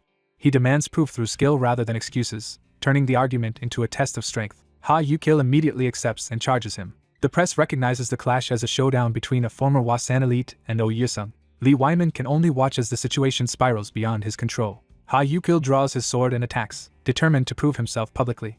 He invokes Hwa-san's style as he swings. Ha Yukil unleashes true chi, filling the room with plum blossom sword intent. The attack blooms into a storm of petal-like blades. Oh Yusung stands still inside the killing field without the slightest sign of panic. Ha Yukil shouts as he commits fully to the strike. He releases plum flower blood rain, a 6-directional sword aura meant to overwhelm Oh Yusung at once. The attack closes in from every side around Oh Yusung. Onlookers recognize the unmistakable plum blossom aura of Hwa-san. Ha Yukil boasts that the technique will humiliate rather than kill his opponent. He intends to turn Oh Yusung into a public laughingstock. Oh Yusung answers only with a cold, focused stare. Blue energy gathers around him as he prepares a response from within the storm. He names the same technique Hayukil just used, making clear he understands it completely. Then he counters with overwhelming force. His own energy erupts outward in a far denser and more violent wave. Hayukil is caught inside a superior version of his own attack. He realizes too late that what he is seeing should be impossible. Blue plum blossom blades tear through the room with crushing precision. Hayukil is struck from multiple directions and blasted backward. His body is thrown off balance as the attack breaks him completely. The room erupts in disbelief because Oh Yusung has reproduced Hayukil's move at a much higher level. Lee Wyman is horrified as he recognizes not only Hwa-san's martial art but the heavenly harmonic art behind it. Oh Yusung ends the exchange at once, saying there is no point in continuing. Hayukil can only sit there in shock, his confidence shattered. Oh Yusung asks if he understands now. He makes the lesson explicit by asking who is stronger. Hayukil has no answer left. Lee Wyman is shaken by the realization that Oh Yusung just used Hwa-san's art more perfectly than Goryong's own chosen successor. The observers begin piecing together that Oh Yusung's technique matches Hayukil's exactly. That comparison leads to a more explosive conclusion. Oh Yusung's plum blossom aura was cleaner and stronger than Hayukil's ever was. Lee Wyman remembers that Oh Yusung had not shown Hwa-san's martial arts in earlier fights, which makes this revelation even more unsettling. He cannot accept that Oh Yusung could have mastered the heavenly harmonic art in only a few weeks when even he has not completed it. Before Lee Wyman can process it, Oh Yusung asks for the microphone again. Lee Wyman has no choice but to hand it over. Oh Yusung takes the mic and turns back to the room. The reporters stare at him, now more stunned than skeptical. The Hwa-san observer smiles, while others realize the balance of power in the room has shifted. Oh Yusung tells everyone that they have now seen the proof. He declares that he is the true Hwa-san. The red-haired woman can only look at him in awe as his claim lands over the silent room. Oh Yusung's sudden public display of Hwa-san's martial arts turns the briefing into a media frenzy and instantly makes him the center of attention. He stands before the cameras with calm confidence, letting the uproar build around him. Lee Wyman realizes in disbelief that his attempt to diminish Oh Yusung has only amplified Yusung's fame. Furious, Lee Wyman recognizes that Yusung has completely overturned his scheme. Yusung leaves the briefing early despite being told Lee Wyman is still speaking. In the hallway, Ms. Bayan intercepts him. Yusung greets her directly, already aware she came after him. He lightly teases her for appearing out of nowhere and trying to leave without a proper farewell. He apologizes for worrying her and hints that the spectacle was worth it. Bayan admits it was, especially because Lee Wyman's humiliation was satisfying to watch. Still, she presses him on whether his sudden entrance and use of Chinese had all been planned. She asks if he has seen how violently the internet is reacting to the live announcement. When she says the response is exploding, Yusung realizes his gamble landed even harder than expected. Most reactions are praising his strength and confidence, with only a minority criticizing him. Yusung admits he planned it, though he did not expect it to work so well. He explains that in China, boldness and visible spirit are valued more than modesty, so he deliberately acted provocatively. Bayan is impressed that he calculated cultural expectations so precisely, and he adds that he also anticipated Lee Wyman's trap. He says he interrupted the conference specifically to sabotage Lee Wyman's plan. By confronting Lee Wyman openly, he made the conflict impossible to hide. By even challenging the Elite 10, he ensured public curiosity would restrain Lee Wyman from moving against him before the dive. Bayan is left stunned by how far ahead he had thought. Yusung admits one thing was luck. He had not expected Hayukil to step forward and fight him. Even so, Bayan warns that they still cannot relax. Yusung agrees and says Lee Wyman is almost certainly planning to kill him during the dive, so he has a proposal for her. He asks Bayan to cooperate with him in the dive and suggests they join forces. She accepts immediately and offers her help without hesitation. When Yusung asks if she wants anything in return, she first claims she has no conditions. Then, flustered, she works up the courage to add one. She says she wants something after the dive is over, and Yusung agrees to hear it. Blushing, she asks him out on a date. The sudden request catches Yusung completely off guard. Later, back at his room, the moment still lingers in his mind. He exhales in relief after escaping the awkwardness of the hallway conversation. As he changes clothes, he admits Bayan's bold request genuinely surprised him. Remembering her proposal, he finds himself unexpectedly pleased. He thinks a date would be nice, but decides he cannot indulge that thought yet. He forces himself to focus on the danger immediately ahead. Turning to preparation, he opens the system's crafting interface and reviews the ingredients he bought. He checks the materials one by one, confirming he has what he needs. He recalls that Xiaoyu helped him obtain these ingredients.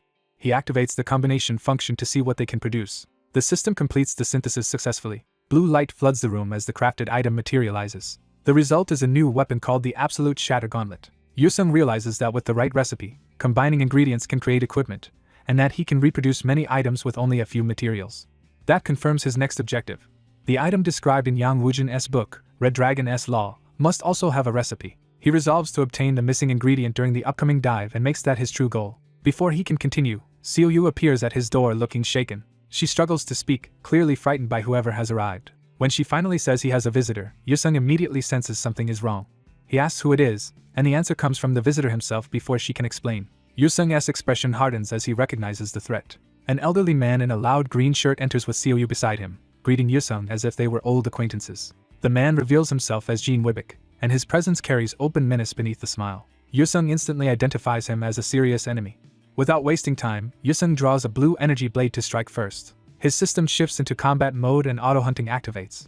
Determined not to let the old man move first, Yusung launches a preemptive charge. Jean Wibik merely watches with amused contempt, as if the attack is entertainment. Yusung closes the distance in a burst of speed and brings the glowing blade down. Jean Wibik praises the attempt instead of fearing it. He gathers red force into his palm, preparing a counter with terrifying ease. Yusung's slash reaches him, but Jean Wibik meets it head-on and disrupts the attack. The old man's counterforce swells instantly into a lethal strike. His palm blast detonates against Yusung and hurls him away. Yusung crashes hard, stunned by the overwhelming gap in power. The shockwave also throws Seoyu to the floor as collateral. Even dazed, Yusung forces himself to keep thinking. He draws another weapon, this time a heavy electrified blade, trying to change the flow of battle. He flips through the air and fires a concentrated blue projectile from the weapon. Jean Wibik tracks the incoming shot without the slightest urgency. He lets it pass by him almost casually, treating the attack as trivial. Yusung lands and regains his footing, searching for another opening. Jean Wibik steps forward, finally deciding to attack in earnest. He surges in with red lightning-like force, closing the distance instantly. Laughing wildly, he unleashes a name technique meant to tear Yusung apart. Yusung recognizes the danger too late as the attack begins to split and spiral. Jean Wibik drives the technique upward with brutal precision. The blue energy attack bursts apart into multiple streaks. Those streaks ricochet through the room, blasting walls and furniture and turning the space into a kill zone. Yusung darts behind Jean Wibik's flank, trying to exploit the chaos for a counterattack. He steels himself and prepares to strike again despite the pressure. Instead of concern, Jean Wibik grows more excited, delighted that Yusung can still move. A sudden step from Seoyu changes the battlefield. Yusung realizes too late what she is about to do. Seoyu throws herself between Yusung and Jean Wibik, shielding her boss with her own body. She cries out as she forces herself to stand in the line of attack. Yusung is horrified that she would risk herself so recklessly. To save her, he kicks her away from the strike even though it means losing his own chance to evade cleanly. The impact sends her flying clear of the attack. She is left shaken and hurt, but alive. She tumbles across the floor while Yusung remains exposed. Bleeding and trembling, Seoyu struggles back up, still trying to stay involved. Yusung braces himself again, now burdened by protecting her as well as surviving. He realizes he barely managed to save Seoyu, but that only reveals the larger threat still standing before him. Jean Wibik's killing aura intensifies, making it clear the real danger has only begun. The old man complains that his fun was interrupted, as if attempted murder were a game. He is startled not by Seo's courage, but by the intensity of her intent to protect Yusung. Yusung understands that if he had not kicked her away, she would have died for him. Jean Wibik coldly tells Seoyu she had no right to interfere in his amusement. He advances on her, ready to punish her personally. Terrified and injured, Seoyu can only stammer an apology. Jean Wibik says she was free to act as she wished, but that freedom comes with consequences. He declares that ruining his enjoyment means she must pay for it, turning his wrath directly on her. Seoyu shuts her eyes, bracing for the blow. Yusung cuts in with scorn, mocking the idea that saving one's own boss deserves punishment. Jean Wibik pauses, thrown off by Yusung's response. The old man's hand remains charged, but his attention shifts back to Yusung. Seoyu opens her eyes in confusion, unable to believe Yusung is talking back like this. Yusung openly calls the situation absurd, refusing to treat Jean Wibik's authority as legitimate. For the first time, Jean Wibik is genuinely puzzled. Yusung ridicules him for acting like some cult leader whose subordinate must die for showing loyalty. He points out the real disgrace. Instead of praising Seoyu for protecting him, Jean Wibik is enraged by it. Yusung says Seoyu only rushed in because Jean Wibik had failed to give her the trust a boss should, and now he is simply venting his anger on her. Seoyu is stunned by how boldly Yusung is defending her in front of the man she fears most. She expects Jean Wibik to kill him for such insolence and panics at the thought. Jean Wibik turns away in silence, his mood shifting unpredictably. A smile slowly returns to his face instead of the expected explosion. Then he bursts into laughter, finding Yusung's defiance more entertaining than offensive. Seoyu can only stare, unable to process the sudden reversal.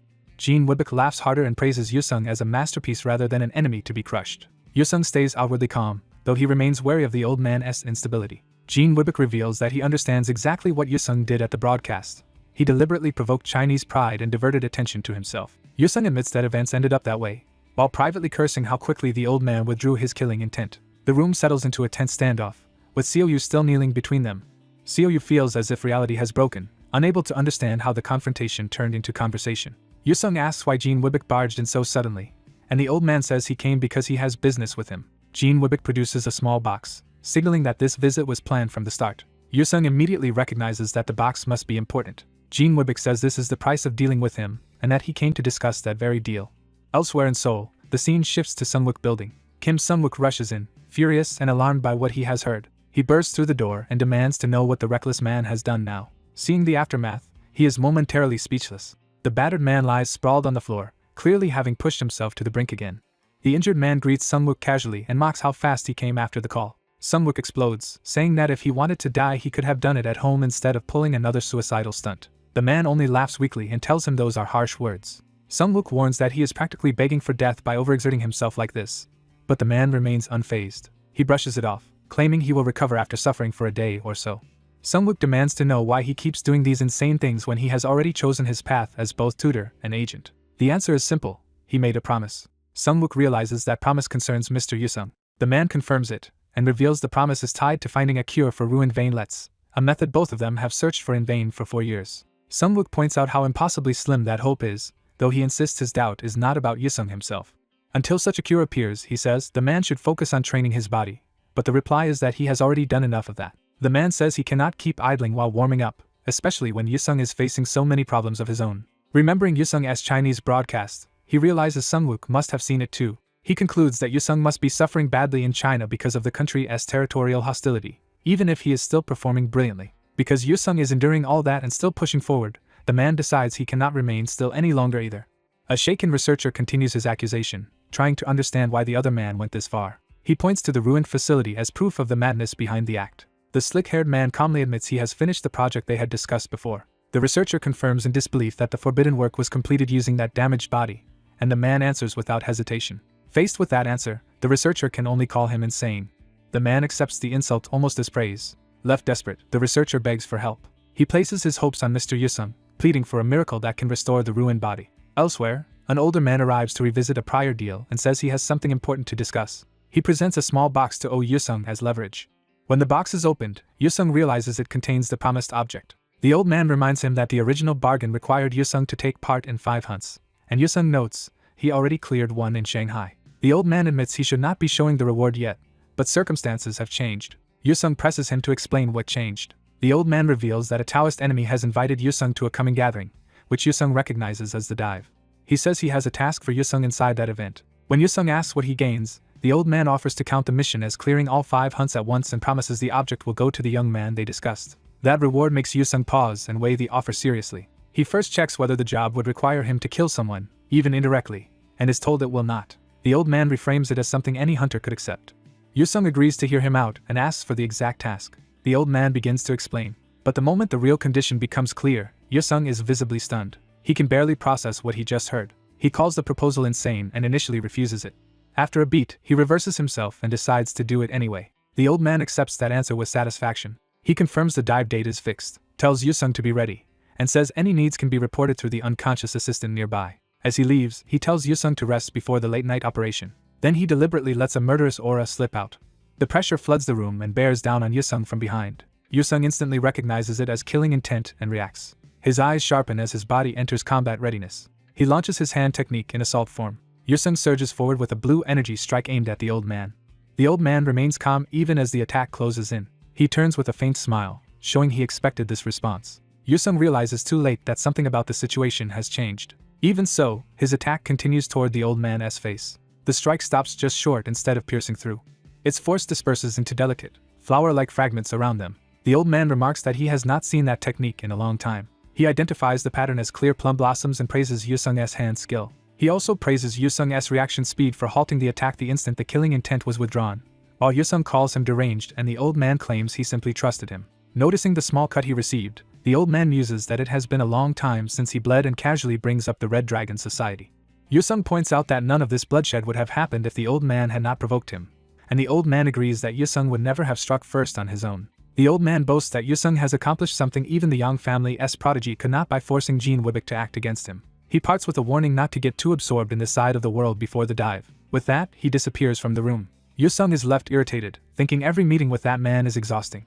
Then his thoughts drift back to the old man's test. He recalls a past clash with a red-eyed spear wielder, where his blue hand technique met the enemy's weapon head-on. He realizes he may have grown too accustomed to his current environment. That realization hardens into a response to Jean Wibbeck's challenge. Yusung resolves to settle that condition decisively at the dive.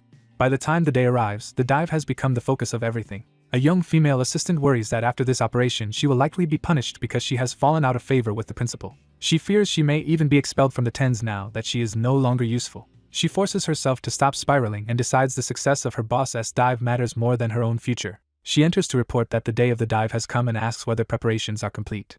What she sees makes her freeze. Yusung is already suited up in newly arrived white armor. He greets her calmly and welcomes her in. The armor itself carries a polished, almost ceremonial presence. A laptop on the desk suggests the final planning is already underway.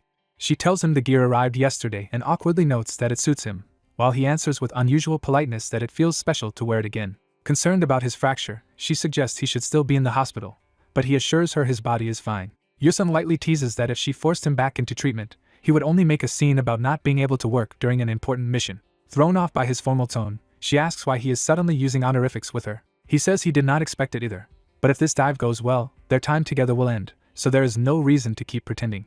He explains that speaking casually to someone younger never really suited his nature. He admits that her president was right and that he had been getting too absorbed in this country without noticing it. The assistant realizes she is finally seeing Yusung's real personality. She understands that the heroic image he showed her and others before was partly an act shaped by what China wanted from him. Yusung admits that only Jean Wibbeck had seen through that performance, and recognized he was merely playing the hero.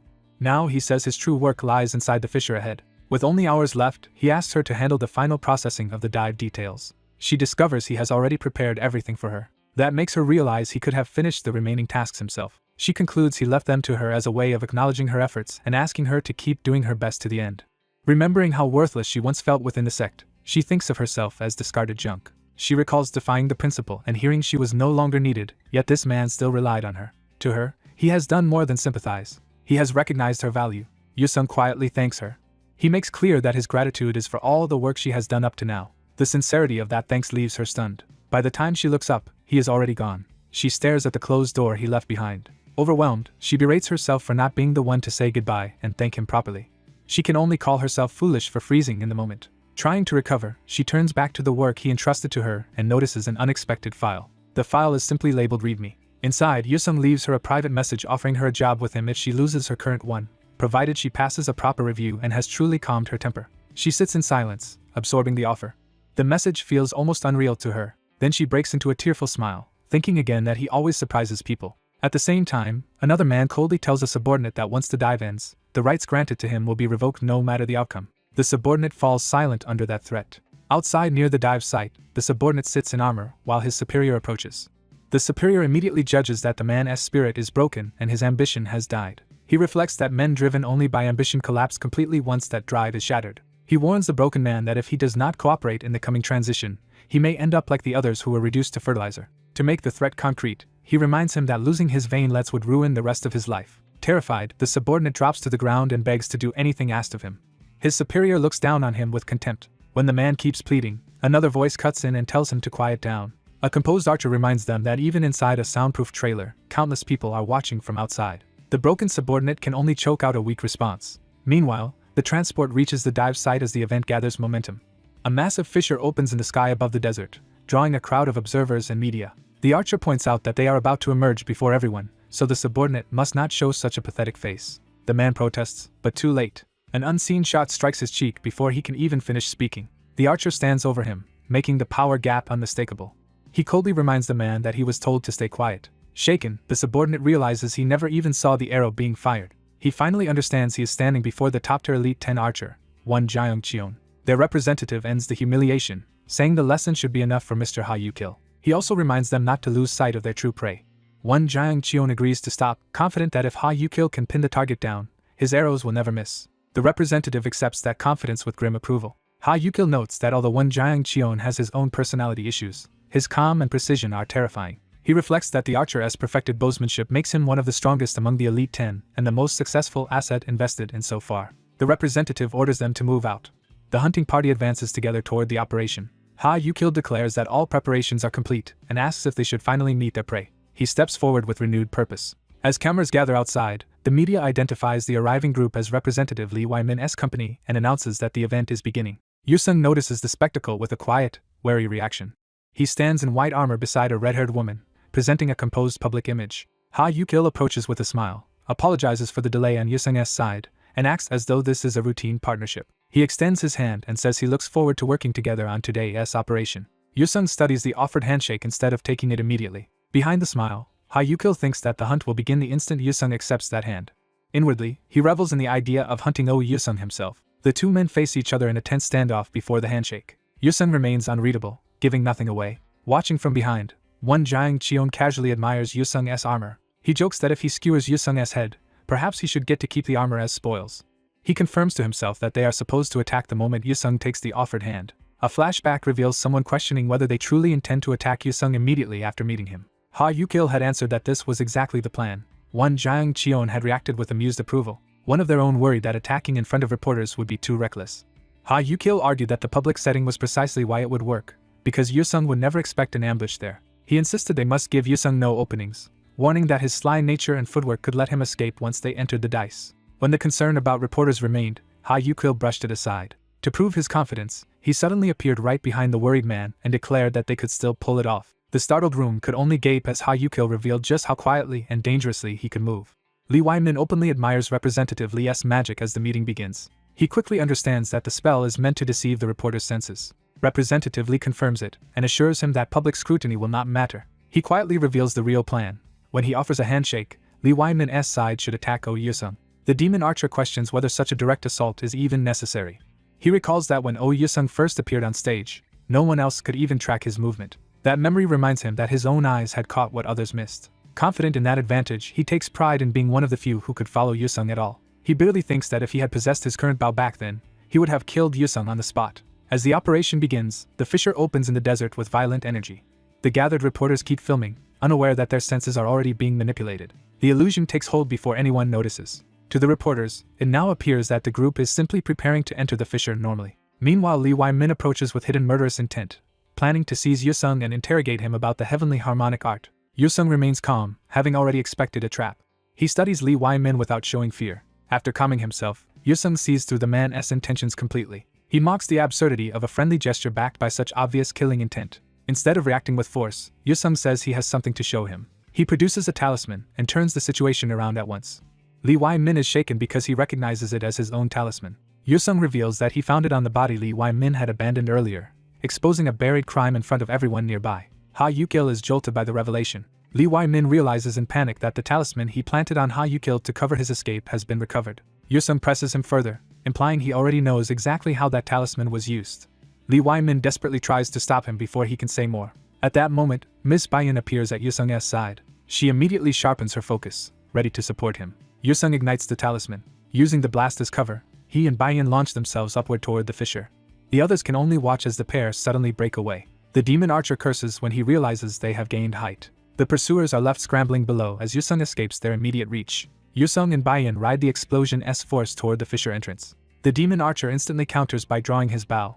Li Weimin realizes too late that the pair are fleeing rather than falling into his trap. The archer refuses to let them go. He pulls out a heavy arrow and prepares a serious shot. With practiced speed, he sets the arrow and draws the bow. Power surges through his body as he commits to the attack.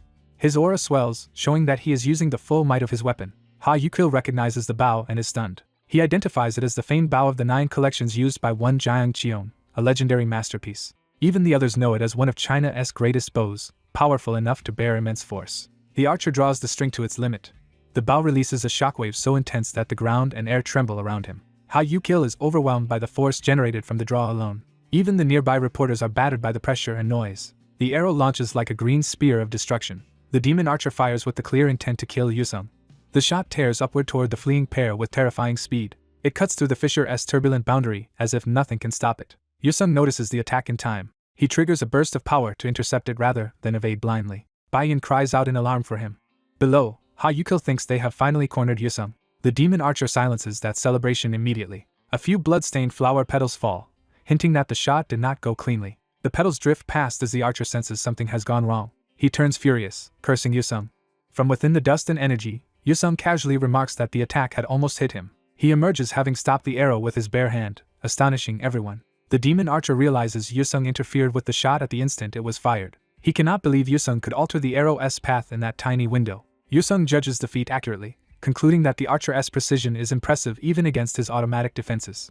He openly acknowledges the man as a worthy demon archer. The praise only enrages the archer further. Ignoring him, Yusung calmly asks Bayan if they should continue. She agrees without hesitation. Yusung casually tosses the captured arrow aside. The fissure churns behind them as their escape route remains open. Li Wai-min panics as he sees Yusung slipping away again. A separate projectile suddenly streaks across the battlefield. It slams into the ground with explosive force. The impact erupts into a deafening blast that shakes the entire area. The reporters and bystanders are thrown into confusion by the sudden noise. One of the reporters immediately notices the crucial change. The illusion collapses, and the pursuers realize Yusung has already entered the fissure, forcing them to rush after him. Li Wai-min tries to call back Representative Li Wai-min for help, but the representative and his people are already moving away amid the chaos. The reporters surround Li Wai-min with questions about the arrow and Yusung's disappearance. He realizes the blast has broken the spell and ruined their cover story. Thinking fast, he lies that Yusung entered the fissure ahead of them and pretends he must pursue him too. His ally can only curse the ruined situation. The demon archer burns with humiliation that Yusung caught his arrow so easily and mocked him in the process. He swears to personally bring Yusung down. Meanwhile, Yusung and Bayan continue fleeing deeper inside the other world. After putting distance between themselves and the pursuers, Yusung leads Bayan toward a forest where they can hide. They finally enter the woods and slow down. Bayan is exhausted from the long run. Yusung offers her a drink without ceremony. He explains that she needs water after running at full speed for more than 2 hours. She thanks him, and he treats it as the most natural thing in the world. The simple kindness catches her off guard. As she drinks, she starts to relax for the first time since the chase began. Yusung notes that they have bought themselves some space, though he warns her not to lower her guard. Bayan quietly admires how composed and capable he is even after the same brutal run. She concludes that what makes him remarkable is not just stamina, but extraordinary self-control. When he addresses her directly, she is startled out of her thoughts. Flustered, she admits she had been lost in thought. Yusung says there is something he wants to ask of her. She braces herself nervously for what he might say. His sudden closeness makes her imagination run wild. She realizes they are alone together in another world, which only makes her more self-conscious. Her anxiety spirals as she wonders what he could possibly be about to ask. What Yusung actually asks for is far more practical: the camcorder. He wants to inspect the recording devices installed in her suit. Bayan is momentarily confused by the mundane request. Yusung clarifies that he means the company-installed devices meant to record their dive. He warns that Li Wai-min's side could track them through those devices, so they should remove them immediately. Bayan is embarrassed by her own assumptions and quickly regains her composure. Yusung also considers the political risk of removing the official recorders, since Go Ryong's side could accuse them of tampering with evidence. He notes that such accusations would hurt Bayan and the Red Dragon Society more than they would hurt him, but she insists that is acceptable. To solve the problem, he reveals that he prepared substitute recording devices of his own. He asks her to turn around so he can attach them from behind.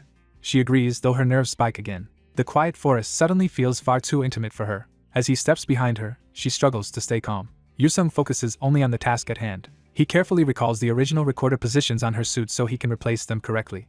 Bayan, meanwhile, grows more embarrassed under his close attention. When his hand touches her shoulder to work, she nearly loses her composure. She has to cover her mouth to keep from reacting aloud. Yusung notices her strange reaction and checks on her. She hurriedly tells him to continue, pretending nothing is wrong.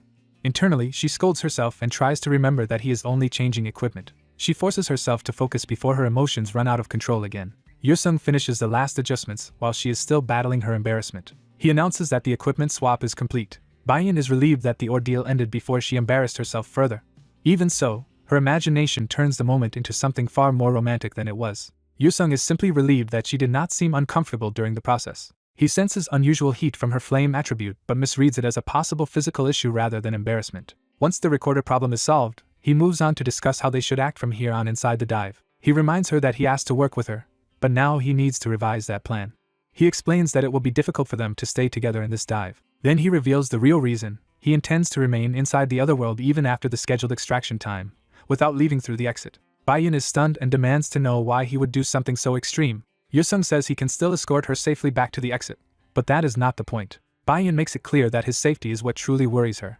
She confronts him directly for choosing such a reckless and dangerous course. Yusung is caught off guard by how strongly she reacts. He realizes he cannot tell her the deeper truth behind his decision. His thoughts shift to an earlier conversation that first framed the mystery for him. In that memory, he is asked whether he has ever considered a certain question.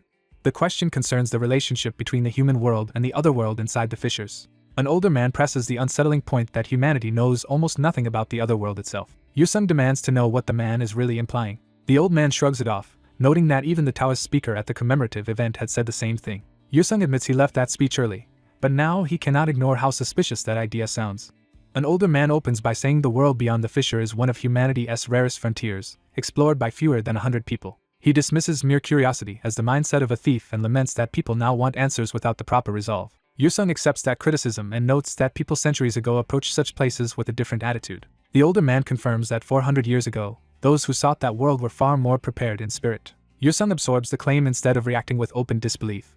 The older man notices Yusung's calm and realizes this revelation is not entirely new to him. Yusung admits he is unsure how to react, because everything he knew said the fissure only appeared a few decades ago. He recalls that an old book from Yang Wu Jin already hinted that a world existed beyond the fissure long before its modern appearance. Because of that book, Yusung is not shocked now, and the older man decides to explain the truth. He says the entrance formed recently, but the world beyond it existed long before and was known under many names. Those legendary sacred mountains and celestial realms were not myths at all, but records of deadly expeditions into that hidden world. Yusung dryly remarks that the pill he was given seems cheap if it is only meant to test the man's obsession. The older man sharply insists this is not fantasy but reality. He says the evidence is sufficient, and that Yusung only needs to retrieve the requested items from the place he specified. He presents the pill as part of that arrangement, and leaves the choice in front of Yusung. The older man studies him, waiting to see whether he understands the true stakes. He reveals the mission cannot be finished in a day, and Yusung quickly grasps that the dive lasts about 30 hours. Yusung points out that the hunt officially belongs to China's top hunter group, yet the man is entrusting the dangerous part to him. The older man explains that the dive depends on paired fissures opening 30 hours apart, and missing the exit means being trapped and legally treated as dead. That is exactly why Yusung is useful. He can survive there for a long time, vanish without causing outside trouble, and still meets the government's conditions. The older man admits he originally meant to train Yusung through several more hunts before sending him in, but circumstances changed. He frames the mission as mutually beneficial and even offers a bonus, but Yusung refuses extra rewards. Yusung reaches for the pill, signaling that he is willing to proceed. Before handing it over, the older man raises one final condition in case fear overtakes Yusung during the dive. He says Yusung may retreat through the exit fissure if necessary, but reminds him the pill is too valuable to waste. Yusung senses the man once again anticipating his thoughts and starts to object. Instead, he accuses the older man of making a trade that is heavily tilted against himself. Yusung openly admits he considered keeping whatever he finds, since it will likely be worth far more than the pill. The older man answers that such suspicion is natural, because even proud people often prove rotten underneath. That answer unsettles Yusung, who feels the man is reading him too clearly. He notices a strange shift in the older man's expression and tries to understand what lies behind it. The older man says Yusung is not the sort of person who would make that betrayal. He clarifies that he does not think Yusung is righteous, only that his nature points in a different direction. He identifies that nature with a single word, hunter. Yusung repeats the word, recognizing the judgment being placed on him. The older man confirms that this is exactly why he trusts him. Yusung realizes the man believes a true hunter values the hunt itself more than petty betrayal. The older man finally tosses him the pill. Yusung catches it, silently accepting both the mission and the expectation attached to it. Satisfied, the older man leaves the rest in Yusung's hands. Yusung again turns over the word hunter, as if testing whether it truly defines him. He decides he cannot explain that feeling to anyone else. So when Miss Baiyan presses him later, he resolves to keep his real objective hidden from her. Baiyan is caught off guard when he refuses to explain himself. Yusung tells her that both of them are, in their own way, professionals with private business, so he has no reason to reveal his secrets. She accepts the logic but argues that if she understood more, she might be able to help him. Yusung rejects that, saying risk is part of his work and questioning why someone unrelated to the matter is trying to interfere. He adds that mixing personal feelings with professional work only makes things worse. Baiyan awkwardly denies that her concern comes from emotion. Even so, she steps closer instead of backing away. Yusung realizes he has to draw a hard line now, especially because her ties to the Red Dragon Society could put her in danger. Baiyan senses his refusal hardening and prepares a different approach. Rather than asking for his secrets, she asks whether his promise to help her still stands. Yusung is confused until she reminds him he promised to get her safely to the exit. She cleverly argues that if they must stay together until then, there is no reason she cannot accompany him while he handles his own tasks. Yusung tries to object that the work is dangerous, but she cuts off any need to explain his mission. She asks only that he keep his word as a professional and stay with her until she leaves through the fissure. Her directness catches Yusung off guard more than he expected. Unable to deny his own promise, he agrees to accept her help while they travel together, and she immediately seals it as a promise. With that settled, Baiyan urges them to move at once and confirms he already chose where he needs to go. As he follows her lead, Yusung admits to himself that her stubbornness surprised him. To his own surprise, he finds that feeling strangely pleasant. Their march is interrupted by a sudden disturbance in the forest. A pack of purple ape-like monsters bursts out and rushes them. Baiyan immediately charges to meet the threat. She closes the distance before the creatures can surround them. As the monsters leap in from all sides, she plants herself at the center of their attack. She unleashes her movement technique in a burst of power. In an instant, she cuts through the entire pack and drops them before they can touch her. After the brief slaughter, she steadies herself and checks Yusung's reaction. Yusung praises her performance, and Bayan is visibly pleased by the compliment. He adds that her skills have clearly improved since before. Embarrassed, she insists she is still far below both her father and Yusung, though she appreciates that he noticed her footwork. She explains that the technique is a Yang family art called the dragon chasing step, powered by the family's inherited flame energy. Its principle is to explosively release internal force for extreme speed. But she admits its weakness is rigidity, since it favors straight-line movement and lacks Yusung's freedom to change direction. Her explanation reminds Yusung of his own earlier struggles with movement. Bayan says she has improved since then, even if she still falls short of the strongest people around her. Encouraged, she asks again to assist him in his hunt, and he rejects the idea immediately. She sulks, but he reminds her that their new agreement did not include joining his hunts.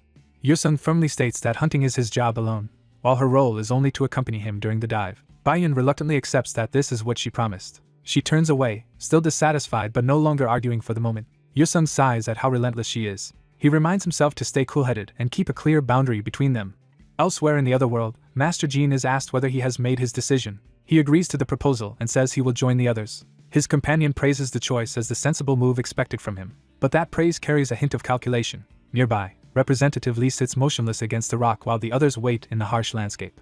After 2 hours inside the fissure, his continued stillness makes the others suspicious. One of them grows impatient, wanting to chase Yusung immediately instead of waiting any longer. He decides he no longer needs to obey Li Weimin's orders. When he moves, another man steps in to block him. The impatient hunter angrily tells the blocker to get out of his way. The blocker answers that his duty is to protect Representative Li. Representative Li calmly orders his guard to stand aside. The rebellious hunter then demands a direct conversation with Li. Li invites him to say what he wants plainly. The hunter insists Li has no right to look at him as though he made a mistake. He declares that from now on he intends to move separately from Li. Li asks what he expects to accomplish by that. The hunter reminds him that Li brought them here for the hunt, the expedition, and the contract, so he cannot simply detach himself from the mission. Li replies that he has already arranged with another caster to split the team in two and regroup later at the exit point, but he refuses to let this particular man leave, because both he and Master Jean are essential parts of Li's larger plan. That answer enrages the hunter, who demands to know what Li's plans have achieved so far. He points out that following Li only led to them being humiliated by Yusung. Li listens without flinching. The hunter says he only lent Li his name and time because he chose to, not because Li earned his loyalty. Now he wants to pursue Yusung personally and settle the insult over the stolen arrow. He repeats that he will act independently no matter what Li says. Instead of threatening him, Li tells him to think it through carefully. Li's calm gaze suggests he has already anticipated this rebellion. The standoff hangs in the air as the hunter waits for resistance. Even Li's guard is tense, expecting the argument to turn violent. But Master Jean unexpectedly allows the separation and tells the man to do as he wishes. The hunter is startled by how easily permission is granted. Li repeats the approval, making it clear there will be no fight over it. That easy concession leaves the hunter suspicious, since he expected a direct clash. The guard relaxes slightly as the immediate danger passes. Li then asks whether the departing pair might still need one more person. He explains that he can protect himself with spells and has no intention of exploring yet, so the guard would be more useful joining the active search. He adds that the other world is unpredictable, and a third person could matter if the two hunters face something they cannot handle alone. The hunter senses manipulation in that suggestion, but decides to accept the arrangement and leave first with the guard. He departs with his anger still fixed on Yusung.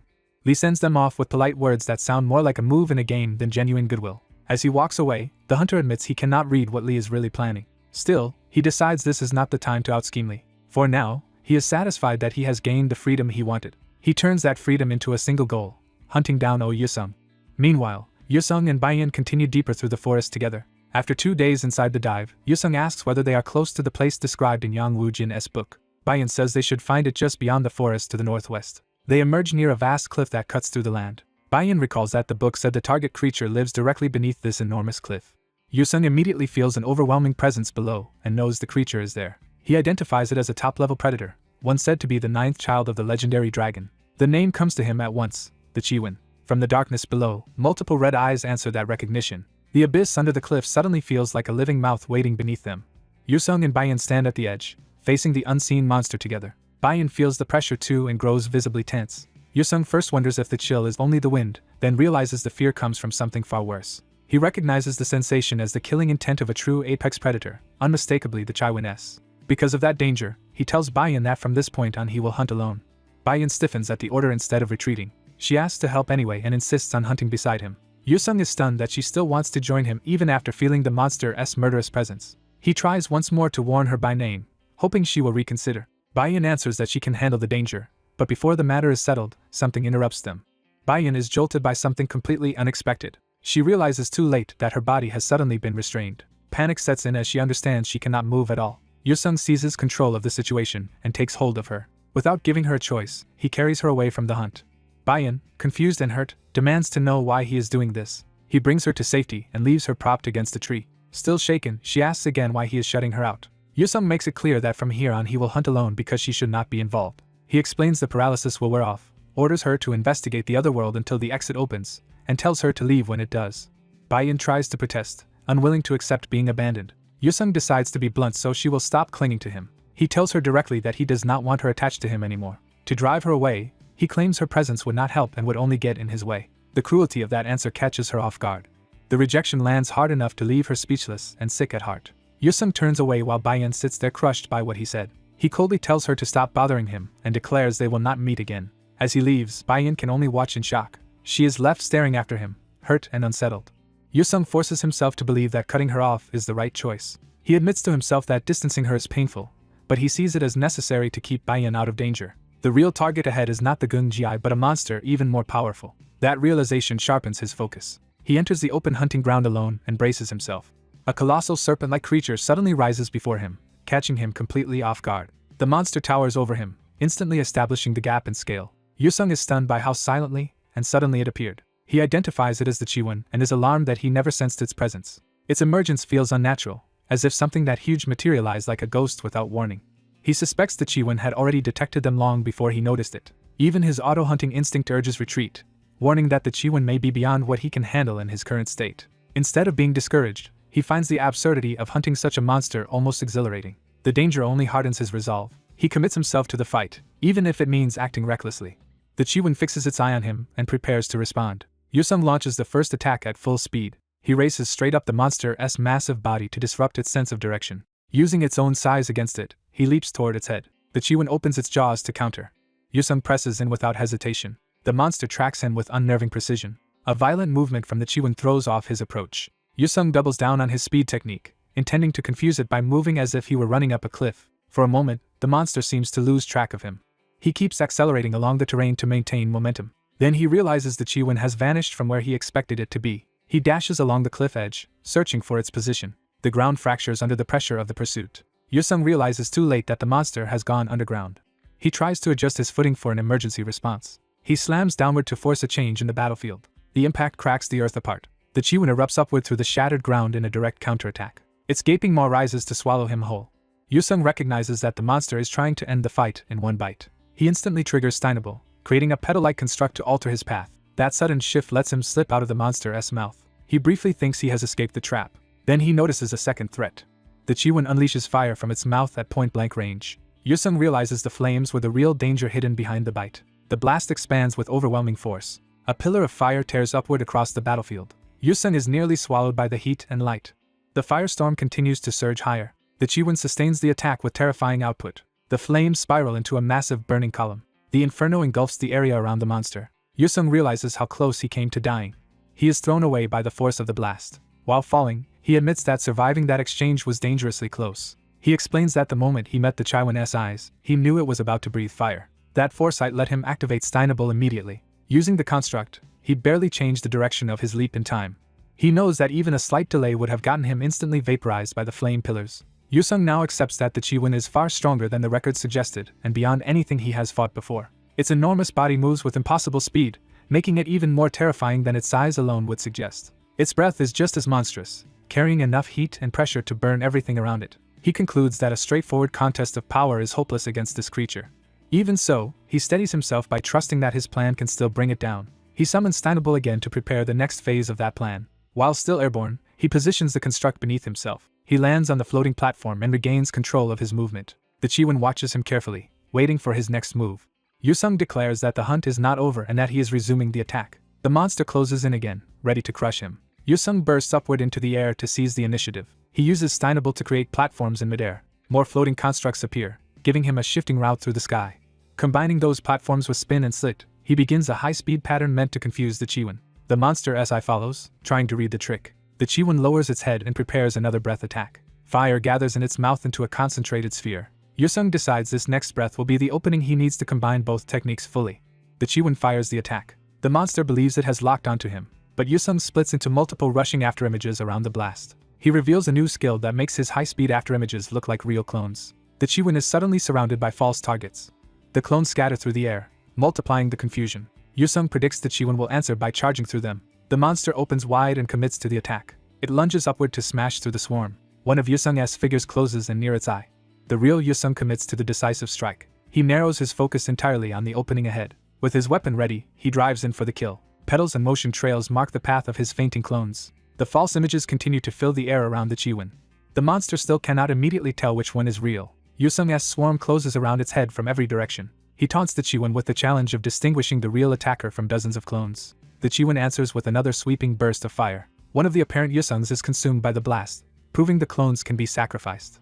Yusung reminds himself that he is aiming for the creature's one known weakness and must create a gap in its defense. This entire strategy was built from what he learned in Yang Wu-jin's book about the Chiwon's habits and vulnerabilities. According to that knowledge, the Chiwon's eyes hold the purest harmonic essence, making them the target he must pierce. The monster's attention remains fixed on the false threats around it. Yusung notes that the breath attack is coming again, but that only helps his plan if the clones keep drawing its focus. The Chiwon unleashes another explosive blast. The fire tears through the surrounding clones instead of the real attacker. The illusions vanish into the flames as intended. The Chiwon believes it has cleared the field. But Yusung reveals that while its attention was on the clones, his real body had already reached the true attack position. He arrives above the monster's head exactly as planned. Yusung drives his strike downward with everything he has. He commits to a plunging stab aimed at the eye. The Chiwon finally notices the real threat. Yusung is certain it is too late for the monster to stop him because he is faster. He believes the eye is already within reach. The Chiwon's eye remains exposed for a split second. Then something intercepts the attack at the last instant. Yusung is stunned by the sudden interruption. He realizes an arrow has struck his weapon. The impossible interference forces him to look down for the shooter. A grinning archer appears and reveals he has been searching for Yusung. The newcomer gleefully announces that he has finally found him. Yusung recognizes the intruder as the demon archer, Won Jiang-cheon. Won Jiang-cheon immediately tries to kill him. The archer releases another shot wrapped in green energy. The empowered arrow tears across the battlefield toward Yusung. Yusung realizes his blade was broken by the first arrow, ruining his finishing strike. At the same time, the Chiwon closes in behind him, turning the situation into a deadly pincer. The monster begins firing its breath directly along Yusung's back. Yusung understands that the Chiwon's flames are now coming from behind while the archer's attack approaches from the front. He sees the green arrow racing toward him with no easy escape. The Chiwon's fire surges forward to engulf the same space. Yusung braces himself and raises his guard in desperation. The green arrow collides with the oncoming wall of flame, detonating in front of him as the trap closes. Yusung plummets through the air after barely surviving a deadly exchange. He realizes with alarm that he only just managed to stop the last attack. Even as he falls, the dragon-like Chiwon closes in at point-blank range. He recognizes the Chiwon directly in front of him as an immediate threat. At the same time, he senses that the demon archer Won Jiang-cheon is aiming from far below. Surrounded above and below, Yusung understands he has been cornered. What unsettles him most is that the enemy somehow found him despite his efforts to disappear. Won Jiang-cheon notices that panic and enjoys it. He taunts Yusung by revealing that he deliberately tracked him down. His words lead into how he prepared this hunt in advance. In a flashback, others doubt anyone could locate a fugitive in the other world, but Won Jiang-cheon insists he has a method. He unveils a hidden tool that he claims will find the target for him. The tool turns out to be a strange fox-like creature tied to an old legend. Its reputation is that it can follow prey by scent from an enormous distance, though this specimen is only an incomplete imitation. Won Jiang-cheon explains that Go-ryong Company tried to breed the legendary thousand-mile fox from razor fox monsters. The experiment failed because the creatures were short-lived and untamable, but he secretly kept some for hunting. To set the fox on Yusung, he presents it with a vial of musk. When questioned, he hints that the musk is the key to the tracking trick. He reveals that he always coats his arrows with the musk because he is obsessively careful. Since Yusung once caught those arrows with his own hands, the scent transferred to him. His companion immediately understands that this is how the trail was established. Once the fox reacts, Won Jiang-cheon confirms it has locked onto the prey. Satisfied, he moves to begin the hunt in earnest. Back in the present, he mocks Yusung for being trapped by that preparation. Yusung studies the battlefield and realizes the archer's shots are powerful but not rapid fire. From that, he concludes the sniper is waiting for a decisive opening rather than firing continuously. That limitation gives him an idea. He suddenly charges the Chiwon instead of staying defensive. Using extreme speed, he creates visible clones to confuse the sniper. The Chiwon tracks the rush with predatory focus. Yusung believes that if one clone is targeted, the real body can still evade. He decides he can hunt the Chiwon as long as he stays wary of the sniper's timing. Won Jiang-cheon sees through the footwork at once and reveals that the clones do not fool him. he immediately looses another shot. To Oh Yusung's shock, the arrow homes in on his real body instead of a decoy. The attack closes on him before he can complete his plan. He is caught off guard by how precisely the shot found him. He barely blocks the incoming arrow with a burst of energy. Even after defending himself, he realizes the arrow ignored the clones entirely. He understands the situation is becoming lethal and that he must recover his stance before the next shot. In desperation, he hurls his twin axes toward the sniper's position. The thrown weapons force a sudden interruption in the ranged assault. Oh Yusung is startled that the counterattack may actually have reached its mark. The reason becomes clear when Jin Chung reveals he followed the arrow's origin exactly as instructed. Jin Chung praises Wan Jiang Qian's careful setup even as he crashes into the fight. The archer braces himself with a green aura and draws his bow for a finishing strike. Convinced victory is at hand, he declares this will end everything. He commits fully to the killing shot. Oh Yusung raises both arms as if trying to survive one last instant. He can only watch as the attack closes in. The arrow finally lands. Oh Yusung is blasted backward and drops hard to the ground. Wan Jiang Qian senses the hit and becomes certain the shot struck true. He erupts in triumph, convinced he has finally taken Oh Yusung down. Oh Yusung lies motionless, making the kill seem real.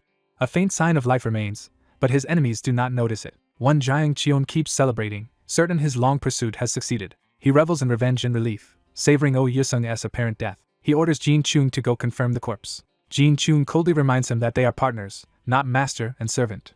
Wan Jiang Qian backs down outwardly, though he resents the humiliation. Before they can inspect the body, Jin Chung points out that the dragon is the more urgent problem. The Chiwen fixes its gaze on them, making the danger impossible to ignore. Its attention shifts fully from Oh Yusung to the two hunters below. Wan Jiang Qian, no longer distracted by his vendetta, begins admiring the monster's value. Jin Chung recognizes it as the legendary dragon of rumor, and realizes what a prize it would be. He immediately decides that slaying it would secure his own future and reputation. Elsewhere, Jin Chung's old rival Yang Junction is shown clashing with another powerful fighter. Jin Chung recalls how others always measured him against Yang Junction. The memory of Yang Junction's imposing presence still weighs on him. Yang Junction had once dismissed Jin Chung's obsession as tiresome. When Jin Chung tried to force a confrontation, Yang Junction effortlessly stopped him. That easy resistance only deepened Jin Chung's frustration. He remembers throwing himself into the challenge anyway. Yet Yang Junction halted the fight with a single calm gesture. Rather than fight, Yang Junction proposed ending the conflict without pointless bloodshed. He offered the first hunting rights at a newly formed fisher to Du Ryong Castle instead. He framed the offer as a practical settlement between rival groups that had merely crossed paths. To Yang Junction, avoiding needless violence was the obvious choice. He also stated that the Red Dragon Society would simply take the second wave of the hunt.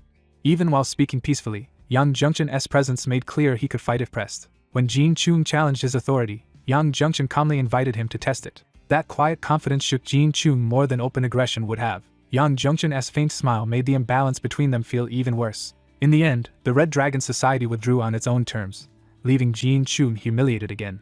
Jin Chung could only watch them leave in frustration. Back in the present, he admits to himself that Yang Junction was always one step ahead of him. He remembers how all of Shanghai treated Yang Junction as the true dominant figure after his rise among the Elite 10. Jin Chung was always judged as second best, no matter his own power. Unable to bear that reputation, he repeatedly sought a duel, only to be refused every time.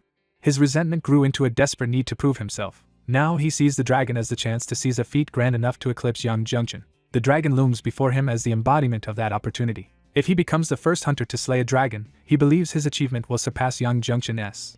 With that ambition driving them, Jin Chung and Wan Jiang Qian prepare to fight together. Wan Jiang Qian regains his confidence and readies another empowered shot. The dragon faces them head-on, unshaken by their resolve. Wan Jiang Qian exults that this battle is turning into his perfect day. Even while insulting Jin Chung, he acknowledges that the old hunter's combat skill is genuine. He recalls that Jin Chung's reputation in Shanghai came from overwhelming close-range power. Jin Chung enters a fearsome battle state as he commits to the vanguard. His aura-charged axe strike is said to crush anything in close combat. Wan Jiang Qian decides that with Jin Chung in front and his own bow in support, they can kill any monster. The dragon's eye narrows as it reads their intent. Jin Chung plants his feet and launches forward. He charges straight at the dragon's massive body without hesitation. Watching the assault, Wan Jiang Qian praises the opening and grows more excited. He convinces himself this is no different from the giant monsters he has hunted before. He fires a killing arrow at the dragon as Jin Chung closes in. The shot streaks toward the dragon's face with lethal force. Wan Jiang Qian boasts that the dragon's size only makes it an easier target. The arrow appears to strike cleanly near the dragon's eye. A second projectile follows to capitalize on the opening, but Wan Jiang Qian suddenly realizes something is wrong. Jin Chung is horrified to see that the arrows have been deflected rather than penetrating. He finds himself standing on the dragon's head, far closer to danger than he intended. Still trying to salvage the attack, he raises his axe for a decisive blow. He aims to split the dragon's skull open in one strike. His aura-wrapped axe comes down with full power. The dragon's eye glows with a different, unnatural force. Dark energy begins to gather around its body. Jin Chung's blow lands, but the impact fails to break through as expected. For an instant he thinks he connected solidly. Then confusion replaces confidence when the result makes no sense. The dragon's defense instead shatters his weapon. Jin Chung stares at the ruined axe in disbelief. He cannot accept that his strongest weapon has broken against the monster. The dragon remains intact, its power only growing more ominous. One Jiang Qion finally grasps how disastrous the situation is. He realizes the monster has entered a new level of threat. Jin Chung reaches the same conclusion and understands that the dragon can use aura. The broken remains of his weapon slip from his hand as his confidence collapses. He curses the monster, but the anger is already giving way to fear. The dragon moves, and Jin Chung is thrown off balance before he can recover. He admits to himself that ordinary attacks are useless against an aura-using monster. For the first time, he abandons the fantasy of victory and thinks only of escape. He realizes he cannot defeat this dragon alone and would need an entire hunting force. He turns and runs, gasping as panic takes over. The dragon reaches after him with terrifying ease. Jin Chung is stunned by how quickly it closes the distance. Facing death, he breaks completely and regrets ever challenging such a creature. In that terror, he admits the truth that all of this began from his obsession with surpassing Yang Junction. He realizes he never truly wanted a real fight with Yang Junction at all. His rivalry had always been a performance meant to secure his standing against the Red Dragon Society, and Yang Junction had seen through that act from the beginning. The dragon's attack descends before Jin Chung can finish processing that truth. He can only curse the monsters as his fear overwhelms him. A massive claw slams down toward him. The dragon bears down mercilessly, its eyes fixed on its prey. It rises in full fury, poised to finish the terrified hunter. An archer races across the battlefield, already under pressure as he searches for a way to survive the monster. He realizes the creature moves with terrifying silence and speed, fast enough to have killed Jin Chung before anyone could properly react. He understands the monster is not slow at all, but simply waits motionless until the exact instant it needs to strike. Cursing his situation, he forces himself to steady his aim instead of panicking. Remembering Yusung's intentions, he decides to exploit the opening Yusung had been trying to create. He identifies the monster's eye as its likely weak point and commits to targeting it. He raises his bow against the towering serpent-like beast and prepares a decisive shot. As he aims, he recalls his father's lesson that a hunter should not shoot at an eye itself, but at the point between the eyes to finish prey in one strike. That memory pulls him back to the first hunting principles his father taught him. In the snowy past, the younger man pauses as that memory becomes vivid. His father asks whether he is really going to seek out Li Waimin. The son answers directly, addressing him as father. He confirms he is going, while his father warns that Li Waimin is dangerous and should not be approached carelessly. The son dismisses a life of ordinary hunting and insists he wants something greater. He admits he knows Li Waimin intends to use him, but argues that the world has changed and he must change with it. He decides that if monster hunting brings immense wealth, then he will use Li Waimin just as Li Waimin plans to use him. Driven by pride and resentment, he vows he will not remain poor or be looked down on like his father was. As he leaves, his father calls him by name, Jiang Qion. The father can offer only a quiet farewell and tells him to take care of himself. The son carries those words with him as he walks away. He reflects that after making that choice, he did in fact rise. Back in the present, he thinks of how he climbed to 6th among China's Elite 10 and became the equal of the very man who once used him. He pours everything he has accumulated through his life into a single empowered arrow. Refusing to die here, he releases the shot with all his remaining will. The arrow drives straight into the Chaiwan's eye. Its power continues through the monster's head, suggesting a clean hit. For a moment, he believes he has succeeded, but the arrow begins to burn away inside the monster's flame power. His confidence collapses into shock. He realizes the arrow carrying all his energy melted before it could truly reach and destroy the target. Knowing his best attack failed, he curses and breaks into retreat. He admits he cannot defeat something like this, and decides escape is his only option. He plans to reach the forest, hide there, and flee once he has broken the monster's line of sight. He reassures himself that unlike Jin Chung, he still has enough distance to get away. The Chiwen answers by unleashing a massive stream of flame after him. He briefly believes he can still escape the attack. Instead, the fire tears through the ground in a devastating line and closes the distance instantly. He screams as death seems certain. At the last instant, he sees someone intervene between him and the flames. His father's farewell echoes in his mind as the moment turns desperate. He realizes in horror that the person who moved to save him is his father. The fire blast rips across the battlefield with overwhelming force. The Chiwen presses the attack without hesitation. It rears up, fully dominating the field with its flame power. Elsewhere on the battlefield, Yusung regains awareness. He realizes he had been struck by one Jiang Qian's arrow and knocked down rather than killed. He finds that the shock from the arrow has left his body paralyzed and not yet recovered. The Chiwen looms over him, ready to finish him off. The monster closes in on the helpless Yusung. Flames gather in its mouth for another killing blast. Unable to move his arms properly, Yusung focuses on one option left to him: activating auto-hunting. Before he can do it, the Chiwon fires at point-blank range. Yusung realizes he is about to be engulfed before he can trigger his skill. The flames surge toward him. At that instant, Bayan slides in and throws herself into danger to reach him.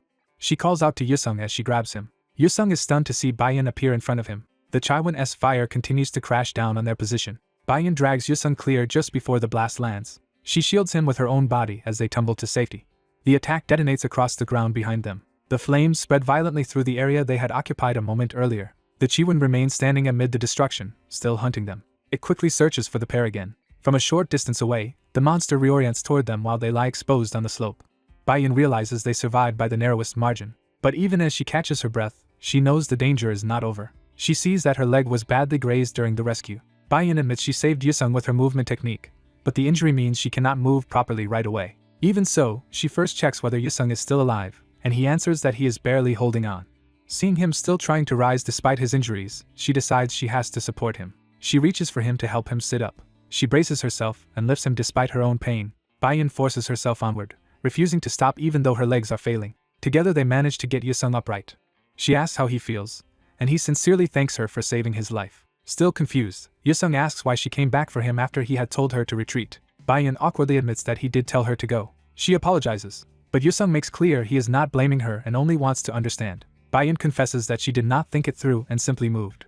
After escaping the forest and shaking off her paralysis, she saw the monster closing in on the fallen Yusung. At that sight, her body acted on its own because all she could think about was saving him. Yusung is quietly struck by how deeply she was thinking of him. He realizes the feeling is mutual. Their moment is cut short when the Chiwon rises over them again. Yusung immediately recognizes that the monster has found them. He tries to move, but the paralysis still has not fully left his body. He returns to the idea of activating auto-hunting before the Chiwon attacks again. Bayan places her hand over his and stops him. Yusung turns to her in surprise. Bayan reveals that she already knows about his hidden combat function and has noticed it before every serious fight. She explains that he always makes the same hand gesture when he is about to use it. Guiding his hand herself, she presses the command for him. The system responds and begins activating auto-hunting. As the mode engages, petals drift through the air and the atmosphere changes. Even the Chiwon seems to sense the shift in pressure. Yusung rises to face the monster while Bayan remains behind him. Bayan is alarmed that he is standing at all in his condition. Yusung tells her not to worry. With calm confidence, he promises that things will be fine from here on. The Chiwon roars and